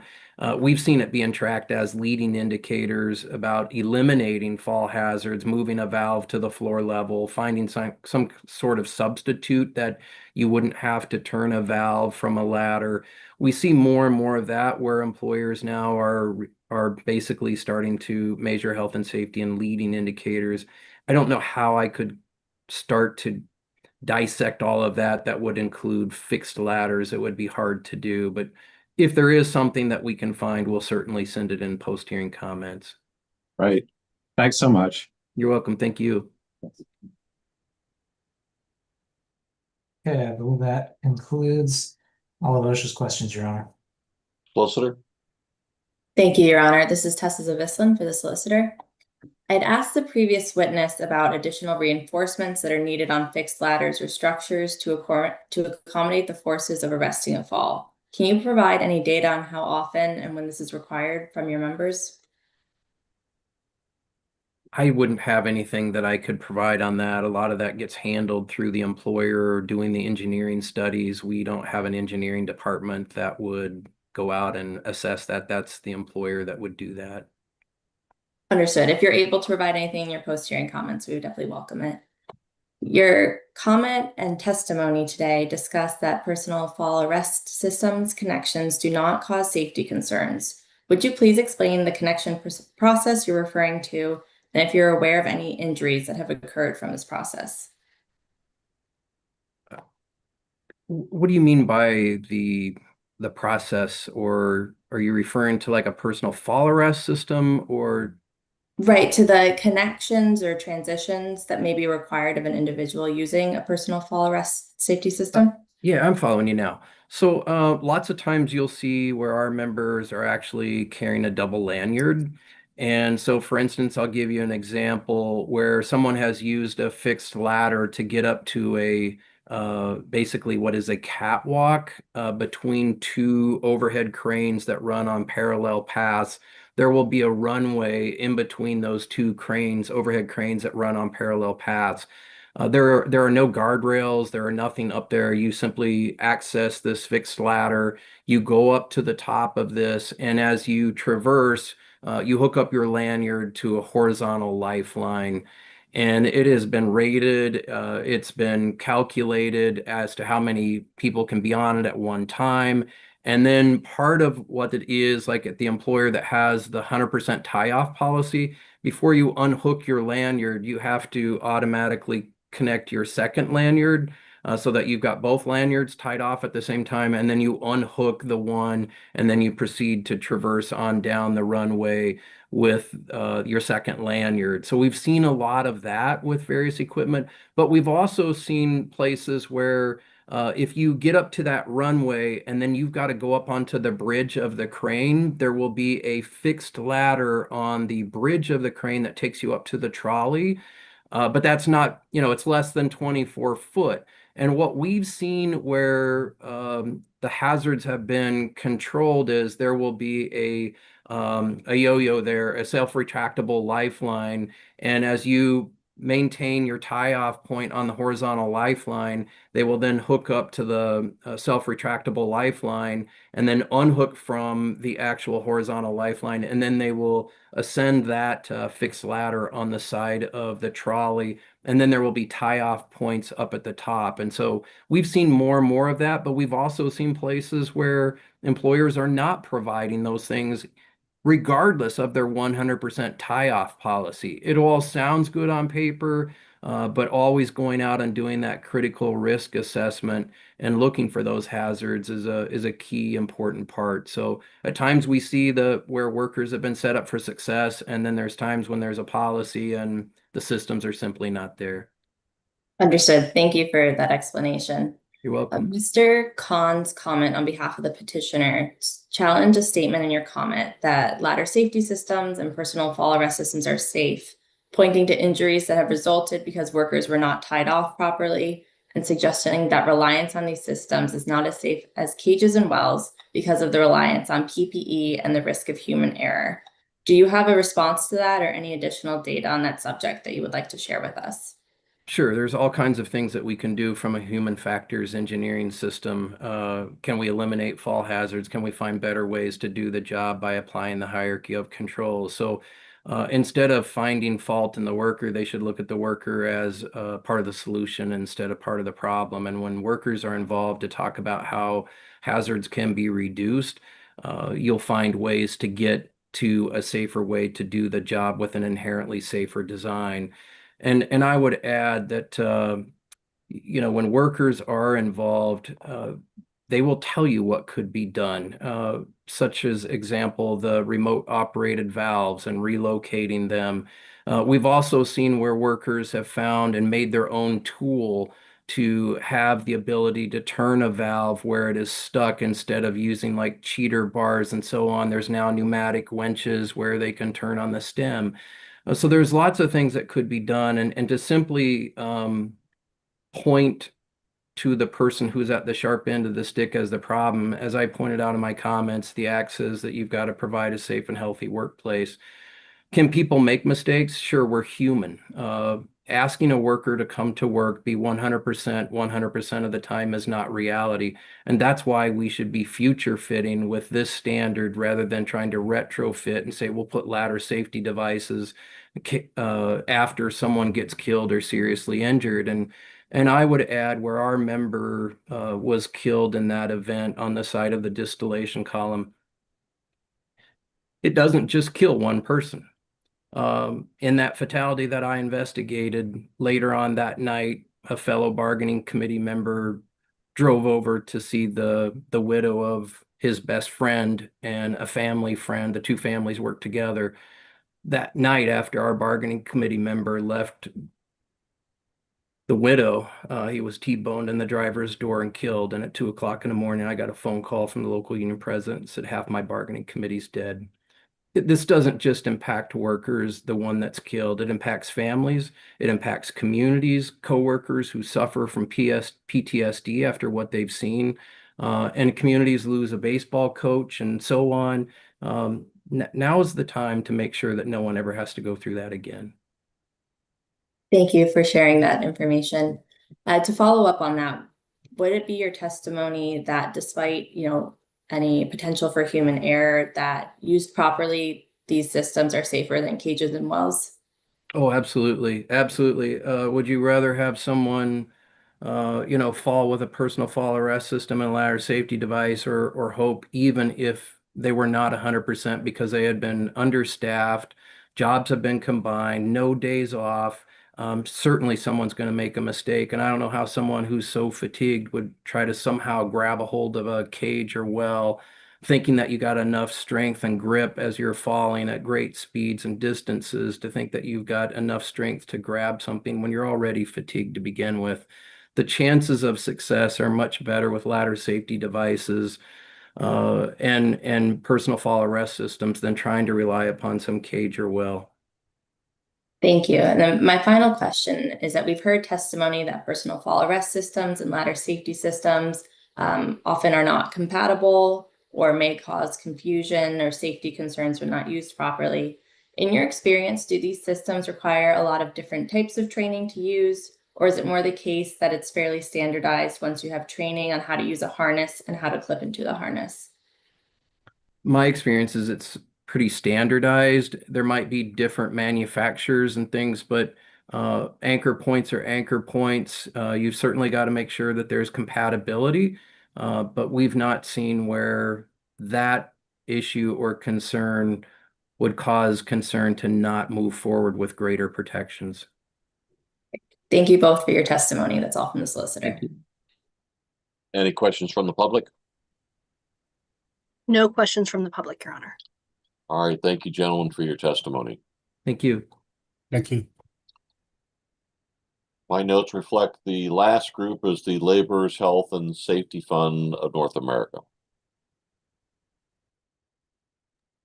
Yes, I just promoted Travis Parsons, Ryan Papariello. You should also just have gotten a prompt, and I do not see Nate Schreiber. Good afternoon. Can you hear me? Yes, we do. Yeah, so it's only going to be Travis Parsons today. So I'll be within the 10 minutes. So it's just me. My other colleagues aren't here for this testimony. Go ahead. Thank you very much. Good afternoon, Judge Morris, OSHA officials, and members of the public. My name is Travis Parsons, and I serve as the Director of Occupational Safety and Health for the Laborers Health and Safety Fund of North America. We are dedicated to advancing the safety and health and well-being of members of the Laborers International Union of North America, or LIUNA, its signatory contractors, and its affiliated organizations. LIUNA represents over 540,000 working men and women who build our nation's infrastructure, staff our facilities, and put their lives on the line every day at extreme heights.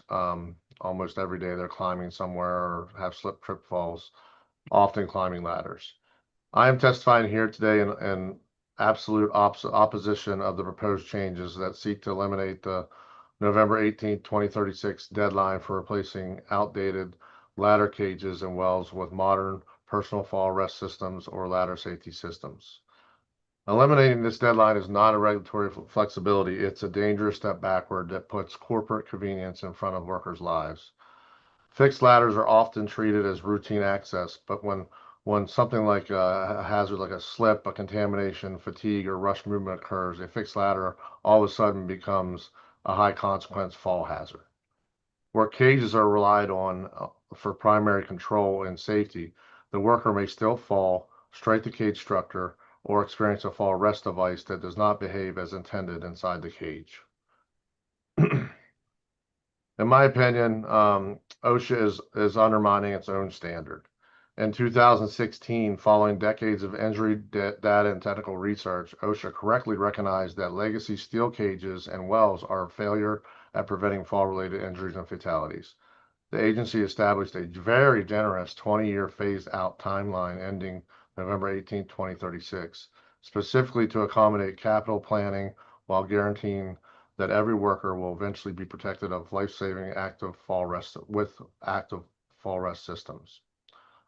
Removing this sunset date allows structurally sound yet inherently dangerous cages to remain in service indefinitely. Because heavy industrial fixed steel ladders can last 50 to 70 years or more, OSHA's recent proposal effectively forces workers to climb under outdated substandard safety conditions. Traditional ladder cages do not actively protect workers from falling.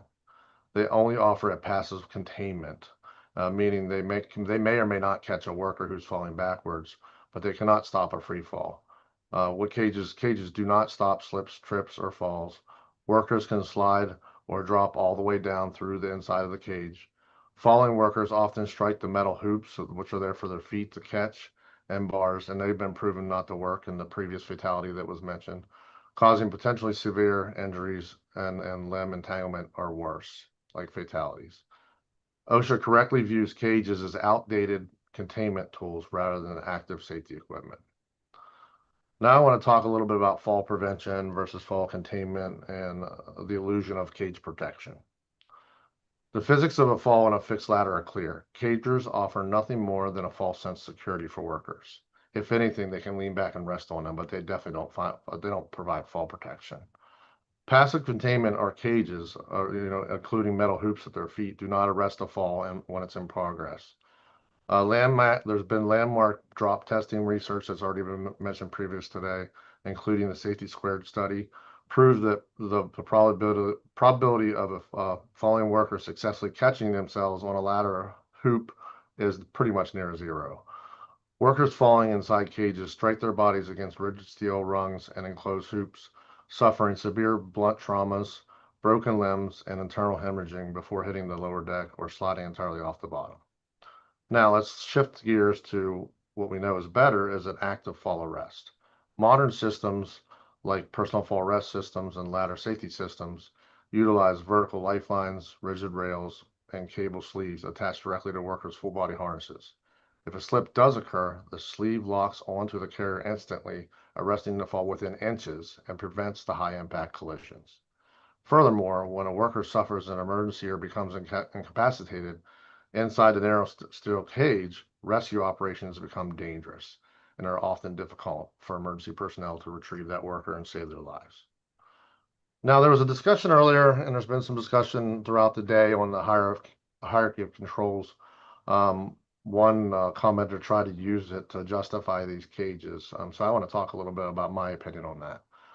When evaluating safety through the hierarchy of controls, cage ladders historically appeared to sit higher on the spectrum because they are a passive collective control. They are an engineering control that require no user action or personal equipment. However, modern occupational health and safety research shows that when a control fails to reduce the risk, its position on paper is meaningless. Therefore, the ladder safety systems and the personal fall arrest systems are superior options, even though they're on the lower as PPE, even when analyzed against the hierarchy controls framework. Again, cages offer the illusion of passive engineering barrier, but data and research have proven that they are not reliable and they do not perform the primary function of fall protection, which is just stopping a fall safely. They simply don't do it.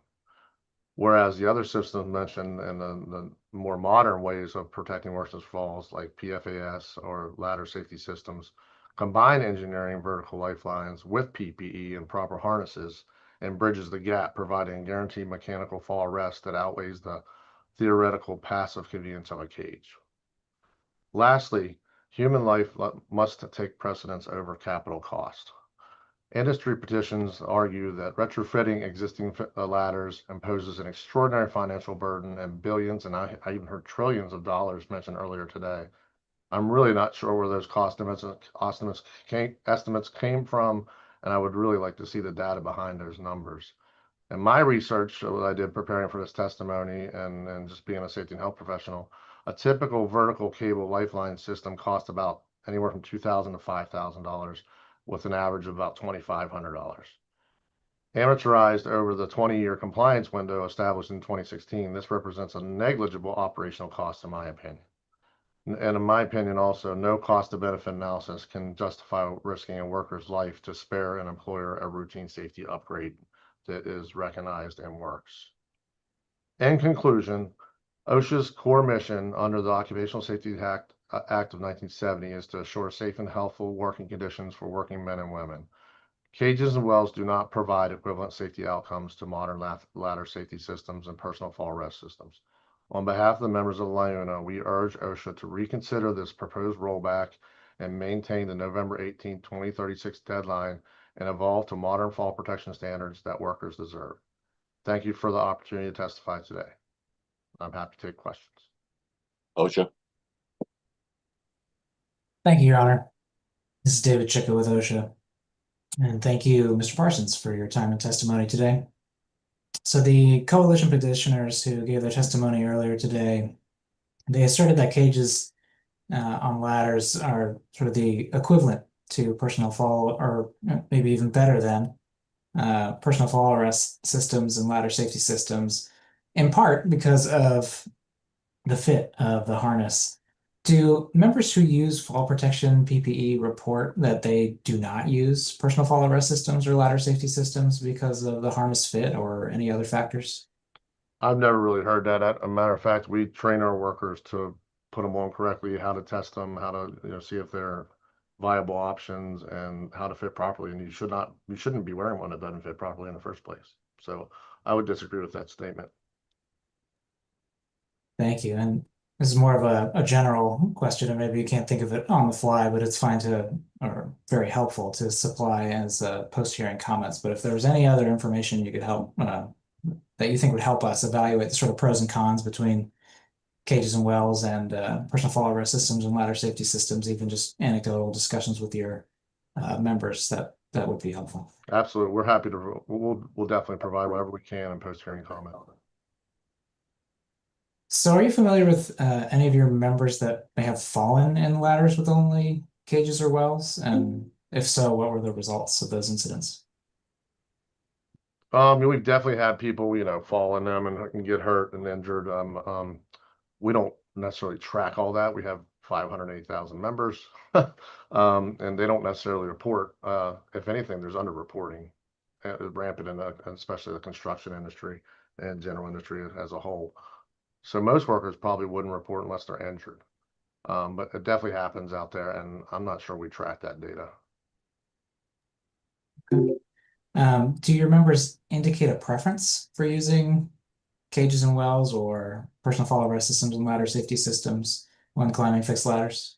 I would say they want the safest measure, and that would be the personal fall arrest systems combined with these ladder systems as well. Okay. With that, I think I will pass it over to Will Zettler. Hi, thank you for your testimony today. This is Will Zettler with OSHA. Do any of your members who climb fixed ladders also wear a harness for fall protection once they're at the top of the fixed ladder over 24 feet? I would say yes and no. Depends on what the requirements are on that site and what the fall hazards are. And like the previous commenter said, there's a lot of times we prefer 100% fall protection, zero tolerance on jobs where you're always tied off. So yes, unless there's a better, safer way to do it at the top. But we would just follow what the company's procedures are and what the qualified and competent persons set forth. Okay, and how many of your members, or what percentage of your members, use ladder safety systems or personal fall arrest systems on fixed ladders over 24 feet? I don't know the percentage per se, but anywhere we're a very diverse union. We do a lot of work. Anytime we do demolition or deconstruction operations of existing buildings that have these ladders, we do environmental hazardous waste, lead removal, dust containment, asbestos abatement. Any nuclear facilities that are pretty old, DOE and NRC sites have these fixed ladders. Chemical manufacturing plants, we're in there doing remediation a lot. Shutdowns, anytime there's a shutdown, the laborers in the building on the union jobs. And then also anywhere there's a permanent structure that has these cages on water tanks, industrial towers, and buildings. As far as percentages, I have no idea how to track that, but I know that we're on all those different jobs where they exist. Okay, thank you. And have you received any reports from any members that express difficulty in using personal fall arrest systems or ladder safety systems or attaching to them incorrectly? No, from apprenticeship all the way up, they get the training on how to use these systems, and it's ingrained in them from day one. Once they achieve their apprenticeship, and then they become journeymen and women out there, they're used to using these every day if it's part of the job. Okay. And do members indicate any preference toward using cages, wells, ladder safety systems, or personal fall arrest systems while climbing fixed ladders? Yeah, as previously stated, they would want to use the safest method, which would be the PFAS or the ladder safety systems or a combination of, and not rely on the cages that simply aren't fall protection, in my opinion. Okay, thank you. And on the questions I asked, if you have any survey data you could admit Yeah, we'll look to into it, the. see if we can find it and provide it in post-hearing comments. No problem. Okay, perfect. That would be highly appreciated. That is all the questions I have. Thank you. Thank you again, Mr. Parsons. Your Honor, that's all OSHA has. Solicitor? All right, thank you. Wait a minute. Whoa.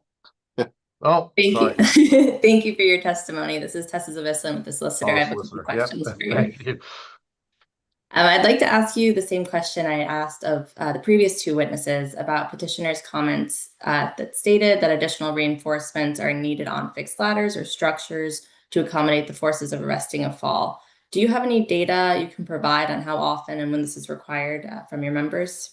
I don't know if I have data per se, but I know that's a responsibility of the people on the job, like the qualified person and the competent person on the job. That's a requirement on the job there. And somebody's doing that work on behalf of the employer to protect the workers across the country. So they would rely on that data from the employer.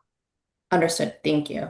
And you've discussed that your members work in infrastructure and construction. Could you please expand on the types of industries that your members work in? We work in about every industry. So anything construction related, anything energy related, heavy highway. And then we also do a lot of remediation work and environmental safety, any of the energy sector, any shutdown work. Laborers are usually there doing the remediation. And then also inside plants, and we're all over the place. We're very, very diverse union. Understood. Thank you. Are you able to provide any information about the conditions in which your members climb fixed ladders over 24 feet? Yeah, I'd have to look into that and then provide that in post-hearing comment to be precise. Thank you. We would appreciate that. And then you had previously mentioned the lifespan of a ladder may be about 50 years old. Is that correct across these industries? Oh yeah, and they might even last longer. Who knows? I mean, I don't know if you've ever climbed a ladder, but these ladders in these industries are old and they're substantial. They're not going anywhere. So I think they might even last longer. What kind of factors can affect their lifespan across these industries? Oh, exposures to contaminants, the use, if there's been somebody fall before, any struck by incidents that occurred with the ladders, or how much material is going up and down, the integrity of the rings or rungs. There's a lot over that time span that could affect the integrity. Understood. Thank you. And you had discussed injuries that occur on ladders, on fixed ladders with cages. Can you provide any information about injuries that occur when a fall is arrested by a ladder safety system or personal fall arrest system? Yeah, like I said earlier, we don't really track that, but I can give you some anecdotal information that, I think some previous commenters underestimate the forces involved when you fall. Even though you have a cage behind you that may or may not catch you, you're bouncing off it like a ping pong ball. And if one of your limbs would get stuck and your body weight along with the gravity and however much momentum you've already gotten from however far you're falling in feet, it's going to rip your arms off or at least break your arm. So anecdotally, these falls that are happening with the cages just cause injuries. Thank you. And when an individual uses one of these fall protection systems, are there any injuries that you're aware of that occur? Not that I'm aware of, not near the amount of injuries with the cages. Like I said earlier in my testimony, these, when used correctly with proper training and proper fit, these fall protection systems stop you almost instantaneously within inches. So those injuries, if they do happen, are definitely way less. Perfect. Thank you. And if you do have any data about individuals who did report injuries, we would welcome it in your post-hearing comments. That's all from the solicitor. Thank you, Mr. Parsons. Thank you. All right, wait a minute. One more. Are there any questions from the public? No questions from the public, Your Honor. All right, thank you, sir, for your testimony. All right, thank you.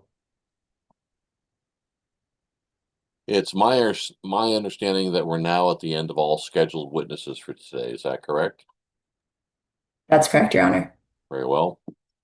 Following the hearing, there will be 2 separate periods for submitting additional information. Hearing participants may submit additional evidence or data relevant to the proceedings within 30 days of the end of the hearing. Participants then have until 45 days after the end of the hearing to file any briefs based on the record as a whole. The purpose of having these two periods is to allow for the submission of new data and evidence and to include additional responses to questions posed at the hearing, and then have a period that allows participants to respond to that new evidence. Therefore, new data, studies, or similar evidence may not be added during this second period, and commenters should reference the docket ID number for any evidence they rely on in their briefs. Today is August 24th, 2026, so the deadline for submitting additional evidence or data is September 23rd, 2026. And the deadline for submitting briefs is October 8th, 2026. At that point, the record for this hearing will close. This public hearing on the proposed rule on OSHA's walking working surfaces standard is concluded. Let the record show that all persons and organizations who filed a timely notice of intention to appear have been extended the opportunity to do so. Let the record also show that in every instance following the presentation of oral comments and testimony, an opportunity has been extended for questioning of the witnesses by notice of intent to appear filers and members of OSHA's panel. On behalf of the Department of Labor, I wish to publicly thank all those who gave of their time and testimony to contribute to this hearing today. To all participants, thank you for your interest in this important matter. This hearing is hereby adjourned. Have a good day.